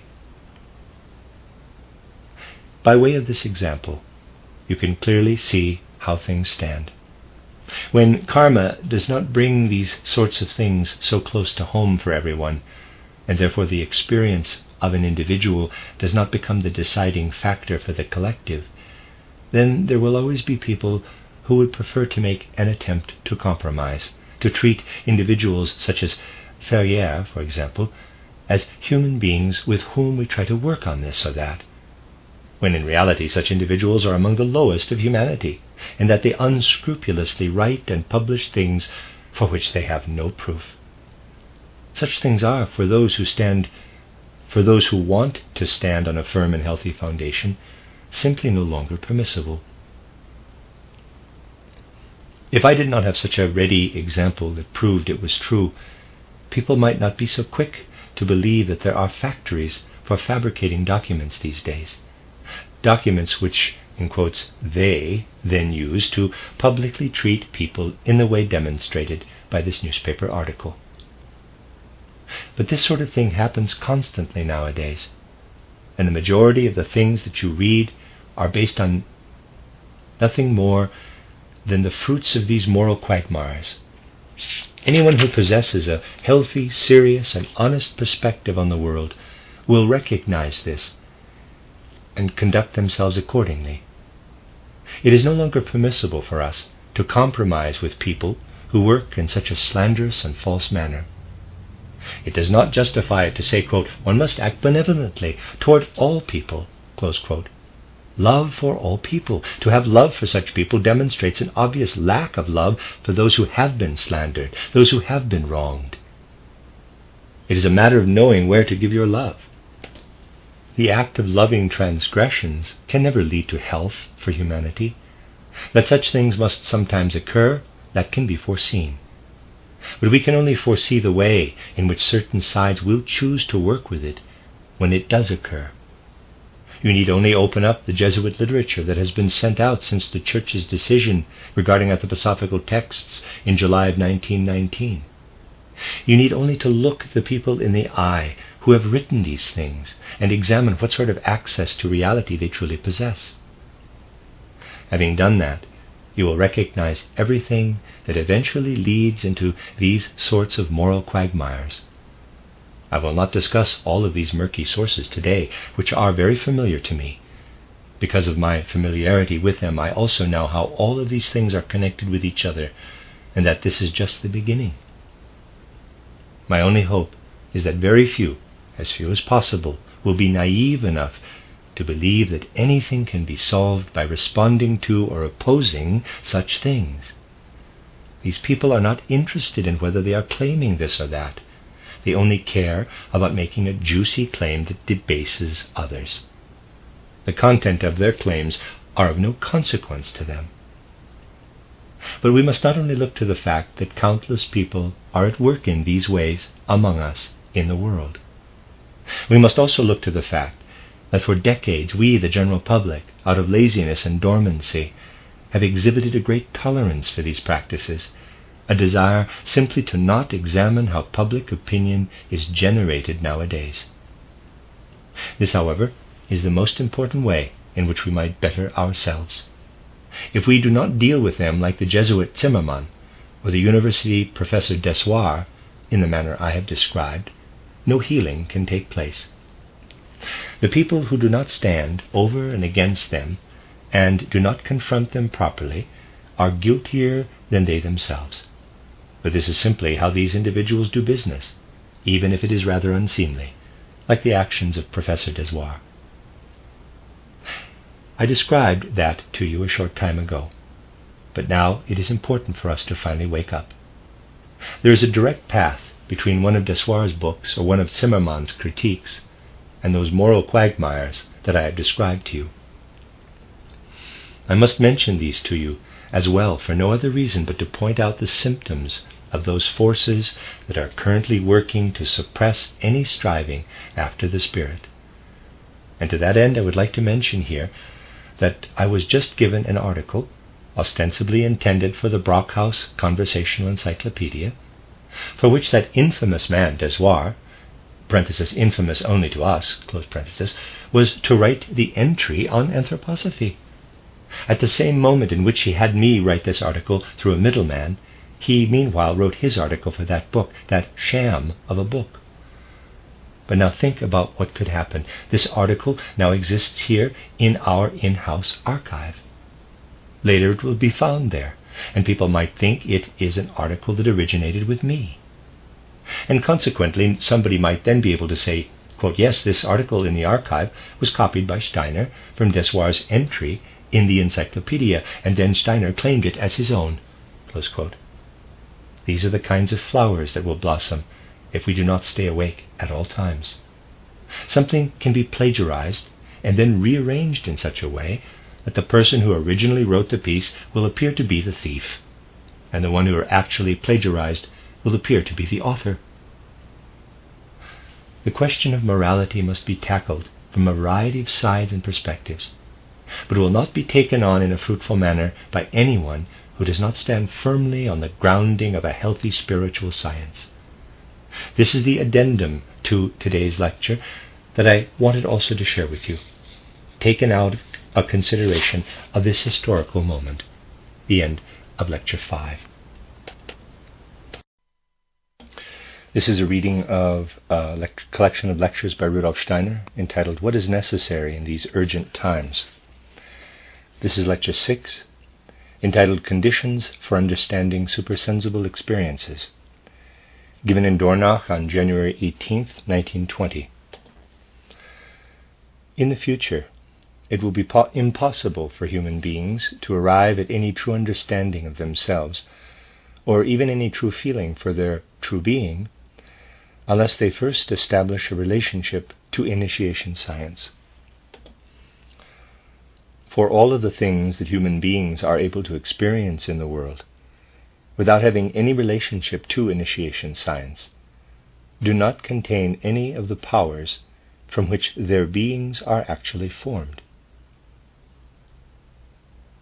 In order to understand the picture that I am offering, you need only to think of some things that are already familiar to you from our anthroposophical reports. You need only to think about the fact that, in addition to the life that human beings experience between birth and death, every human being also experiences another kind of life between death and a new birth. Just as we have experiences here on earth through the workings of our physical, corporeal being, we also have experiences between death and a new birth. And these experiences are absolutely not insignificant for what we are doing here as we live out our lives on earth. Furthermore, these experiences between death and a new birth also have a not insignificant effect on everything that happens on earth in general.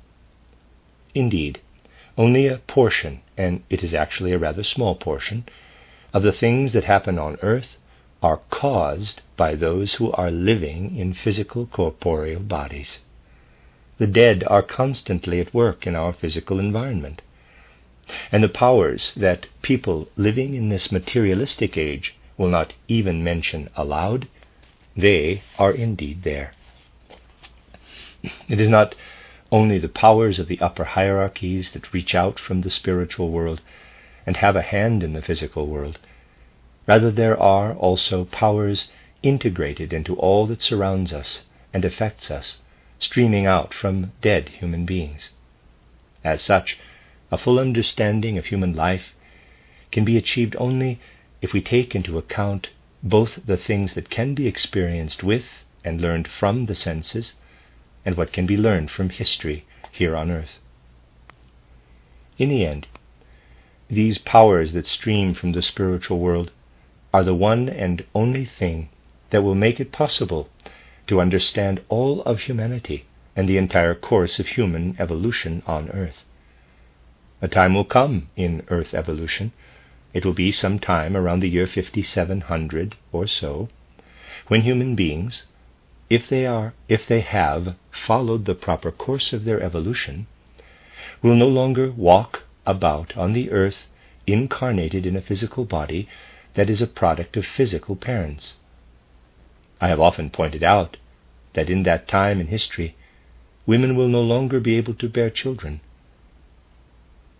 Human children will no longer be born in the current sense of the word, if the course of human evolution follows its natural course on earth. We must not give in to any misunderstanding about such a fact. It is also possible, for example, that the following would occur. The Ahrimanic forces, which have grown very strong under the influence of current human impulses, could lead Earth evolution astray. They could, in a certain sense, pervert the natural course of Earth evolution. If this were to happen, then by the late 6th millennium, to the detriment of humanity, human beings could continue to maintain the same kind of physical existence and life. They would by that time have become much more like animals than human beings, but they would be able to maintain the same kind of physical existence. This is one of the things that the Ahrimanic forces are striving to do, to disrupt the normal course of human evolution by binding humanity to the earth longer than it should be. But if humanity understood the best possibilities that awaited it in the course of its development, then in the 6th millennium it would simply move into a relationship with the earthly that would continue for another 2.5 millennia, a relationship in which human beings still maintained a connection with the earth, but a connection that no longer involved giving birth to physical children. The human being would be primarily a soul spiritual being. To describe it more vividly, human beings would become a part of the clouds, the rain, the thunder and lightning. They would resonate through and in the phenomena of the natural world, and in a still later period, their relationship to the earthly world would become even more spiritual than that. It is only possible to talk about these matters if one has some concept of what occurs between death and a new birth. Although there is not an exact parallel between the way in which modern human beings are connected to the earth between death and a new birth, and the way in which they will be connected to it when they are no longer physically incarnated, there is some similarity between the two. If we follow the true sense of human evolution, then in time we will eventually come to relate to the earth and its phenomena in a manner that is more or less similar to the way in which we now relate to it between each death and each new birth. The only difference is that our current lives between death and rebirth are somewhat more, shall we say, spiritual than the relationship that we will eventually come to have with the earth. But no understanding of these things can be achieved for a long time unless one turns to initiation science. Most people these days believe that achieving some understanding of the nature of existence by means of initiation science involves collecting spiritual experiences, but not in the same manner that those experiences were once given to us through our physical body. The experiences won by purely spiritual means are valued more highly today than the insights that can be achieved through healthy human understanding. This prejudice results from the fact that this healthy human understanding is not made use of in any sort of healthy manner these days. Everything that an initiate is able to ascertain and then communicate to others could also be discovered if you were simply to give it the proper amount of effort through a precise application of everyday healthy human understanding. And the most important task of an initiate is above all to translate everything that he or she ascertains about the spiritual world into the language of healthy human understanding. Much more depends on whether this translation into the language of human understanding is done properly than on whether one is able to have experiences of the spiritual world. Of course, it is impossible to bring anything to the attention of human understanding unless one has these experiences. But the raw, unprocessed experiences that have been won but not interpreted through the lens of healthy human understanding are worthless and have no actual or positive meaning for human life. If people condemn the application of healthy human understanding to these supersensory experiences, then it does not matter how many of them are collected, because they will be of no use to humanity's future development. On the contrary, these experiences will do humanity considerable harm, because a supersensory experience is useful only when it has been translated into the language of healthy human experience. And the truly unhealthy thing about this period of time is not that human beings are not having supersensory experiences. People could have plenty of those experiences if they wanted to. They are out there. People are simply not using their healthy human understanding to arrive at them. The thing that is missing these days is precisely the application and use of this healthy human understanding. This is, of course, quite uncomfortable to hear in an age when people pride themselves, especially on having and using this kind of healthy human understanding. But our greatest weakness in this present moment is not connected with our ability to have supersensory experiences. Our greatest weakness is actually our lack of healthy logic, of truly healthy thinking, which in the end is also the power of truth. In the moment that falsehood asserts itself in the world, supersensory experiences fade away. In that moment, people lose their ability to understand supersensory experiences. People do not want to believe this, but it is the truth. The first thing that you must do, if you hope to come to terms with the supersensory world, is to scrutinize your sensory experiences with the most meticulous honesty and truth. Anyone who does not treat sensory experiences with this kind of exactness will never arrive at a true experience of the supersensory world. You can listen to as much as you want about the supersensory world, but all that you hear will be nothing more than empty words if you do not process everything that comes toward you in the world with the meticulous eye for truth. But, observing human beings these days, and the way that they avoid the truths of the sensory world, will leave you with a rather dreary picture. For most people these days do not process something that they experience in such a way that their formulation of it reflects what they actually experienced.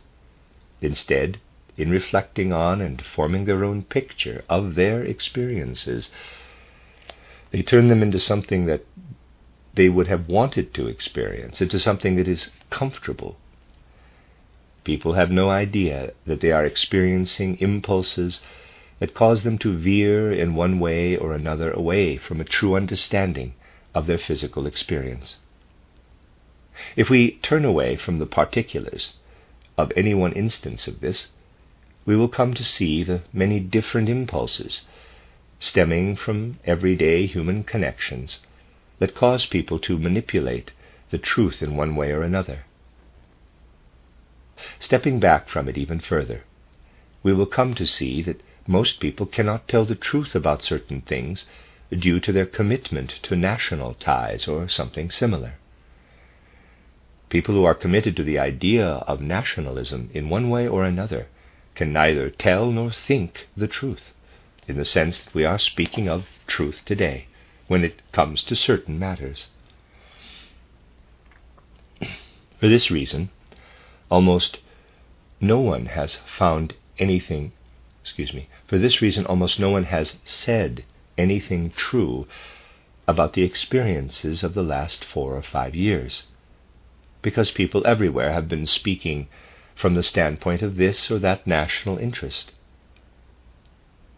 If one hopes to come nearer to the supersensory world, it is necessary to understand that an endless number of things are due to this fact. In an age where things such as what I characterized to you yesterday are possible, do you think that in such an age there are many open pathways to the truth? There are not. Those people who are stuck in swamps of falsehood, those people spread a smoke and fog that let nothing through, nothing that a healthy human understanding should be able to take from supersensory truths. People are just as uninterested in understanding truly and clearly that a direct connection between human beings is necessary if these supersensory truths are to take hold in social life and society. It is not possible to twist the truth on the one hand and then intend to understand supersensory phenomena on the other. When you say these things out loud, they seem to be almost self-evident, but they are in fact not self-evident at all. Indeed, we all need to remind ourselves of them constantly. This is the only way that we will eventually arrive at what is needed now in connection with these things. Think about what I have been saying during our days together about the key principle of human society, something that must be taken very seriously. It must be grounded in trust, in the sense to which we have referred to it here. In many respects, this trust will also be necessary in the future, regarding our knowledge and understanding, in relation to the fact that those who are in a position to speak about initiation science are listened to neither with antipathy nor with sympathy, nor through the filter of any sort of personal feelings. The things that they say must be considered only by healthy human understanding. By this means, it will always be clear that the Anthroposophical Society should continue to be a genuine bearer of supersensory truths in this world. This will allow it to do an incredible amount of necessary and meaningful work in the course of human evolution. Now we must also keep in mind that collecting experiences of the supersensory world is obviously a serious and important matter. I spoke to you some time ago about how a friend of our group, who was brought near to death by a wound he suffered during the World War, wrote down some lines in which he describes that in the face of death the air around him hardened, became like granite. When I spoke of this, I drew your attention to the fact that this was absolutely a true experience. If you consider the most elementary things that appear in reports about crossing the threshold into the spiritual world, you will be able to gain some sense of the seriousness of the matter. As we go about our lives during the daytime, all the things that are around us are illuminated by sunlight, and they are also illuminated during the night time, for that matter, since we have electric lights now.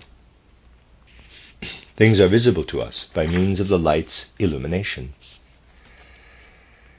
In a similar fashion, our other senses also perceive the things that are around us.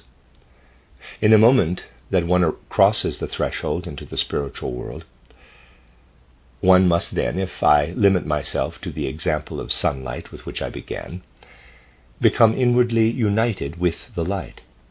One cannot see things by way of the light, because the light must be drawn within. We can see something by way of the light only when the light remains outside of us.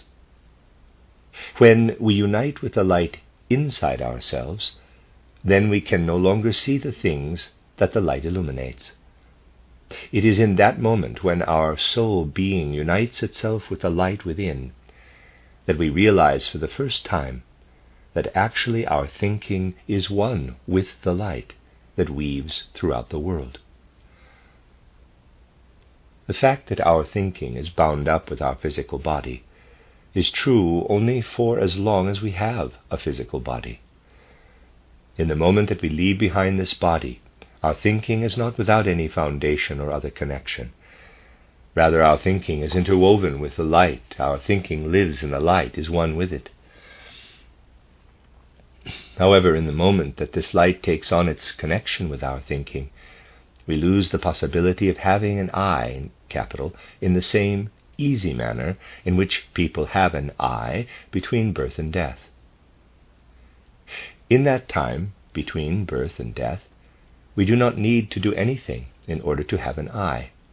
Our bodies are formed in such a way that our being is reflected in them, and it is this reflected image of our being that we call our I. It is an accurate reflection of our true I, but it is a reflection all the same. It is simply an image, reflected in a sort of mirror. It is an image thought, a thought image, and it dissipates in the moment that the threshold into oneness with the light is crossed. If we were not in that moment to find another framework for our I, then we would have no I at all.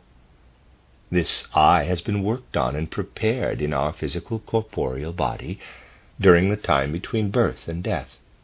It is lost in the moment that we leave behind our physical body, and we can continue to have an experience of our I only by becoming one with what we may call the planetary forces, particularly the different forms of the planet's gravitational forces.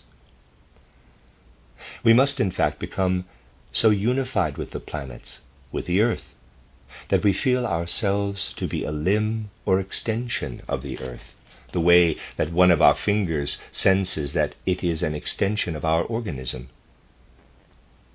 In this connection with the earth, we find again the possibility of recognizing our I. Thus we must say, from the perspective of initiation science, that human beings are alive with the forces of earth and concern themselves with the affairs of the world, illuminated from within. For the experience of those beyond the threshold, this statement is comparable to the following statement describing our experience here. We live in our physical bodies and think about things. In our lives between birth and death, it might be said that we live in our physical bodies and concern ourselves with things in our thinking. As soon as we leave behind our physical bodies, we must say, quote, "We are alive in the forces of the earth and concern ourselves with the affairs of the world, illuminated from within, living in the light." When these things are spoken in this way, when they are illuminated as we have just done, then they are absolutely comprehensible for healthy human understanding, regardless of how a person might otherwise think about things. And even the initiates will gain nothing from their supersensory experiences if they do not properly develop their healthy sense of reason. When you think in such a way, please take note of what I am about to say, because it is quite a serious matter. That you are able to meet and fulfill every demand that is set before you today in school tests and exams, when you adopt patterns of thinking that allow you to pass with highest marks all of the tests that your professors give you, then your healthy human sense of reason has become so addle-brained that even if 1,000,000 supersensory experiences were laid before you, you would see as little of them as you might see of the physical things in a darkened room. These things that make us acceptable to our materialistic age are the things that darken the room in which we encounter the supersensory worlds. People today are used to thinking in a way that is only appropriate for thinking about the physical world. They are trained to grow accustomed to this way of thinking from a very young age. But a healthy sense of reason is not something whose development is founded in the physical body. Its development is founded in a liberated spiritual state. But this liberated spiritual state is taken out of us in the earliest years of our schooling. Even in those early years, the teaching materials are such that they take away the ability to develop in this free spiritual state. What good will it do us when these important truths about the time we live in are hidden entirely from us? People may not understand why we are undertaking the work of the Stuttgart Waldorf School, but this Waldorf School shall, at the very least, offer a small section of humanity the opportunity to escape the addle-brained nature of these times and to have a genuine possibility of moving freely about in their own thoughts. Unless we see these matters with an understanding of just how crucial they are, we will not be able to move forward. The tendency today is toward the general and the unspecific, which you will see confirmed in the following. People are drawn toward anthroposophy or something like it because they are tired of the typical outdated forms. They want something new. But the new thing that comes along is still supposed, wherever and whenever possible, to wallow in the same swamp of all the old forms of human judgment. I have come to know many people — it is not advisable to beat around the bush when it comes to these matters — who have felt it to be true that anthroposophically oriented spiritual science has something true to say about the mystery of Golgotha.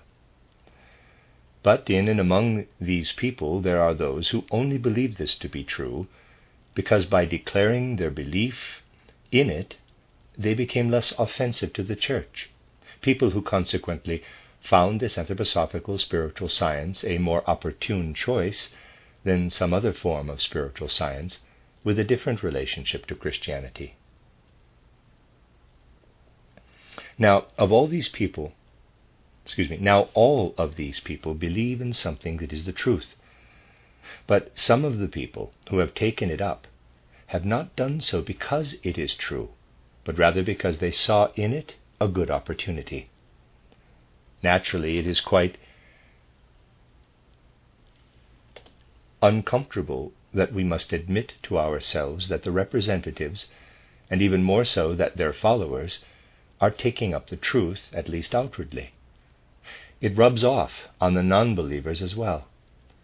This cultural, historical phenomenon must therefore be carefully considered. If we want to draw closer to the spiritual world in the proper way, we must have an interest in all things, but must not be greedy in our curiosity about anything. It is, however, so easy for people to confuse interest with curiosity. In fact, we need not learn to think about things differently. Rather, we must learn to relate to them differently in our feelings. If, in the end, anthroposophically oriented spiritual science receives a kind of cloak that allows it to play a role in tea parties and salons or other similar things in this day and age, it will do nothing to aid this spiritual science in the true fulfillment of its task, for its task is a genuinely serious one. The oppositional forces that are asserting themselves in so vile a manner these days are simply products of the fact that people have noticed the following. The society here is not a sect, not a familial society that lots of people want to be part of. Rather, it is something seeking to meet the impulses that our times so urgently need. But what do most people care about the impulses that our times need? If only they could feel the burning desire to have some part in a new religion. This egotism of soul that so many impress upon anthroposophically oriented spiritual science must be overcome. If we truly want to understand this spiritual science, we must have a genuine interest in the general affairs of humanity. We must take interest in these broader affairs. These broader concerns and connections will manifest in what appear to be the smallest phenomena of life. But the entire structure of our feeling life must be altered in a certain way if we hope to direct our healthy human reason so that it becomes a part of the correct stream of spiritual science. Let me say that again.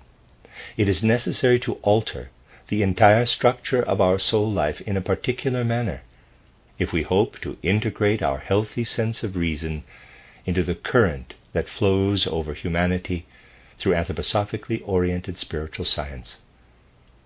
But how is our sense of reason directed currently by modern culture, which is so mired in materialism? It is oriented in such a way that we feel ourselves to be primarily physical, corporeal human beings. Here we are standing with our knees and our muscles, with our nerves. We feel like a physical human being. And if we were to draw this, we would see that our body acts like a mirror that encounters our eye, like so. There's a picture. Yes, you see here that your true being exists somewhere in the spiritual regions. Over here is your physical body. Your physical body becomes a mirror and casts back a reflection of the I, capital. The I has an existence over here, but the image of that I is reflected back in your physical body. You are aware of this reflected I when you look over here, pointing to the physical body. Look over here with other human beings from the place in which we all reside, even though most people nowadays are not aware of that place. And so your I is reflected back to you by your physical body, as are your thoughts and feelings and will impulses. All of that is reflected back. And behind this reflected I, there we find the physical body, and we human beings call the images we see reflected before us our soul. And behind our soul, we catch a glimpse of our physical body. We grasp at that physical body. But this mental picture, the physical body lying behind, and the I emerging in front out of it, this mental picture must be drastically altered. This is an altogether passive depiction, for in it we only feel or experience thoughts because our physical bodies lie behind us. We must learn to feel and think differently. We must learn to experience the following in our thoughts and feelings. We exist within a spiritual world. Here are not plants or minerals or animals. Here are angels and archangels and archai and the other beings of the hierarchies in which we live.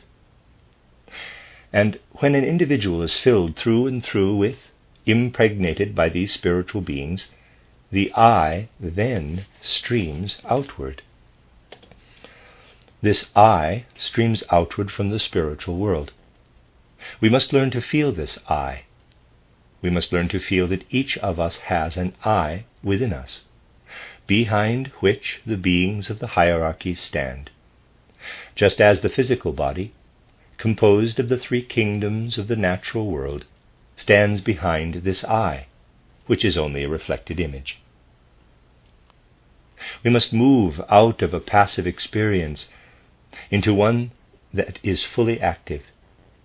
We must learn to feel, I create my true I from out of the spiritual world. Then we will also learn to feel, the reflected image of my I is given to me through my body, which belongs to the realm of physical being.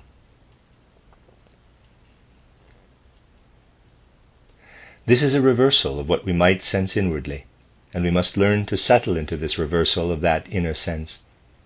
This is what is important, not collecting data. There will be plenty of data to collect once we have first come to experience this reversal of our inner sense. Then, when we think in this active way, thoughts will come to us that will be able also to fructify our social thinking. If we experience only our reflected I, then we will always arrive at a consideration of social thoughts, originating, as I said yesterday, in a simple rearrangement of our pre-existing language. Only when we desire to be active in our true I will we achieve truly free thinking.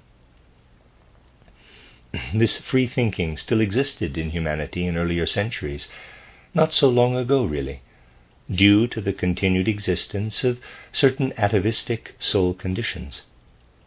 Purely out of instinct, people considered it to be an ideal to achieve this kind of free thinking. We must accomplish the same thing consciously in the future. There is a visible evidence of this need. Take a look at the doctoral diploma currently issued at Central European universities.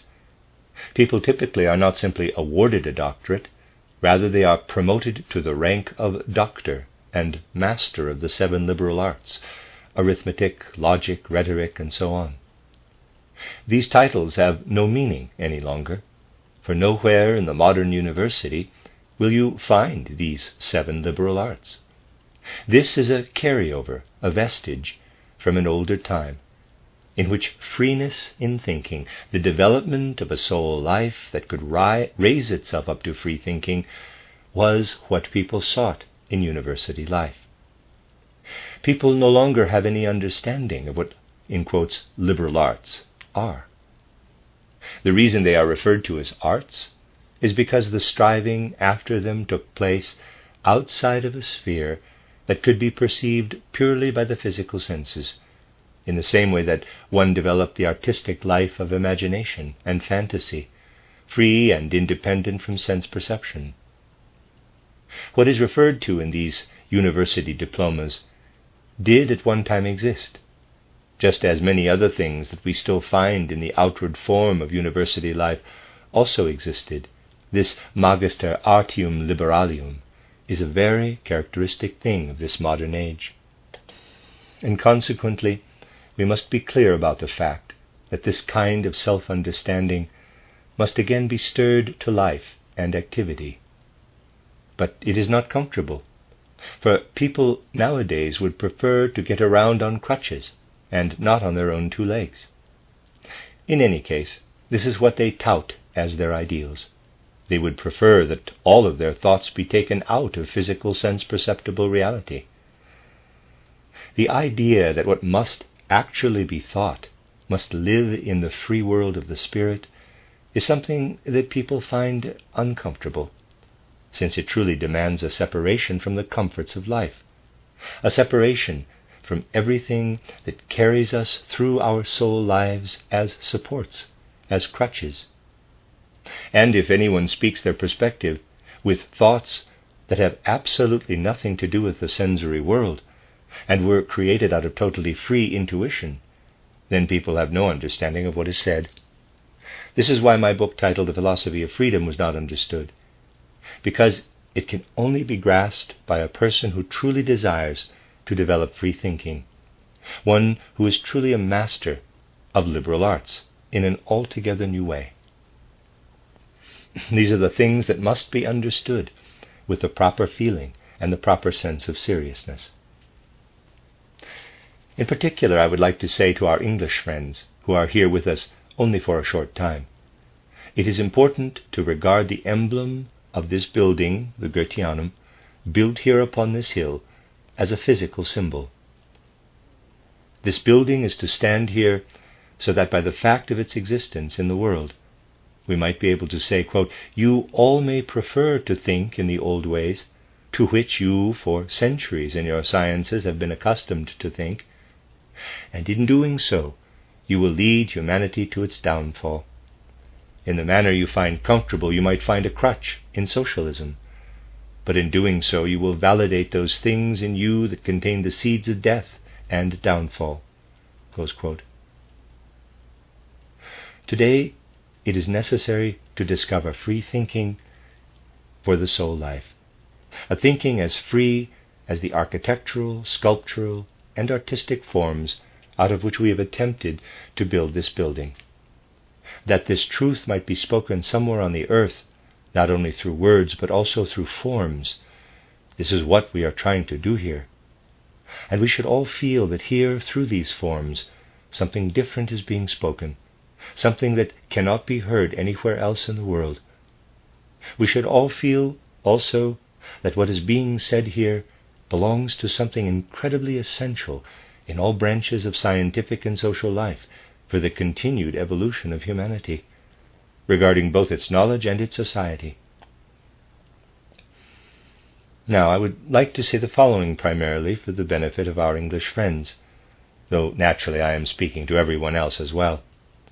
You will see that the possibility exists, the possibility that the intent that was present at the outset of constructing this building might be lost over time, that in the future, in the very near future, this intent might no longer be present in the form that I have just described. What would happen then? This building would remain incomplete, for it still requires a great amount of sacrifice. Without that great sacrifice, it cannot be finished. This building will remain unfinished. It will stand here as a torso, without limbs or head. This could be the case, that this building has to remain here as nothing more than a torso. Whether it ever becomes something more than just a torso depends on people bringing a proper understanding to the will that is to serve this building, an understanding that I have attempted to bring to expression before you in these lectures. Do not regard it as some sort of deviation from the idealism of spirituality when I say that physical money and materials are necessary for the construction of this building, when I draw your attention to the fact that without this money or these materials, this building could not exist. You could say, well, this is materialism. True spirituality should have no interest in such material concerns. But if, for example, you were to go back to England, you would be presenting an incorrect perspective if you were to arrive, and in this present moment upon which so much depends, to say only that this building will soon be finished, when in actuality there is the very real possibility that it will remain as nothing more than a torso. It would also be entirely incorrect if you were to say, yes, now it is just a matter of calling forth spiritual aid for its completion. No, when it comes to idealism and spirituality, the point is not to be miserly about material sacrifice. Being miserly when it comes to material sacrifices is not a sign of true spirituality.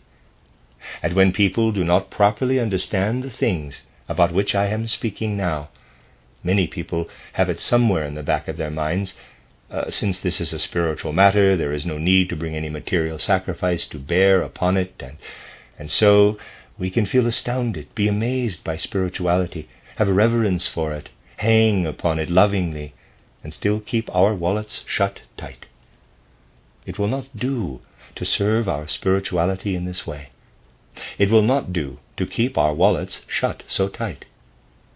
On the contrary, we demonstrate our true understanding for what is to happen here when we treat our idealism and our spirituality such that we do not say we can be idealistic and spiritual with a closed hand and wallet, but rather open our hands, open our wallets.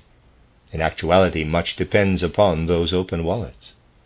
Only then, when we open our wallets, does the material truly become something insignificant, does it not?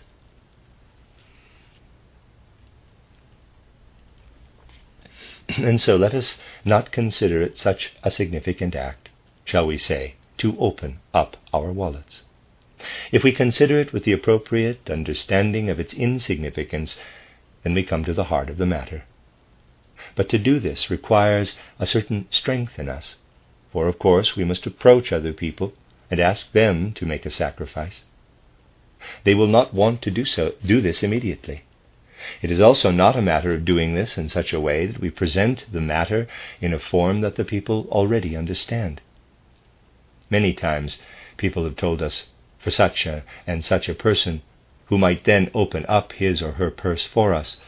I also do not believe that many of them really would open up their purses or wallets, but nevertheless, for a person who might open up his or her wallet for us, we should at least, the way that you might coat the perch in glue in order to catch a bird, we should at least do such and such a thing so that they can easily understand. But this is precisely the crux of the matter, that in doing this we are bringing a new understanding to those with whom we speak, and that they should be ignited by it, that they are opening their wallets for something that must necessarily light a fire under a lot of people. What is important is that they are to open their wallets for something altogether new, something that they do not as yet understand, and also that they are to open up their wallets for a spiritual effort. You see, I am seemingly speaking about something that is also material.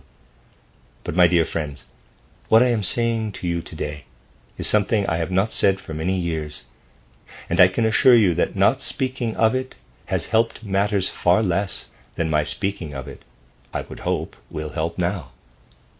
I would have gladly left it all unsaid, had not speaking actually helped anything. And this is why I have said it now, to help in the future. It is so necessary, my dear friends. But do not believe that in saying it I am trying to demand something from you. Go to England now and tell the people there that they want money in Dornach. This is not what I mean at all. On the contrary, the important thing is that money is altogether worthless and of no real consequence if it is not used in the service of something that is most spiritual, if it is not used to work toward the goal of making what we are intending to accomplish here resonate spiritually throughout the world. If that does not come to pass, if it cannot come to pass that the spirit which is to be embodied here finds resonance throughout the world, then we have no need for this building. Then it might as well remain nothing more than a torso. And so, on the one hand, we serve with complete devotion the spirit that is desired here, and on the other hand, we make it possible for this spirit to be in the world at large. I can assure you all I would not have made this appeal to you today if it were not absolutely necessary. Have enough trust in me to believe that I made the decision to appeal to you in this way out of a definite necessity, because I saw that it was necessary. Trust enough not to merely think after you have sailed across the English Channel, "We are spreading the spiritual teachings now, and, by the way, over in Dornach they are hoping to get their building finished, but that is just a material concern." It would be more comfortable for me to be able to say this to you, but it simply will not do, for it is absolutely necessary, my dear friends, forgive me, to speak this bluntly and directly. For everything that is to happen in the near future, we are going to need a lot of money, truly a lot. I am not saying this to you out of greed, but rather I say it for this reason, because the manner in which I have just had to speak to you is the only way of keeping what we have begun here from being left forever as a torso and nothing more. And so I would like to direct this request in particular to our English friends, that you all, when you arrive again on your green island, do not forget, when you are with your friends or elsewhere, to do work also in this realm, somewhat uncomfortable to me, that I have just spoken of in a very particular tone. It is very, very important. Next Friday at 7 o'clock, we will have our next lecture. For now I would only like to add that I was, of course, speaking just now also to those who are not going across the Channel in the near future.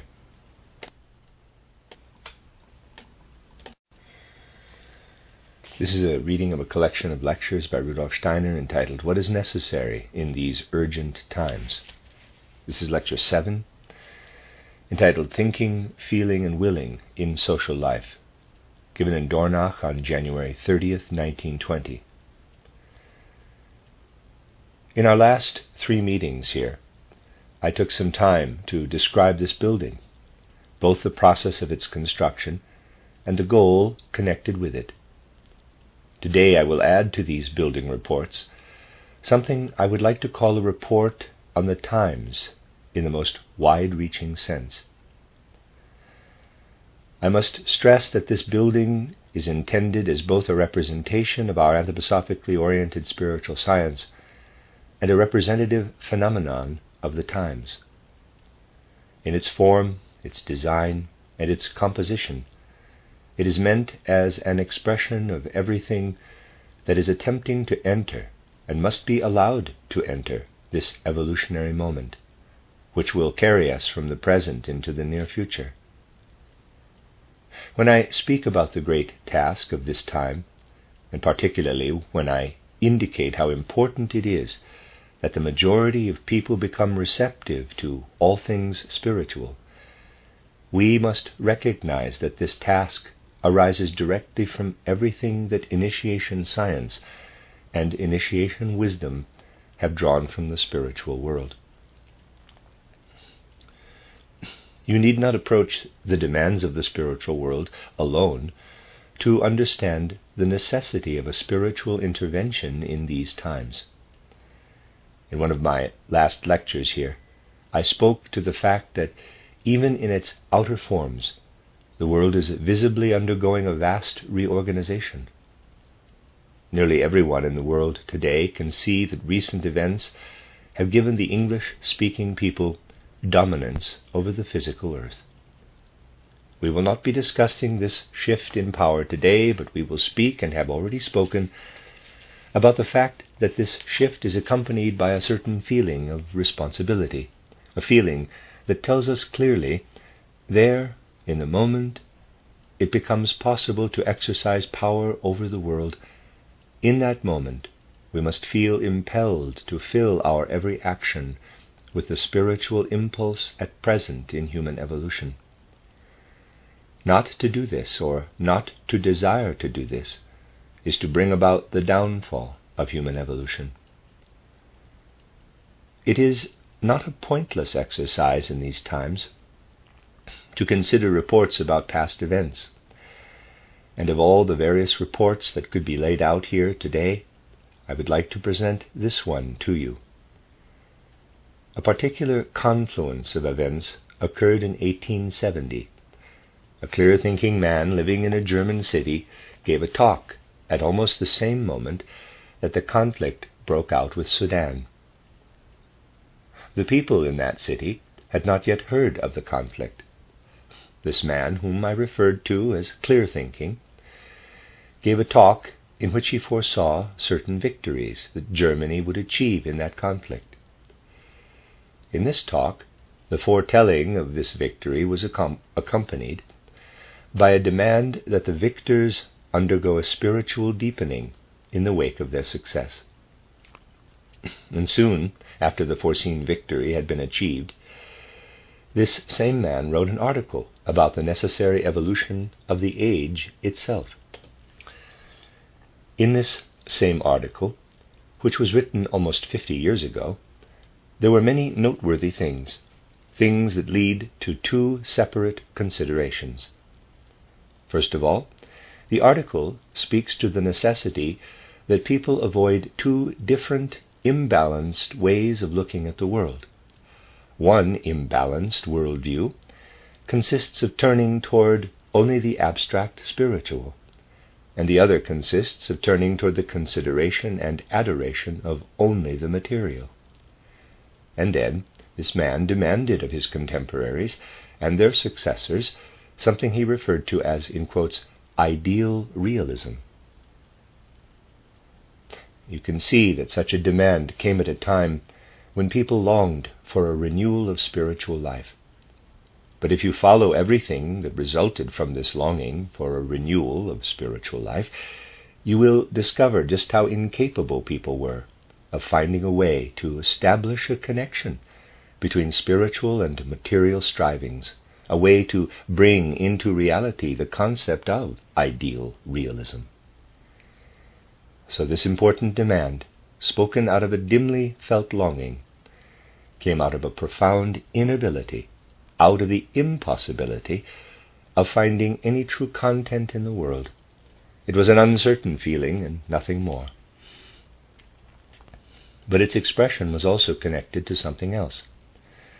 The man I am speaking of, together with several others who also felt some sort of longing for a renewal of the spiritual life, tried to draw attention to the fact that if this renewal of spiritual life did not occur, the nations of Europe would go to war, and all of the culture human beings had created would be destroyed.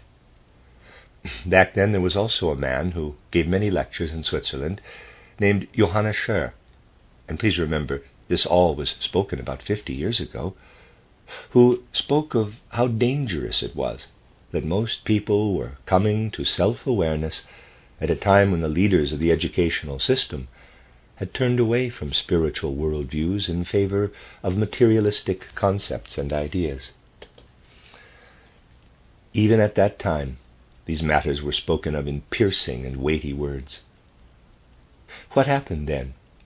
Then came a time in which a wave of materialism fell over all of Europe, a time in which people considered it acceptable to ignore the great danger that lay in not thinking about or desiring spiritual intervention. Every now and then, someone would come along and point out that despite the conscious attitudes of people in everyday life, a longing for spiritual life existed in the hidden places of the human soul, more so than in any other age of earthly evolution. But these voices were heard only on a very superficial level. Such people were not listened to seriously. and basically we are still living in this time. The terrible occurrences of the last 5 years have penetrated deep into the souls of the European people, so much so that their thoughts and feelings are connected only to outer results, and they are not willing to accept what we all must accept if we are to speak meaningfully about the future evolution of humanity on the earth. What lies before us now in Europe has been preparing itself over the course of decades, but human souls have not been preparing themselves. The majority of human souls are as unprepared as they could possibly be for a wave of intervention from the spiritual world, a wave that is pounding on the doors of life, a wave that wants to enter, but that people do not want to allow into their hearts and souls. It is essential that we turn toward a spiritual consideration of the world, and it is especially important that we come to a true knowledge of the human being. The true nature of a human being cannot be recognized unless we first recognize the spiritual world. For the human being lives with 2/3 of itself in the soul's spiritual world, and only 1/3 in the material world. Unless we seek knowledge of spiritual life, we will remain ignorant of our true being. We must ask, in a deeper way than the one in which most questions are asked these days, which part of our being is the area of the human soul that we encompass in the word, in quotes, thinking? Which is the part of the human soul that we encompass in the word will? Between the two lies our Gemüt, our feeling life. We will arrive naturally at knowledge of our feeling life, our Gemüt, when we give attention to our thinking life and the life of our conscious actions, our will life. Follow me briefly through a consideration of exactly what is meant by thinking. As human beings, we are aware that our thinking inwardly parallels outer life, which makes impressions upon us by one means or another. This thinking, we live in it. But at the same time, we should be aware that the majority of life is full of times when this thinking is divided by all sorts of dreams. Most people are not aware of the ways in which an unwilled element plays a role in their thought life. All of these unwilled parts of our thinking are essentially dreamlike. Try to be clear in yourself about how much you control your thoughts from the very center of your will life on a daily basis. Try to be clear about how much you strive to direct these thoughts inwardly, to form them out of yourself. Try to be clear about whether, most of the time, your soul allows the thoughts to enter it, allows them to break through to that deeper place. They have a life of their own, these thoughts. One blurs freely into the next, and people gladly give themselves over to the games that these unwilled thoughts play with one another. There is no great difference between these daytime thought games and the dreams that come to us while we are sleeping. These dreamlike elements intermingle with human thinking in other ways as well. People these days take part in the life of the external world. How do they participate in this life? They inform themselves about things that are happening in the world. They inform themselves in such a way that the events of life, brought about by some impulse or another, are carried over in large part into their own experience. They give themselves over to all sorts of popular agitation and excitement. You need only to investigate yourself whether this surrender to popular agitation stems from individual willing, or whether it comes rather from being swept up in whatever impulses are present at a given moment. I could present many, many different things to you that come storming into thought life, that take control of our thinking without any involvement of the human will. This was the reason I published my book titled The Philosophy of Freedom. to show that human freedom is only possible when this unwilled, dreamlike thinking is removed and replaced by impulses from our fully conscious and awakened will. Now, these kinds of true thoughts, what are they like? When is it true thinking? When it comes out of the fully conscious will. When you grasp a thought such that it is truly you that grasps it. In the moment that our thoughts grasp us, we are no longer free. Only when we are able to grasp a thought with our own power, with our own being, are we truly free. Since this is the case, a thought can be nothing other than an image. Were it something other than an image, if it possessed a reality of its own, it could not allow us to be free. Everything that has a reality of its own sucks us into the whirlwind of that reality.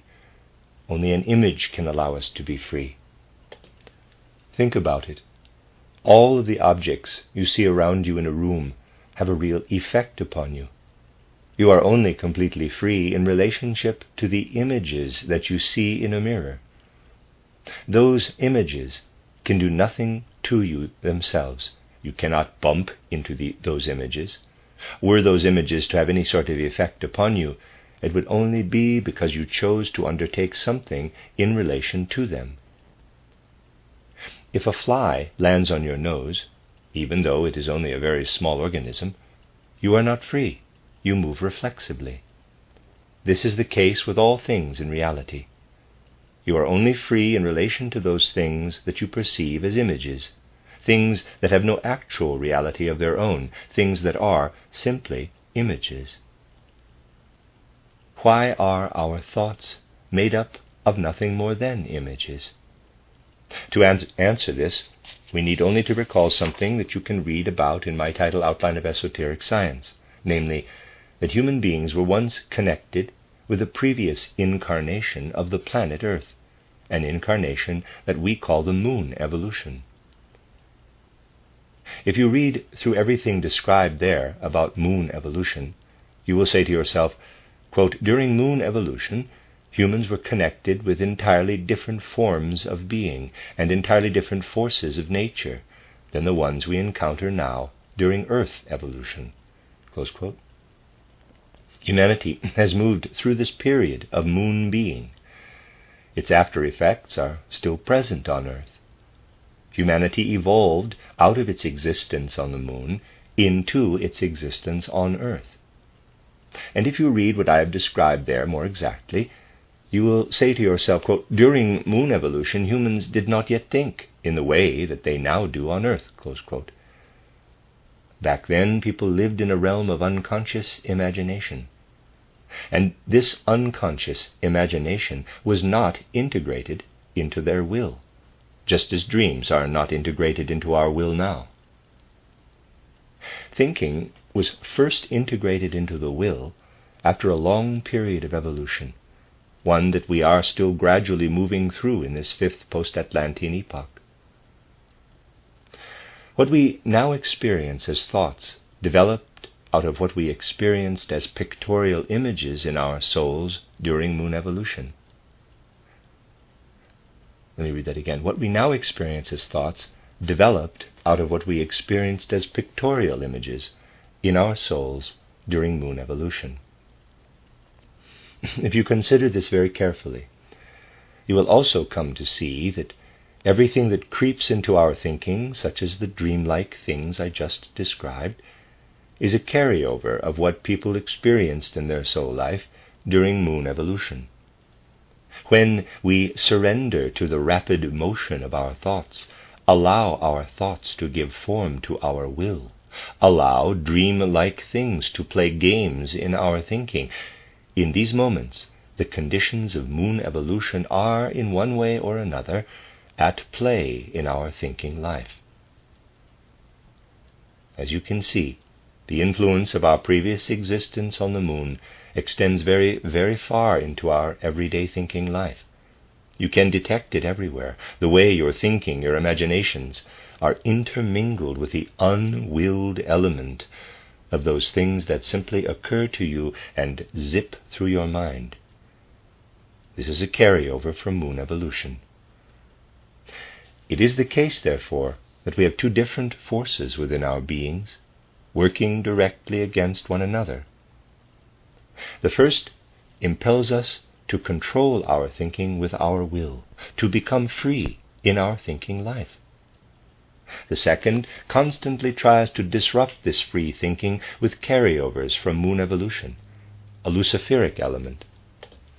A luciferic element is part of our everyday thinking life. We cannot banish it completely. We would have to banish from ourselves everything that we were not yet able to arrive at through our free-willed thinking, and yet we must always strive for new knowledge. We must be conscious of this and clear that this is the case. It is nothing more than empty words to say that you want to escape Lucifer's influence altogether. This is nonsense, for the luciferic element always plays a role in our everyday thinking. If you want to stand and meet the present demands of human evolution, then you must have the goodwill to know that both forces, the true earth forces and the luciferic forces, are constantly at play in your soul life. Only then will you achieve a real understanding of what truly lies within the human soul. I would like to say that in describing this, I have provided a rough sketch of one pole of the human soul. Let us now consider the other pole, the one that lies nearer to our will life. Of course, the will also plays a role in our thinking, but thus far we have only discussed thinking penetrated by will forces. Now we must consider willing penetrated by the forces of thinking. How does our will, which then transforms into actions, play a role in our everyday life? We can come to an understanding of this by taking a look at the connection between the actions we take every day and the whole cosmic being. Think about this for a moment. When you take a single step, when you move from this location forward to this location, steps forward, you actually alter, although in the most minuscule way, the gravitational conditions of the whole earth. When you step here, steps backward, you move to a different location than when you move here, steps forward. You influence the gravity on the earth differently when you step here, steps forward, than when you step here, steps backward. But if you properly consider that you influence the gravity of the earth just by moving across its surface, you will also come to understand a different sort of influence that you exercise upon it. Consider for a moment something that is part of the natural world. For example, when a branch grows out of a tree trunk, this branch has a particular relationship to the earth as a whole, just as it also has a certain relationship to that trunk from which it is growing. It has a particular gravitational relationship to all of the earth. The earth and the branch taken together constitute a unified whole. If you were to break that branch off the tree and lay it down somewhere nearby, you would alter the gravitational conditions of the entire earth, if only in a very small way. The tree would sway less in the wind, and the broken branch would rustle a little on its own in some other location. You would change the gravitational conditions on the earth differently if you were to lay the branch here as opposed to over there. This is something that you bring into the world through the very fact of your being. So far, we have only discussed the relationship between your human form and the surrounding world. But you have other influences on the world. For example, you can make something out of this tree branch. Let us say that you consciously and artfully form this branch into something that can then be put to some sort of use. To do this, you first think about what the form should be, and then you cut away everything that is not part of that form. Now you are exercising an entirely different kind of influence, one that does not involve breaking the branch off the trunk and putting it on the ground, but one that actually involves giving a different form to something nature created. Just think how much human beings do in this artistic or technical way. Think about how they form the things they take from nature, and in so doing exercise influence over the earth. And I ask you, that when people do these things, when they alter the natural world, when they form machines and pieces of art from the things they take from nature, do they do this with their thinking? Let us consider how much of it comes from thinking. When we think about something, we create a mental image of it. For the things existing on the earth, it makes no difference what occurs in this world of images, just as the images that appear in a mirror reflecting the objects in a room exert no influence on the objects themselves. But human beings give their mental images reality. This is the other side of the coin. When human beings, having developed out of moon evolution, give reality to their thoughts, when we form something and place it somewhere in the world, something plays a role in all of this machinery, in all of the things we craft and form, that is not at all connected with earthly existence. Just as Luciferic forces bring dreamlike elements into our thinking and played a role in the dreamlike state of moon evolution. So, what is it that plays a role in everything that we bring into the world? The things that we bring into the world through the actions of our liberated soul life are not products of old moon evolution, which then gave way to our present earthly state. These things that we create will only have real significance once earth evolution has given way to the next stage of evolution. Like a child in its mother's womb, or perhaps not yet in its mother's womb, but waiting in the spiritual world for its chance to incarnate, like a child whose existence will come some time in the future, everything that human beings create is still in an embryonic state, waiting for its moment in the future. And we see the true meaning of these things only when we see them as embryonic, when we see that their true significance lies sometime in the future. If we create something in our lives today, if we do not take nature as it is, but rather alter it somehow, by giving reality to our thoughts, we are, in that moment, creating for the future. If instead we see what we are creating as belonging only to the present, if what we create takes up residence in our lives in such a way that we see only its momentary usefulness, then the future will come to reside unnaturally in our actions, just as the past resides unnaturally in our dreamlike thinking, and Ahrimanic forces will take hold of our actions. In human life, only the child, who also creates and forms things in the world, though without the striving after usefulness, may in its unconscious state understand what it creates as existing not only for the present, but in preparation for the future. We must always be conscious that when we as human beings bring forth our machines and artistic creations, we are forming things for our next phase of existence, for Jupiter evolution. We must be conscious that our earthly existence must someday be shed, and that the true meaning of our actions will come only in some future existence. This is the great error of modern times. People see the mechanical and artistic things they create only for their present usefulness, and do not wish to become aware that we all have work to do for the future forms of our existence. In choosing to focus on the immediate usefulness of what we create, we allow Ahriman to creep into our will life. We must ask ourselves, was this focus on usefulness always present in human existence? It was not present as such during the times of ancient Greece, for example, and in earlier cultures.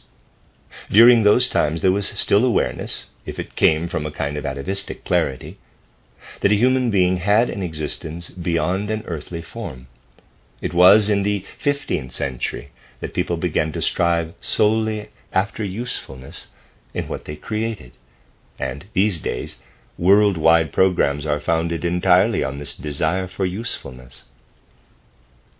Just as it is impossible to entirely remove a dreamlike element from our thinking life, it is also impossible to entirely remove this striving after usefulness. Therefore, let no one utter the empty phrase, quote, "I want to escape from all Ahrimanic influence," close quote. That is nonsense. It is impossible. Ahriman plays a role in all of our actions, with the exception of what we do as children, when we have no goal, no desire for usefulness, when we do everything simply because we want to do it.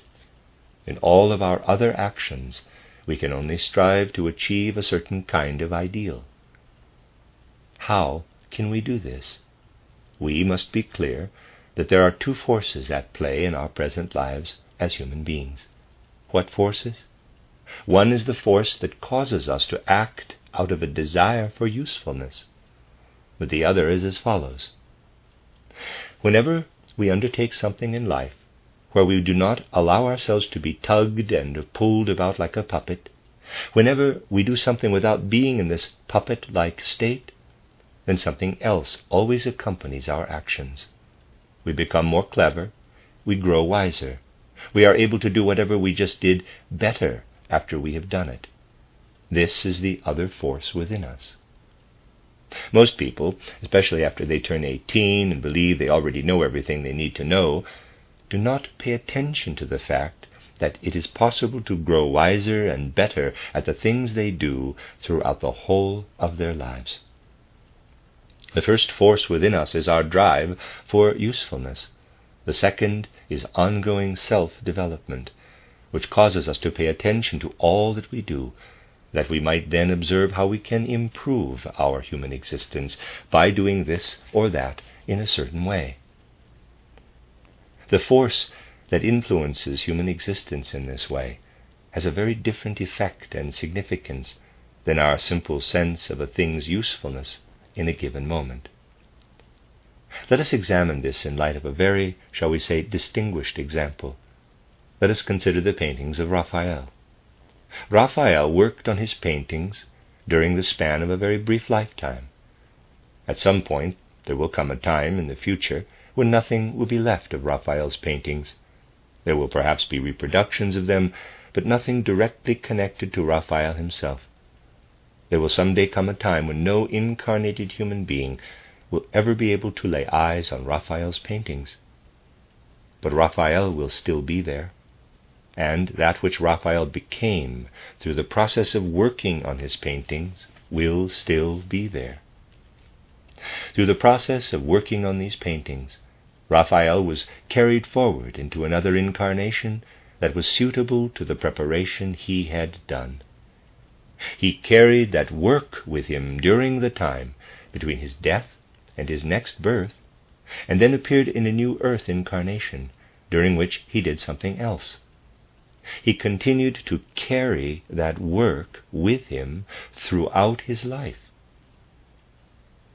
What Raphael became through painting his pictures is what continues to live on, and would continue to exist even if the earth were destroyed. It is possible to refine a desire for usefulness such that one can explain why it is useful that paintings exist. If you were to think about it, you would see that there is no great difference between an unrefined desire for usefulness and a more refined one that allows someone to talk about the usefulness of Raphael's paintings. But what Raphael's individuality and soul became through the process of painting is something altogether different. That will carry over from this existence on earth into Jupiter evolution. That is what will continue to develop in the future. This is a very, shall we say, distinguished example of what will happen with the human soul, something which we can distinguish from actions in the external world. We must hold this differentiation up before our souls and understand how wide-reaching it is. We must understand that someday the earth will disintegrate into the cosmos, that someday nothing will be left except human souls. When nothing remains except human souls, the results harvested from those souls, evolution, will be the thing that distinguishes what our earthly existence was at the end from what it had been at the beginning. From this standpoint, we can identify what might be called the obligation that each of us has to develop ourselves during Earth evolution. We can identify the obligation each of us has to make something of ourselves so that we can be a part of the cosmos. And with this comes this thought: the Earth will end someday. The Earth will disintegrate. Human souls will be all that is left. I would like to point out that the strength needed to bear this thought, to grasp it in spite of how difficult it is, this strength is being altogether lost. And as it vanishes, Earth evolution will cease to have any meaning unless people can find the strength to bear a spiritual understanding of the mystery of Golgotha. For at the heart of the mystery of Golgotha, if it is understood properly, lies the seed of thoughts like this one, thoughts that arise from a true spiritual perspective. Just think about that very popular saying which the evangelists attribute to Jesus Christ, quote, "Heaven and earth will pass away, but my word shall live forever," close quote. What Christ gives to the human soul will remain, will continue to be there, even after the earth has ended and split apart in the cosmos.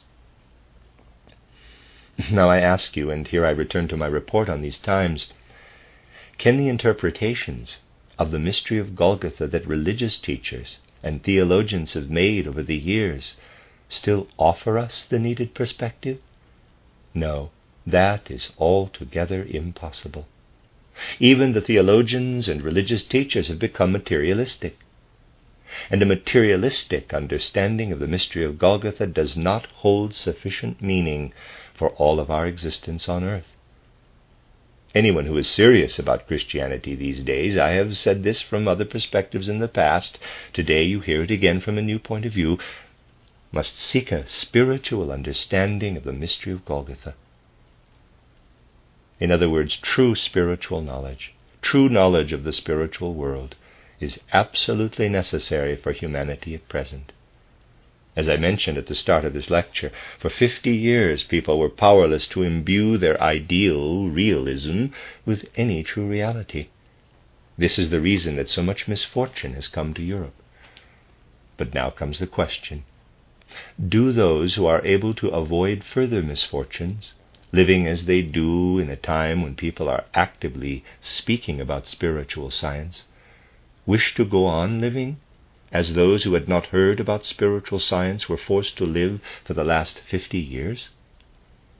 If so, then catastrophes will befall this earth that will make the ones we have experienced seem insignificant. There's nothing else to do but to say this directly. When people demanded a renewal of spiritual life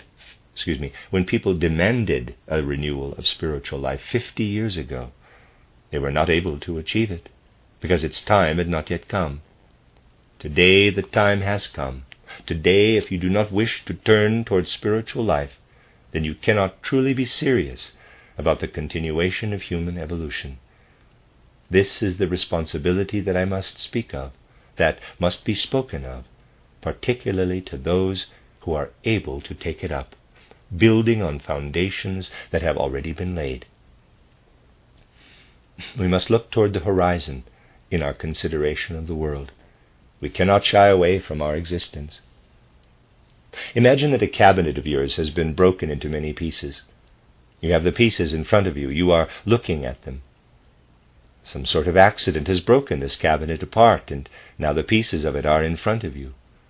What do? You take the pieces, you get some nails, and you fasten the pieces together to make it look like it once did. And it will. However, it will fall apart again if the pieces have become rotted, or if the nails do not hold, or if the pieces are weakened in other places. Europe has fallen apart as if it were an old cabinet. Czechoslovakia, Hungary, Romania, Serbia, Austria, Germany, the former Russia, Ukraine, these are the pieces, the remains of the cabinet. and the Western powers are trying to put these rotten pieces back together with nails that will not hold. People do not see that they are holding rotten pieces. They are gluing the old back together, thinking that in so doing they are bringing new substance into the course of human evolution. This is what they think they are doing. But that can only be accomplished through an awareness and understanding of spiritual science. And the question is, should the world, after what Europe has gone through, and what Asia and America will soon experience as well, simply glue and nail together the old rotten pieces of itself because it is the most comfortable thing to do? Or should we instead seek a complete renewal of the entire being of humanity through a connection with the spiritual world? We will speak more on this tomorrow, the end of Lecture 7. This is a reading of a collection of lectures by Rudolf Steiner entitled, What is Necessary in These Urgent Times? This is Lecture 8, entitled The Nature of the Threefold Social Organism, given in Dornach on January 31st, 1920. I would like to begin today by making you aware of something regarding the criticisms that have been brought against the connection of our anthroposophically oriented spiritual movement with social life. You already know about the inner connection existing between the two. I have spoken of that often. I have also drawn your attention to just how little prepared a spiritual movement will be to fulfill the tasks of this time if it shies away from the important questions facing humanity at present, if it ignores the most crucial demands made of it in the present and the near future. Yesterday, I discussed the fact that dreamlike elements creep into daily human thinking life. And I also told you about the various ways, or at least about one of the various ways, in which these dreamlike elements do this. We must be especially aware of their presence in our thinking when we encounter fully formed opinions coming to us from the outside world. It is indeed the case that we do not sufficiently examine a large portion of what we think, that we do not first live into it ourselves, and do nothing more than repeat what we have heard, treating it as though it were our own opinion. You need only look back on the countless judgments people have made in various nations during the past 4 or 5 years about the fate of the world, the worth of other nations, or the causes of the war. You will not be able to avoid the conclusion that the vast majority of these judgments, even the ones made by people whom you would have liked to think were different from the rest, are untested and unconsidered. People simply repeat them, reiterate them, treat them as though they were their own thoughts and assessments. I might also take this opportunity to remind you that when I have spoken here about events and phenomena in the world, I have never presented fully formed assessments to you, but rather have sought to characterize matters in such a way that they might help you arrive at your own conclusions. More and more this mode of presentation should take hold in the world, giving people a foundation on which they can build their own opinions, rather than presenting ones to them that are already formed. But people today have the tendency, upon hearing something, particularly when it is spoken with strong self-awareness or filled with a kind of fanaticism that might be difficult to recognize, to take on fully formed opinions as their own and repeat them in their speech and thoughts. And since a few of our English friends are still here, I must touch on the following example, though it may also be recognizable to others from other parts of the world. The opinion has been expressed in certain places that anthroposophically oriented spiritual science, which has its center here in Dornach, is getting involved in political life, and that a movement such as ours should have no such involvement. It should be noted, for one, that during its heyday the Catholic Church also was involved in affairs one would normally refer to as political. When such an opinion is expressed, it sounds in many ways like something commonly believed. and when someone hears such an opinion expressed, it seems more or less reasonable. That person says, yes, there really is something to that. It is a lot of nonsense that a spiritual scientific movement would get involved with a question like the threefolding of society. Now, the original assessment of these matters is of the sort I have already characterized for you today, one perpetuated in a manner similar to the way that students in modern schools regurgitate countless superficial ways of thinking. This age believes it has progressed very far in the development of its thinking, and it is true that elevating our thinking to a certain level is one of the tasks we must complete if humanity is not to fall into ruin. But the call for a clear, sharp way of thinking, specifically a thinking that is inwardly true, for all unclear thinking is also treacherous, the demand for a clear, sharp, inwardly true thinking stands opposed to the impulse to think unclearly in a way that is unfinished, the impulse to simply half-think, to think something you hear as if it were your own thought and then repeat it. I would go on to say to you that there is something fundamentally superficial about the assessment that anthroposophically oriented spiritual science has, in considering the question of threefolding, strayed into political life where it does not belong. This assessment is entirely abstract. It takes something that might very well be true of the Catholic Church and imposes it onto something of an entirely different nature. This would be similar to learning that it is good to put shoes on your feet and then applying what you have learned about the proper use of shoes to determine the proper use of gloves. Such an assessment of spiritual science is equally misguided. Why? What is the most basic principle of the threefold social order? Its primary intent is to clearly divide spiritual life in order to have its own realm from political or rights life and from economic life, which each should also be separate from the other two. Now let us think this through objectively and clearly, not superficially, like those who say that anthroposophy should have nothing to do with politics. What are we seeking to achieve through the kind of delineation I have just described? Well, spiritual life is to stand apart from everything else. It is to develop on its own foundation, and only carry out actions that come out of its own impulses.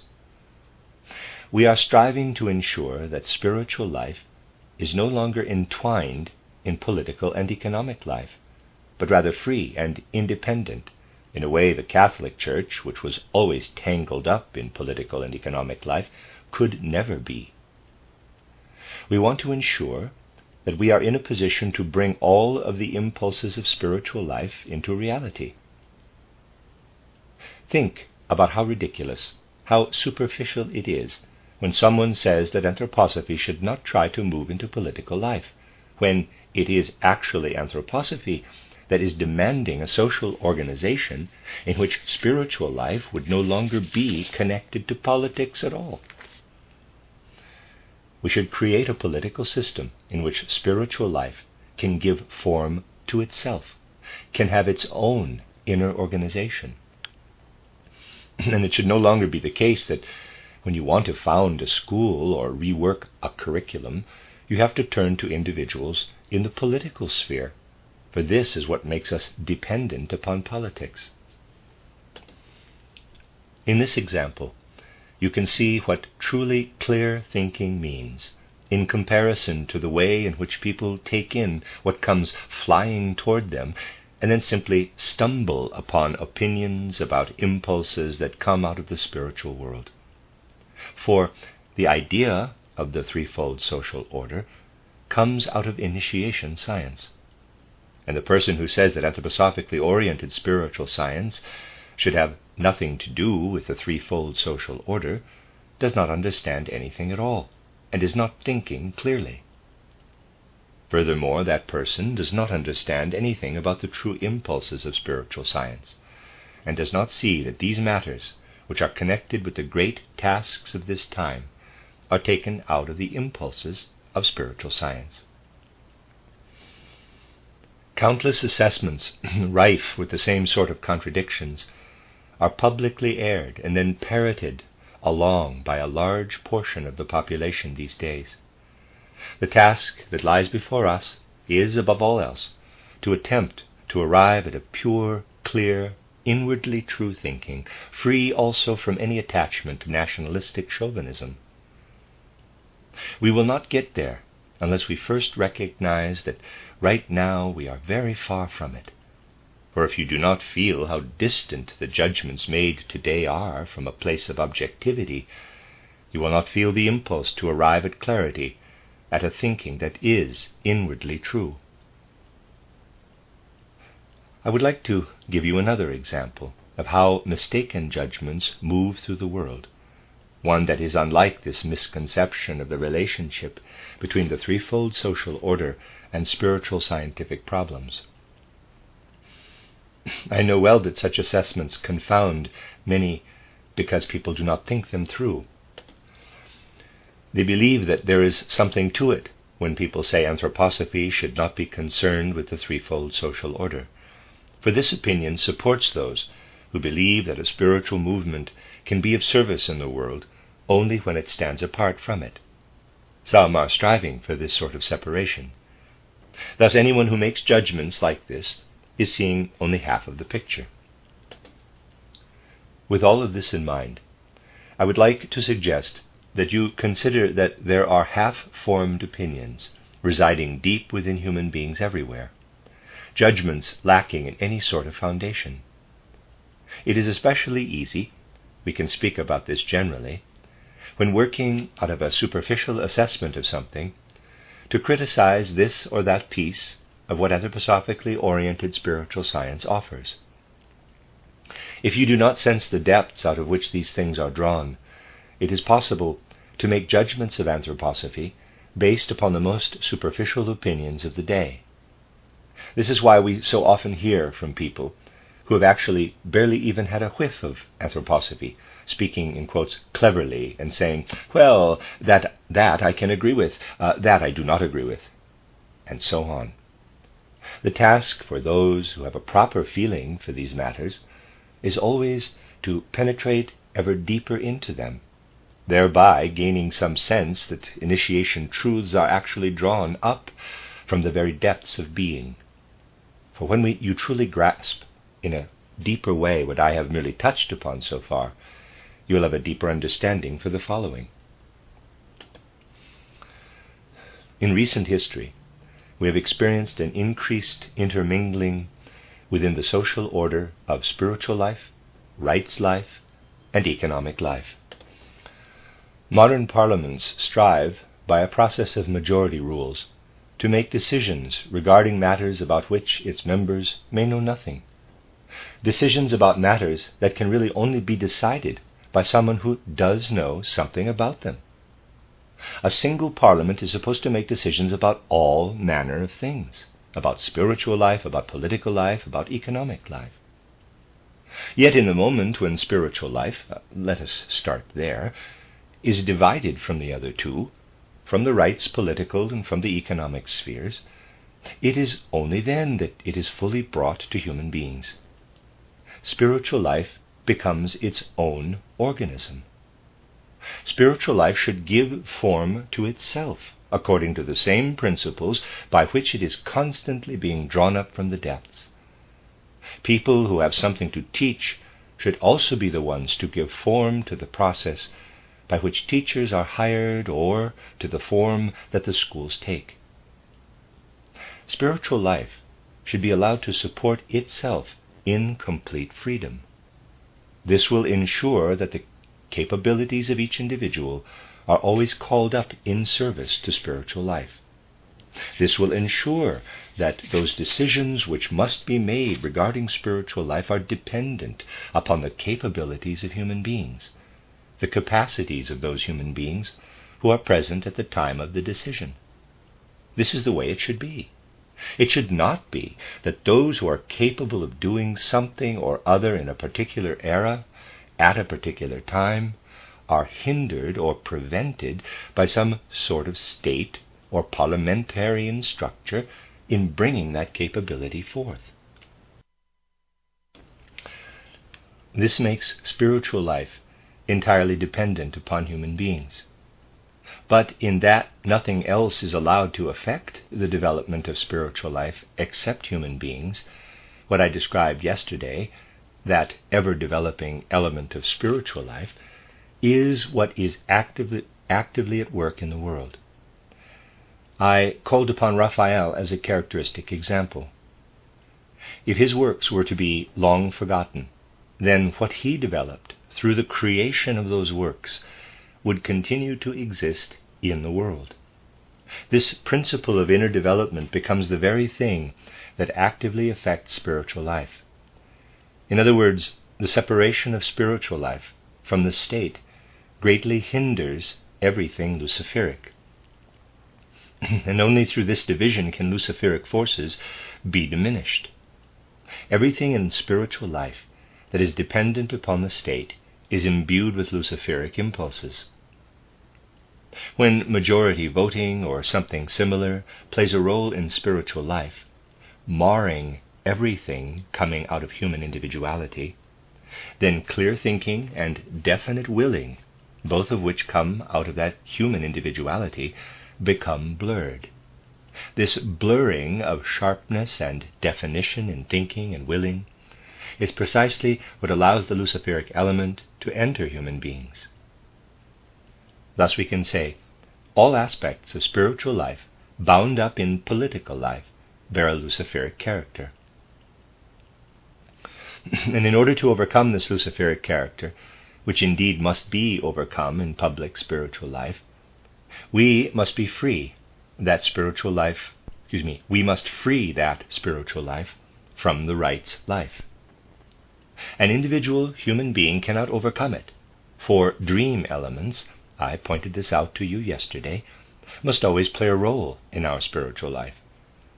But we withdraw from the influence of this element by participating in public spiritual life, so long as that spiritual life is held separate from the state. Similarly, when the economic life is bound up in the state, ahrimanic elements play a role in it. The ahrimanic elements that play into economic life when the state takes part in its affairs will be defeated only when that economic life in corporations, associations, and so on, as I have often stressed here, is built upon a life of brotherhood. You see that when we speak about the threefold social order, we are dealing with truly significant principles. In the middle of this picture stands the state organization, everything relating solely to public rights. Now, let us recall something I have talked about here before, but which I will now review for those who have not heard it. Human beings live not only during their time here on earth between birth and death, but also we all bear within us the echoes of what we lived through between our previous death and the birth that marked the beginning of our present life. During this time, between death and a new birth, we experienced things in the spiritual world that continue to echo into our current lives. How do these echoes affect life in the public sphere? Everything that human beings bring into public life in the form of their particular talents and gifts, in other words, everything that constitutes public spiritual life, all of this does not come from the earth. Rather, these talents and gifts are echoes of the pre-earthly life. Everything that Goethe brought into the world between 1749 and 1832, all of that was influenced by what he had experienced in the spiritual world prior to 1749. He brought it all down with him. And everything here on earth that develops in the form of art and science and religious impulses, in other words, everything that develops into earthly spiritual life, all of that is an echo of the more than earthly spiritual life brought by individuals through the gates of birth. If you look at literature, if you look at art, everything you find there has been sent down from the spiritual world. In these abilities we find present in our social life we have an element that has simply been sent down to us from the spiritual worlds. Human beings bring it down by entering through the gates of birth into this world between birth and death. On the other hand, everything done in economic life, through brotherhood or non-brotherhood, everything that human beings do for one another, all of their business, as strange as it sounds, all of this does not hold any real meaning for the life between birth and death. It holds real meaning for the life that comes after death. That is where it really matters, whether I spent my entire life as a miser, living with greed as my guiding principle, or whether I acted out of love for humankind. This bearing toward the world, insofar as it enters public life, insofar as it brings people into contact with one another, the significance of this bearing toward the world will be carried through the gates of death and will hold a profound meaning for the whole of our lives between the death we encounter at the end of this earthly life and the beginning of our next earthly life. We can say, what plays out here as economic life is the cause for how we will live between death and a new birth. If, for example, an economic organization is built solely upon egotism, then human beings will be hermits, in a very extreme sense, between death and a new birth. They will have great difficulty even finding other human beings. To put it briefly, the way in which people conduct themselves in economic life has a tremendous impact on the life between death and the next birth. This leaves the rights or political life, which is the only one that is purely earthly. It holds no meaning for life either pre-birth or post-death. It only holds meaning for what happens here on earth. If we completely separate the rights life from the two others, we also separate the earthly from all of the more than earthly things that are a part of our existence on earth. Thus, there are significant principles underlying the relationships outlined in the threefold social order. We divide affairs into three realms because we must hold the two vastly different areas related to the supersensory world apart from the only one related solely to the sensory life between birth and death. The things in human life that can only be decided through majority votes, those things can have significance here on earth.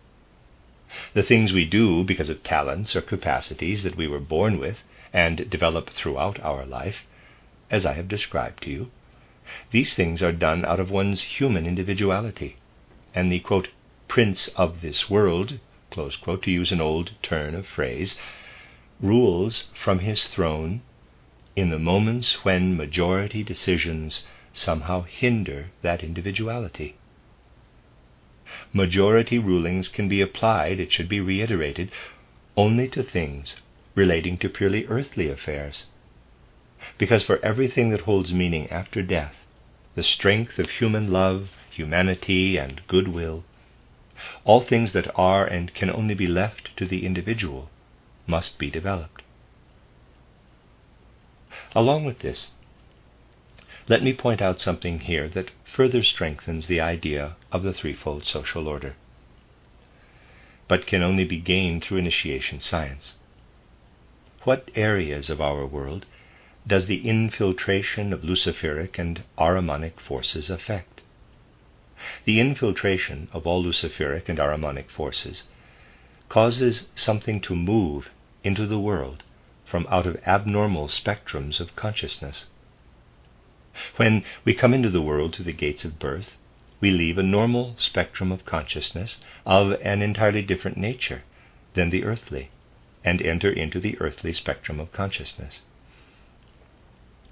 At this point in the fifth post-Atlantean epoch, dream consciousness, which is to say a daytime consciousness filled with dream images, is abnormal.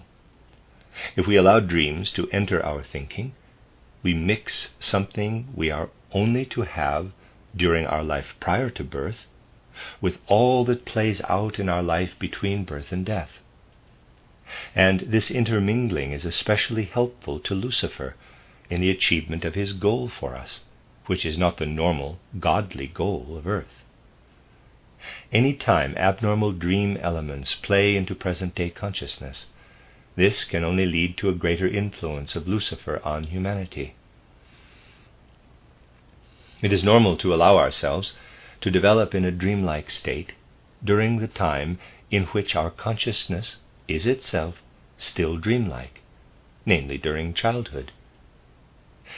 If we maintain the same relationship to the world that is perfectly natural for a child, for example during the years in which we should learn to speak as though learning it in a dream, beyond the age of childhood, which a large portion of humanity does these days, then we are throwing open all of the doors and gates and windows and every other entryway that can be opened to our consciousness and allowing Lucifer to enter.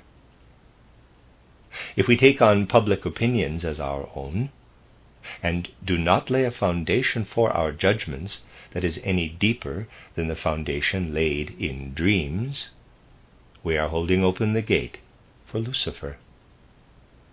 When, for example, we are told by one side or another to consider someone a great statesman or a great ruler or not to be blamed for the war or a great general, without examining it ourselves, then our reasons for having such an opinion are no different than our reasons for dreaming one thing or another. A great number of people had, until recently, considered Woodrow Wilson a great man, because he brought those nonsensical 14 points into the world. Ask yourself about the inner conviction people felt in expressing this high opinion of him, and you will find that there is no difference between the conviction they felt in thinking Woodrow Wilson a great man and the conviction they feel about something they dream. The dream comes to them with the same inner willfulness or unwillfulness as this judgment of Woodrow Wilson and his 14 points. There is no difference between dreaming while fully conscious and dreaming while sleeping. There is no difference between agreeing with the voices of the external world that Ludendorff is a great general or Clemenceau is a great statesman, and dreaming at night about one thing or another. But we must be aware of this, because in noticing such things we simultaneously arrive at an understanding of how Luciferic forces take hold of us in the world. We are grasped by Luciferic forces in the world in the moments when we dream while conscious. Regarding general public opinion, a large number of people in the world today have acted in a truly childish way and continue to do so to this day. These are matters that must be taken even more seriously than most people believe. And the other important thing is that we learn lessons from life. Regarding the will, we are completely asleep. I have often said this before. I have said to you, you have mental pictures of what you do, but not of what inwardly directs your hand when you move it. People do not typically have any imagination of that. The mental picture most people have of the strange process connected with human will is as incomplete as the mental picture they have of what they do in their sleep. In most people's lives, the will exists as a kind of waking sleep. We must work to bring this will to consciousness. In terms of earth time, this is going to be a long process, brought to consciousness in parts, first in one area of life, then in a little while in a few others. But then particularly notably in one area, for example, in our eurythmy. In eurythmy, movements are undertaken out of fully awake consciousness. There, the will is truly integrated with full consciousness. This is why in my introduction to eurythmy forms, I have often pointed out how essential it is for the eurythmist to fight against all dormant forms of existence, and to work to achieve the opposite of dreamlike things. It is a grave error to practice eurythmy in anything other than a fully conscious state, to practice it as something mystical. I mean mystical in the sense of the mystics of old. It is already a mistake to live mystically in everyday life, and even worse when something intended to be practiced in the opposite of a dreamlike state is instead practiced mystically. But we must also strive to fully integrate our will life with our fully awake consciousness in the rest of our life, outside of eurythmy as well. Again, we have an instance where a large number of people are working to achieve the opposite of what should be seen as a basic task of our time. It is a basic task of our time to fill all of life with consciousness, and not merely with understanding. Understanding is very one-sided. People believe they can gain understanding of supersensory truths through mystical means, through mediums, in other words, by means that do not involve consciousness at all.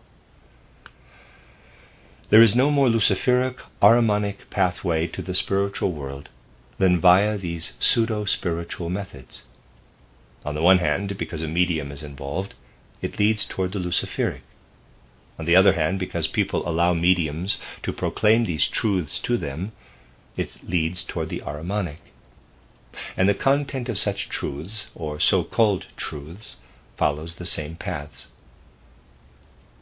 Everything that the medium has to say about the supersensory does not even hold as much meaning as the sensory world does.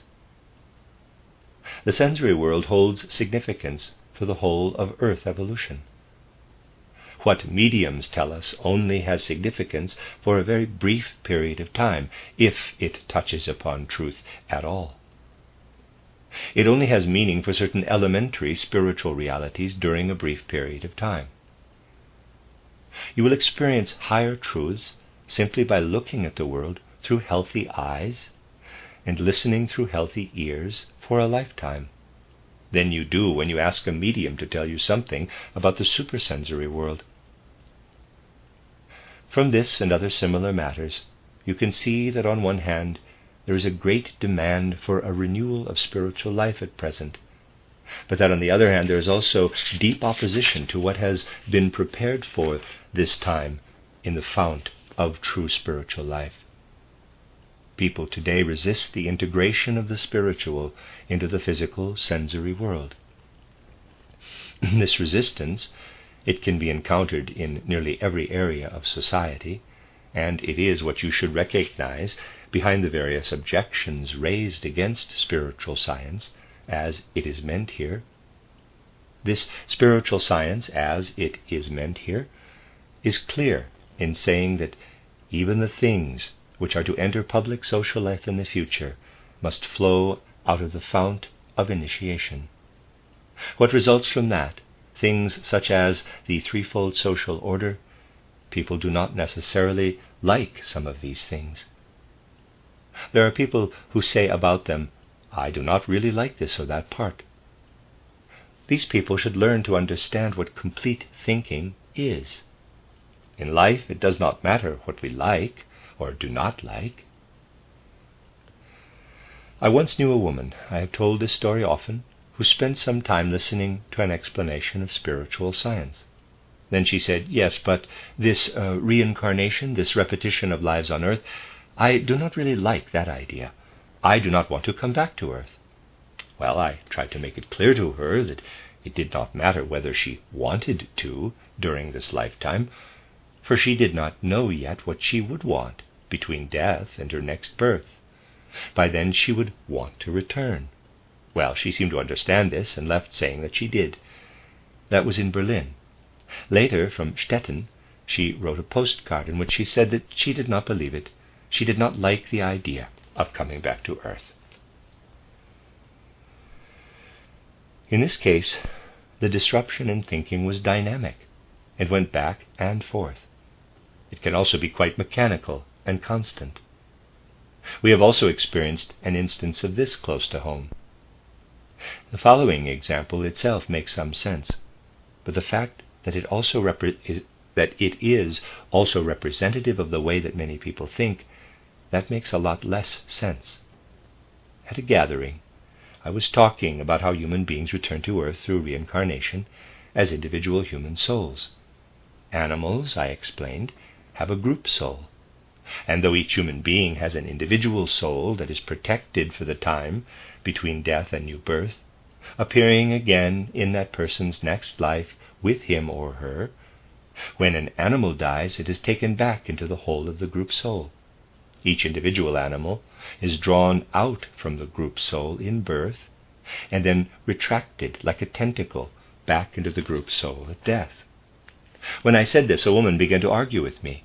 Yes, she said, that made sense for all animals, except for her dog, whom she particularly loved and whom she had raised such that he had such a very strong individual personality and would come to Earth again as an individual. After that, I had a conversation with another woman who said that woman was so silly to believe that her dog, which only has a group soul, would reincarnate as an individual. I saw right away that that could not be the case. But my parrot, he will certainly reincarnate as an individual. That is altogether different. To be sure, we can laugh about something like this. But in cases such as this one, we can notice the error in thinking, even as it is being made. In the case of the apparent confusion about the threefold social order and its relationship to spiritual science, people do not notice how short-sighted their thinking is. In the last 5 years, I have seen people favor countless assessments exactly like this example with the parrot. The people in one country make statements about what things are like everywhere else in the world. But of course, their country, their home, is always entirely different, just like the woman and her reincarnating parrot. We must take these matters seriously now, and be able to see clearly that initiation science must also be allowed into public social life, in order to avoid any confusion about the difference between what we would like to believe and what is actually real. It may be the case that many people today are now comfortable with the threefold social order. But there are two choices in the world today, and those who see things truthfully and properly have no illusions about it. They see that there are two choices. Either Bolshevism spreads over the entire world, or we establish the threefold social order. Perhaps you do not like the idea of threefolding. In that case, you are choosing an old world order. Think for a moment about what is left of a large portion of Europe in the wake of these last 4 or 5 years. Consider the individual areas. For example, take a look at Austria-Germany. As it is currently, with the exception of certain individuals whom I have written about in my book titled The Riddles of the Human Being, its general substance can be traced back to the Catholic principles of the 8th and 9th centuries A.D. Those principles are still living there, as is evidenced first by the naturally unifying presence of the so-called Habsburg House, then by the altogether unnaturally unifying presence of the Austro-Hungarian Empire. Or, consider, for example, that area once made up of the nations of the Holy Austro-Hungarian Empire, Hungary. Its entire constitution is still more or less the same as it was in 1000 A.D. And we could go through every area one by one and identify the period from which its general essence stems. It is particularly discomforting to say these things to people today, because they do not want to consider such matters in an unbiased way. But how are we to believe that simply by piecing together these scraps, which have grown old and rotten because they date back to the 8th or 9th century or the year 1000 A.D., we can create well-bonded and stable structures? No. To do that, we need a true renewal of the soul life. This must be understood as fact. Thus we must always turn toward our feeling of human responsibility to hold this soul life in view. If we are able to hold it in view, then we will also come to direct ourselves toward it. Tomorrow, I will speak more about these matters, and in particular about the relationship between what I have said today and an understanding of the Christ impulse. The end of Lecture 8. This is a reading of a collection of lectures by Rudolf Steiner entitled, What is Necessary in These Urgent Times? This is Lecture 9, entitled Historical Backgrounds and Personalities, given in Dornach on February 1, 1920. What I have to say today, as a further development of my recent lectures, will lead us to consider the deeds of individual human beings in history from a specific spiritual scientific perspective. We are used to thinking of significant individuals in history, be they artistic, political, religious, or otherwise, as people whose deeds come out of conscious impulses arising within them, and that this is the sole cause of the actions these people take in the world. And we then consider the questions that arise from this perspective, asking, what did this individual do? What did this individual say? What did this individual bring to other people? And so on.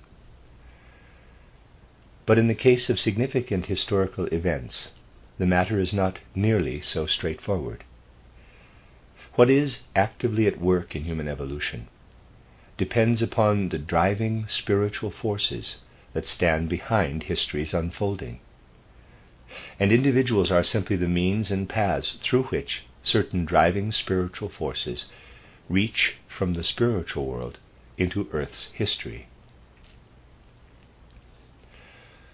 This does not contradict the idea that the individuality, the subjectivity of significant persons, has an effect on the larger circles of the world. Their influence is self-evident, but you will have a true understanding of history only if you clearly see that when a so-called great individual says something or another in some place or another, the directing spiritual powers of human evolution are speaking through that person, and the individual is only a symptom of the existence of these driving forces.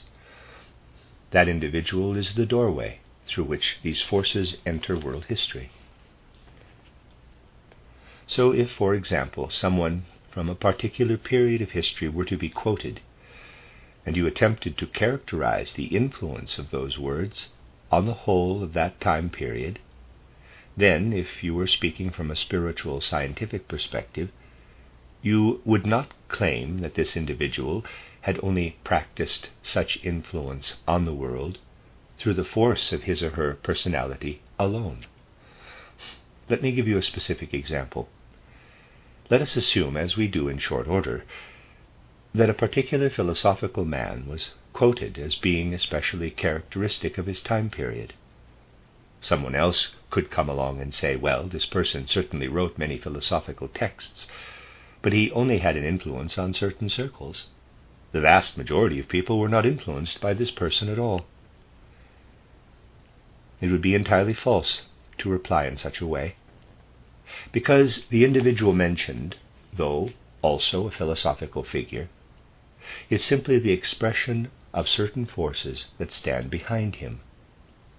And these forces then influence and shape other forces in the world.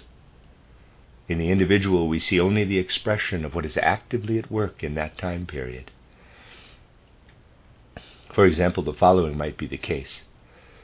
At some point in history, there might be some sort of spiritual stream, some sort of spiritual directive at work in the subconscious circles of human souls. This might then find expression in a particular individual, someone who is able to formulate in an uncommonly clear manner things about which larger circles of people, perhaps even entire populations, had only some small inkling. But this person might never write it down and might talk about it with only 5 or 6 other people, or might perhaps not speak about it at all. In this extreme case, it could be that centuries later the memoirs of such a person were discovered, and in them had been written things that had never been published or distributed. Nevertheless, those memoirs might contain the characteristic ideas and forces at work in that time period. Whenever I have attempted to describe historical figures, I have always done so from this perspective. I never intended to awaken the belief that an individual's ideas are able to have an effect only when they are administered through the normal lines of propaganda. Rather, I always wanted to demonstrate that we find expressions of the most influential ideas in individual personalities. Of course, accompanying this is the possibility that the important influence of such individuals is not felt during the time in which they are alive.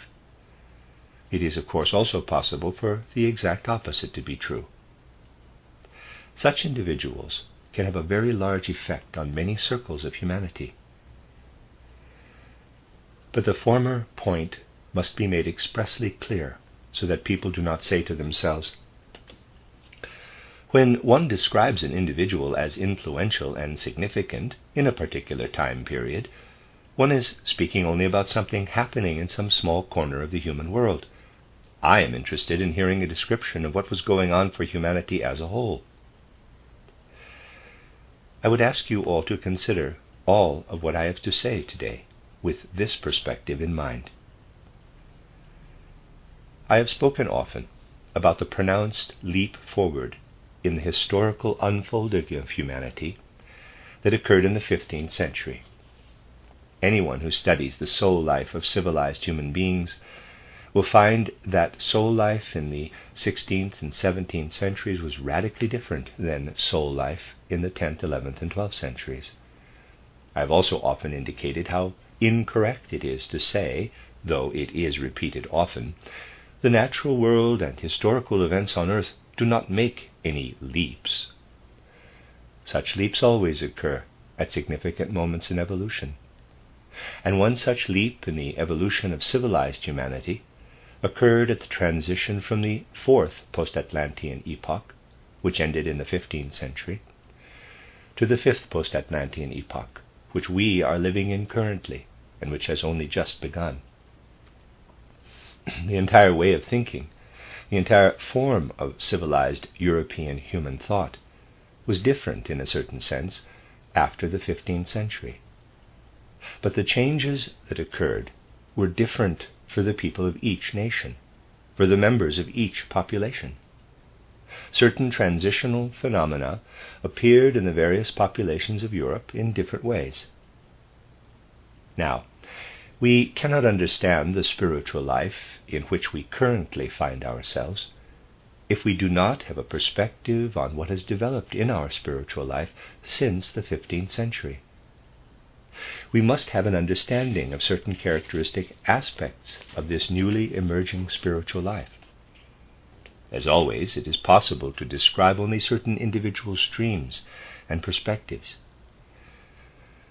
If you consider the time that immediately preceded this fifth post-Atlantean epoch, from the mystery of Golgotha through to the 15th century, you would have to say, during this time, a large number of people in civilized Europe were attempting to gain an understanding, a religious understanding of Christianity. Anyone who makes the effort to study the individual perspectives on Christianity that appeared in Europe from the 3rd and 4th centuries through the 15th century will find that the people of civilized Europe used all of their thinking and feeling capacities, everything they could draw up out of their souls, to understand Christianity in their own way, to gain some understanding of their own about what the world had become through the mystery of Golgotha. After the turn of the 15th century, a set of very special circumstances came about. The first of these, and for those who do not pay any regard to that tall tale typically referred to as history, but rather pay attention to true history, all of this is entirely clear, was the emergence of what people almost everywhere referred to as scientific thinking. Before then, something altogether different was present.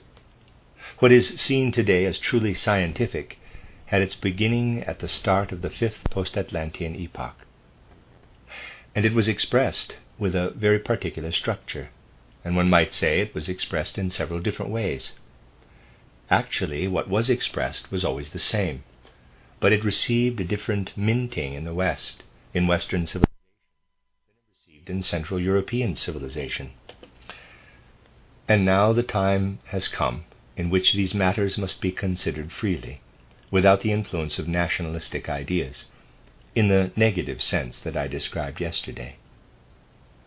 And should we want to consider a representative individual living at this time in which a new age was given its spiritual signature, we immediately come upon one especially characteristic of the transition from the 16th into the 17th century, the English philosopher Francis Bacon of Verulam. Among those who consider themselves scientific, Bacon is seen as someone who revolutionized our way of thinking. But Bacon is a byproduct, a symptom of something that was entering history in this new age, as I have just described. In essence, a wave of new thinking completely washed over the Western world, and Bacon is merely the individual who expressed it in the Western world most clearly. Though we are not aware of it, this wave of new thinking lives in each one of us. The way we think in the Western world, the way we express ourselves regarding the most important matters in life, is Baconian, even when people dispute Bacon's points, even when we argue against something he said. It does not have much to do with the content of what we say when offering ideas about a way of seeing the world. It has more to do first with how such ideas reach into the human heart, and then how they integrate into the impulses of the world's historical unfolding. To make what I have just said clearer, we can cite the following paradox. In these times, one person might be a full-blown materialist, and another a full-blown spiritualist, and yet both might very well speak out of the perspective of our materialistic times. There might be no great difference between the two. It does not matter nowadays whether the literal content of someone's words tends toward materialism or spiritualism. What matters is the spirit out of which one practices one perspective or the other. For what actually has an effect in the world is not the literal content of something, but the spirit out of which it comes. That is what has an impact. Only if you are an abstraction yourself will you offer anything to the world solely through the literal content of your words. Now we must note that Bacon, if you examine the spirit out of which his thinking comes, attempted to give a foundation to human knowledge, to science, using spiritual forces that had started to appear in the middle of the 15th century. The forces of knowledge placed at the disposal of human beings in this new age were to become the foundation for science. It was an important time, the beginning of the fifth post-Atlantean epoch, when Bacon came to earth. It was, so to speak, the time in which everything was called into question, for people could no longer develop ideas about the riddles of the world by working with alchemy, astrology, and other old methods, including old religious ways of thinking. There was a drive toward renewal. In what was the presence of this drive made most evident? Let me read that again. In what was the presence of this drive made most evident? This drive was evidenced in the fact that this time period was a low point for all truly spiritual forces of human understanding. Until the 15th century, it would have seemed impossible to try to grasp something like the mystery of Golgotha with a purely sense-oriented understanding. It was actually held as self-evident that something like the mystery of Golgotha had to be understood as a phenomenon of the highest sort, to be grasped with higher forces of knowing than those used to understand the natural world that is spread out around us. These higher forces of knowing still had a certain elevated place at the time of the mystery of Golgotha. as human evolution progressed, they sank ever lower in human consciousness. And as this new age began at the turn of the 15th century, people no longer had any spiritual forces of understanding. They only had a sense-oriented understanding of the world. With this sense-oriented understanding, Bacon sought to provide a foundation for scientific thinking. Consequently, he rejected all of the research methods that had been recognized as legitimate up to that point, and held up experimentation as the sole means by which to build up the body of scientific knowledge. A large majority of the world is still in this place. We must experiment. We must construct devices and perform experiments, and these experiments must then provide us with our views about the nature of the world. From a spiritual perspective, this translates to the following. Here I have a butterfly. It is too complicated for me to examine this butterfly, so I will meticulously construct a model of it out of paper mache, and then examine the model. This is essentially the same as observing living nature through dead experiments, which is no different than replacing a natural living phenomenon with a corpse in the interest of observing the natural phenomenon. Even when we are working in a physics laboratory, we should be aware that we are experimenting on the corpses of natural phenomena. Of course, it is important to conduct experiments and even to examine human corpses. But when examining a corpse, you can have no illusion that it is merely a corpse lying before you. Yet when conducting experiments, we give in to the illusion that we are communicating living truths to us, that they are communicating living truths to us. If you do not already possess the spiritual intuition that allows you to pour into the experiment something of what it is about from out of the living natural world, you will not walk away from that experiment, that dead experiment, with any truths about the living natural world. This would indicate that the way of thinking Bacon introduced was intended from the start to make death the basic principle used to explain the world's being. Now, the peculiar thing is that in the reproductions of the living world, achieved through experimentation, one does discover clues about the non-human world. But we must not delude ourselves into believing that any indications about human beings can be won through experimentation. All experimentation leads away from the being of humankind.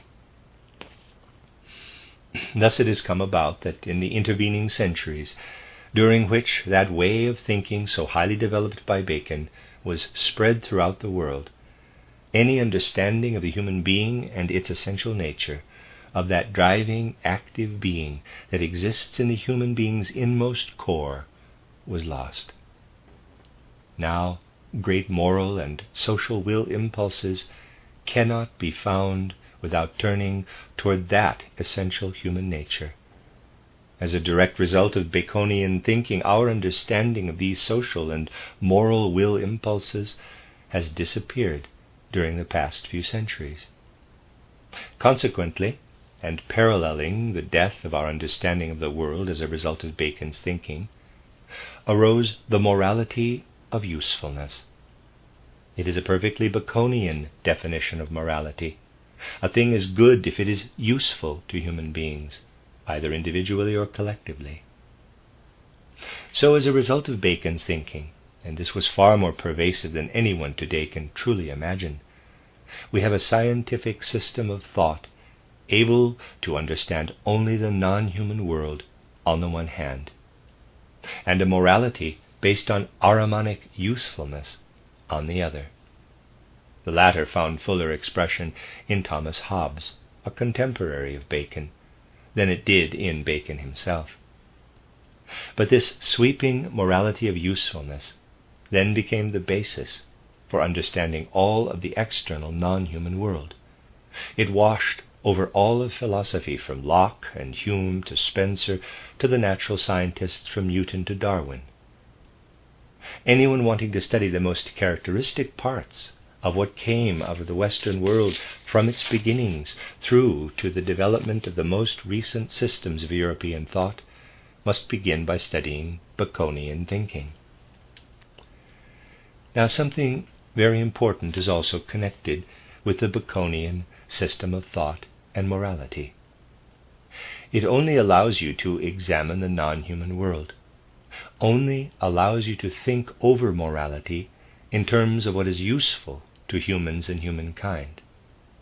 This means that by using this system's methods of scientific and moral pursuit, you can achieve nothing in the realm of religion. What was the consequence of this? As a result, the bearers of this system of thought strove to leave religion as it had been, to preserve and propagate it historically, not to offer it any new elements out of a new science of spirit. Bacon himself defended the most characteristic perspective, that science was not to be brought together with religion, for the connection would cause science to become fantastic, and religion was not to be brought together with science, for the connection would turn religion into heterodoxy.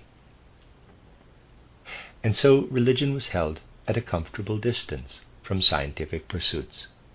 The new forces active in civilized humankind since the 15th century were directed toward scientific pursuits. None of these new forces were directed toward religion. Religion was to be preserved by the forces that had been directed toward it in the past, for people feared the new forces that might be directed toward it. They feared that it would become heterodoxy, that it would lose its true content. What was the only thing that could have resulted from the influence of such a system of thought? What actually happened? People strove with a certain truthfulness after science and knowledge of the physical world, strove out of that same truthfulness after a morality of usefulness. But they did not want to strive after religion in the same way they strove after science. Religion was not to be touched. It was not to receive any consideration from this genuine scientific striving. At most, religion was to be studied historically.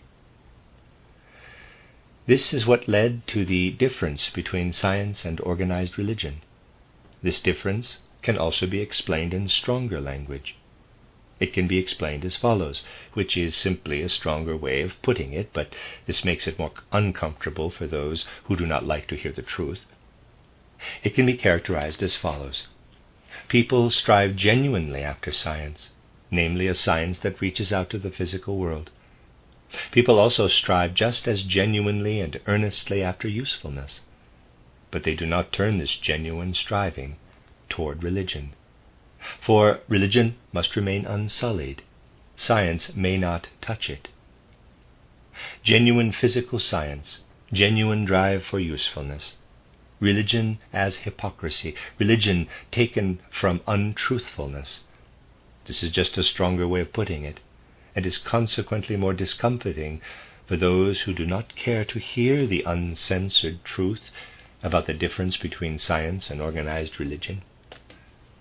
But in speaking in such a strong and definite manner, one arrives at the heart of the matter. And what I have said is truly the defining character of this way of thinking, in which one recoils from the application of science to religion, in which it is not desirable for a science engaged in the study of nature and the like to play a role in religion. For the most part, this way of thinking came naturally to Western civilization. It exists so naturally as a part of it that countless people in Western civilization do not understand that it could be any other way. One simply does not apply natural scientific principles to religion. This is characteristic of the Western world. It is entirely fitting. But now, let us imagine the same impulse shipped over into Central Europe. I can offer you the following representative example. It does not always happen that this system of thought meets an opposition as sharp as the one Newtonian thinking encountered in Goethe. Rather something like Darwinism, which is oriented only toward the physical body and cannot result in anything other than a morality of usefulness, is taken up by an ancient Central European, we might even say Prussian Central European man, such as Ernst Haeckel. Here, things are a little different than they were in the case of Darwin. In Darwin we see Bacon's thinking carried forward and developed. Darwin regards the natural world through his own Darwinian lens, but he continues to be a believer, just as Newton did. He quietly preserves in himself an old way of thinking in regard to purely religious matters. Now, what about Haeckel? Haeckel takes Darwinism completely into his soul. For him there is no possibility of dividing his thinking into two parts. For him there is no possibility of leaving religion untouched. He takes Darwinism, which one can really use to understand only the non-human world, and then with religious fervor he turns its gaze toward the human world and makes a religion out of it. The two parts become one. A religion results from this union. And in this way, an impulse existing in one place has an effect all over. The impulse remains the same, but it works in different ways, specific to the various regions of the world. In the West, people effectively hold religion and Darwinism separate from one another, bearing them through the course of world evolution. Ernst Haeckel, the Central European, mixes the two together and serves up a single dish, because for him it simply does not work to hold the two next to one another, but separate. Bacon and his followers, through Spencer and Darwin, feared that religion would become heterodoxy if one were to turn science toward it. Haeckel did not have the same fear. He did the best he could with religion, for he took the same truthfulness used in pursuit of science and brought it to bear on his religious views. The same is true in many areas. Even the Goetheanism in Goethe inwardly opposed an understanding solely of the non-human world. You need only read the prose hymn Nature, which Goethe had at least thought of in the 80s, even if he had not written it down at that time, and which has been performed here as a eurythmy piece. And you will see that Goethe does not think of nature in the same way as Newton or Darwin. Rather, he sees it as inwardly ensouled. There is even some humor in it. Quote, "It has thought and is thinking still," close quote. Throughout his life, Goethe developed ever more concrete forms of these kinds of maxims, which he wrote down in his fragments on nature. Recently, an article appeared in a paper here.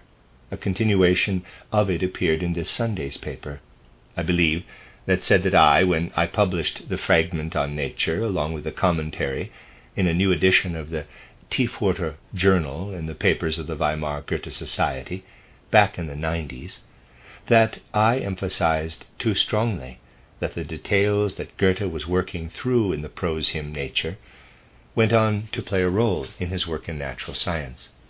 It is strange, the objection raised in this article.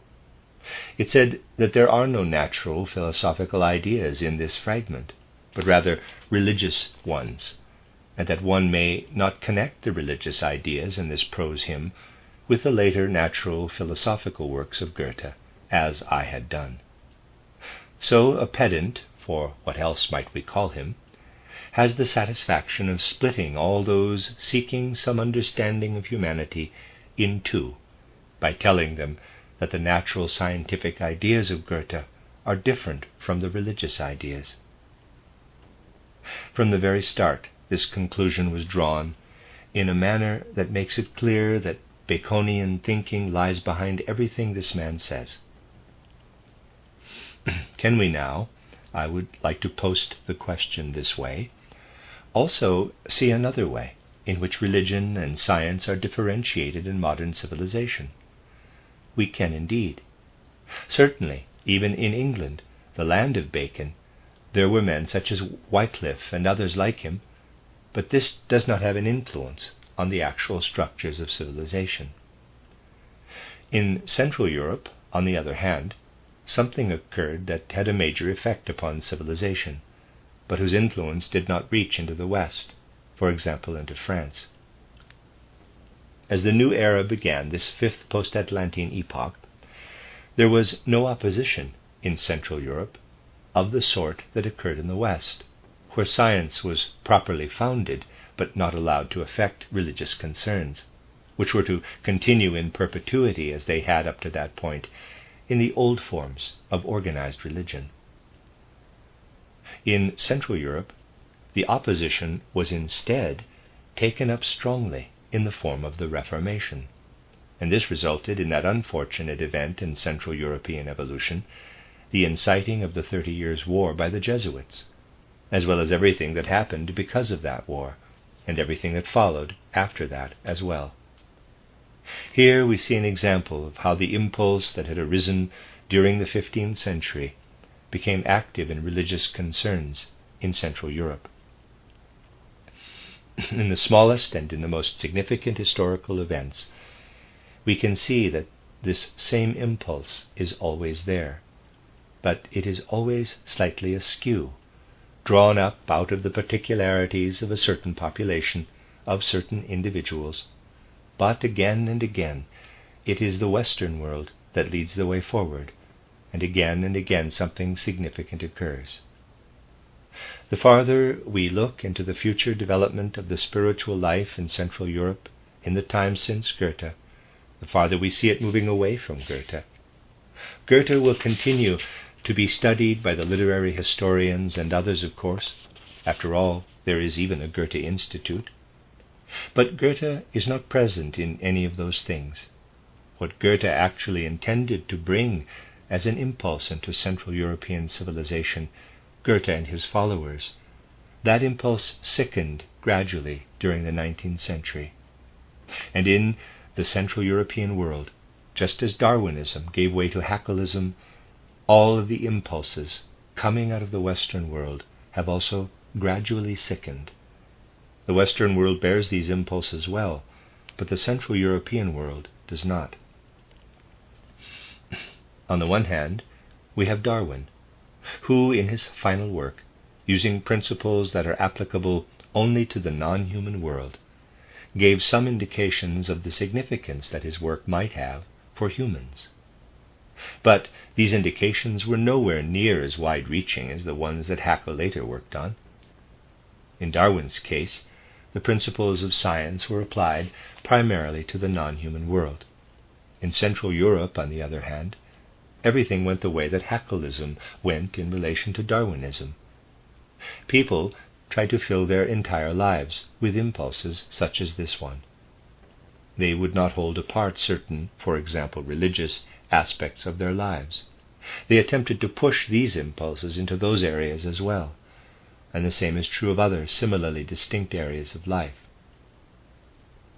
Those who are older now actually experienced this when the parliamentarianism of England spread throughout all of Europe, with the exception of Prussian Germany, and was taken up just as Darwinism was taken up in Haeckelism.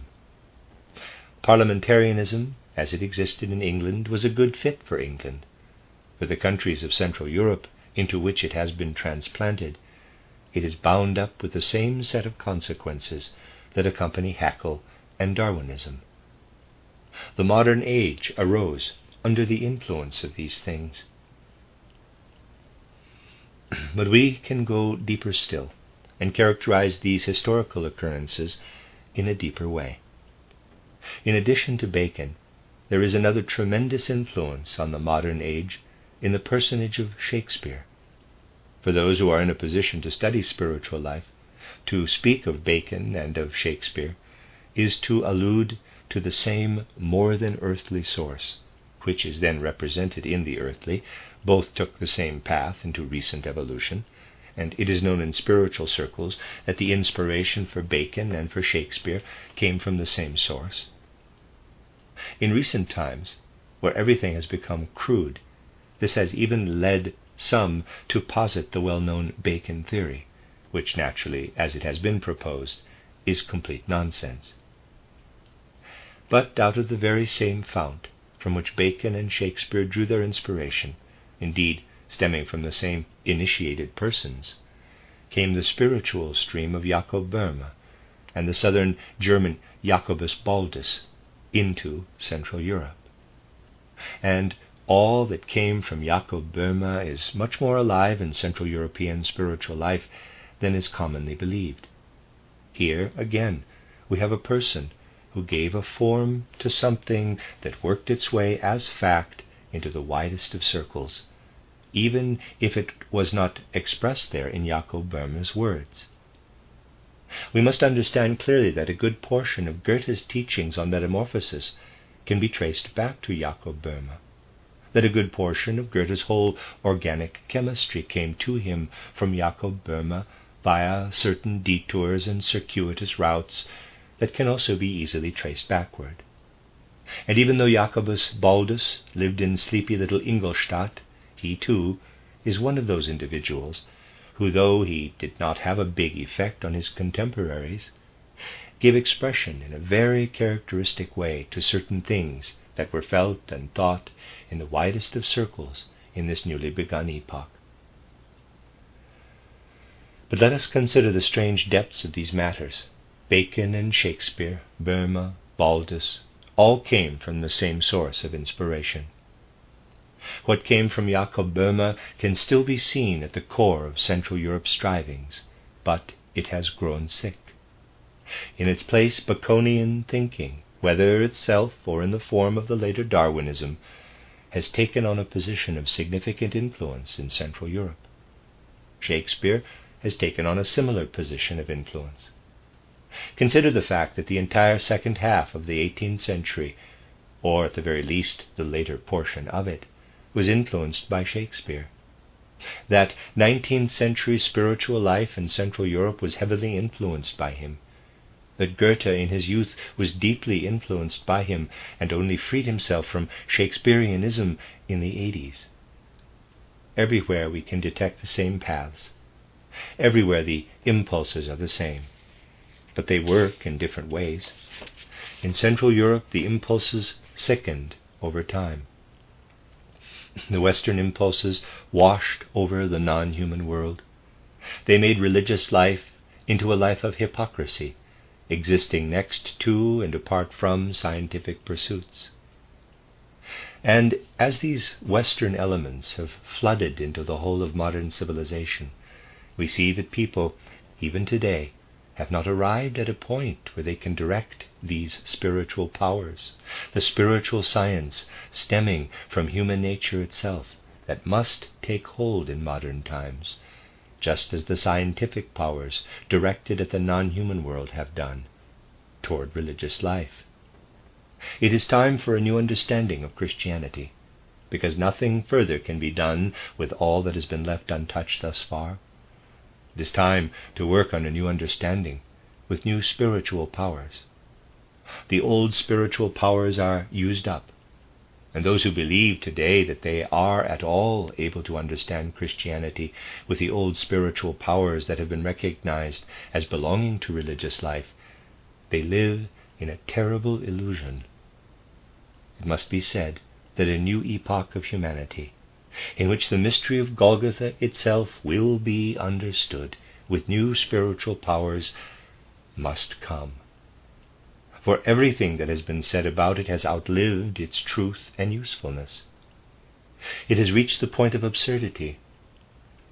It can be pieced together here and there, taken up now and again in such a way that people can treat it as something insignificant, a sort of scientific doesn't bother me any. But humanity cannot live any longer with these things. Humanity needs the strength to draw out from within itself the new spiritual powers that will allow it to understand the mystery of Golgotha in a new way. This is what the people of the Western world have seen, that it is incumbent upon them to look through the lens of these new spiritual powers. For in this Western world, people have limited themselves to a simple understanding of the non-human world. This knowledge of the non-human world will never be applicable to the human world. People will have to come to an understanding of a new spiritual science, which will, first, offer a new outlook on the mystery of Golgotha. What concerns only the non-human world can simply give rise to a morality of usefulness, but this morality will never bring humanity to the heights of its existence. The only thing that will help it achieve this grandeur is a morality that we know shapes us through supersensory powers at work in our souls. Such a morality, however, can never be understood by what little has been left to religious revelation in the Western world, hence the need for renewal.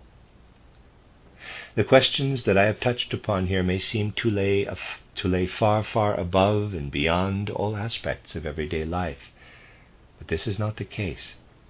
These questions are the most important, world-shaping questions before us right now. And no one will be able to answer the great question, where do East and West stand? Where do Europe, Asia, and America stand? Unless we are willing to consider these matters. For when all is said and done, what we are experiencing today are the consequences of everything that has happened in human souls throughout the course of the previous centuries. Because people are comfortable thinking in the way they do presently, they do not want to consider these matters, and consequently we can experience what I will call a terrible heartache, which overcomes us when we hear people nowadays speak about the great misfortunes of these times, about the various structures of contemporary politics or economic life or something of the sort, about the situation in Asia, Europe, or the Americas. It is like listening to the blind discussing color, because these people will not direct their gaze toward what lies at the very heart of these great questions. The end of Lecture 9.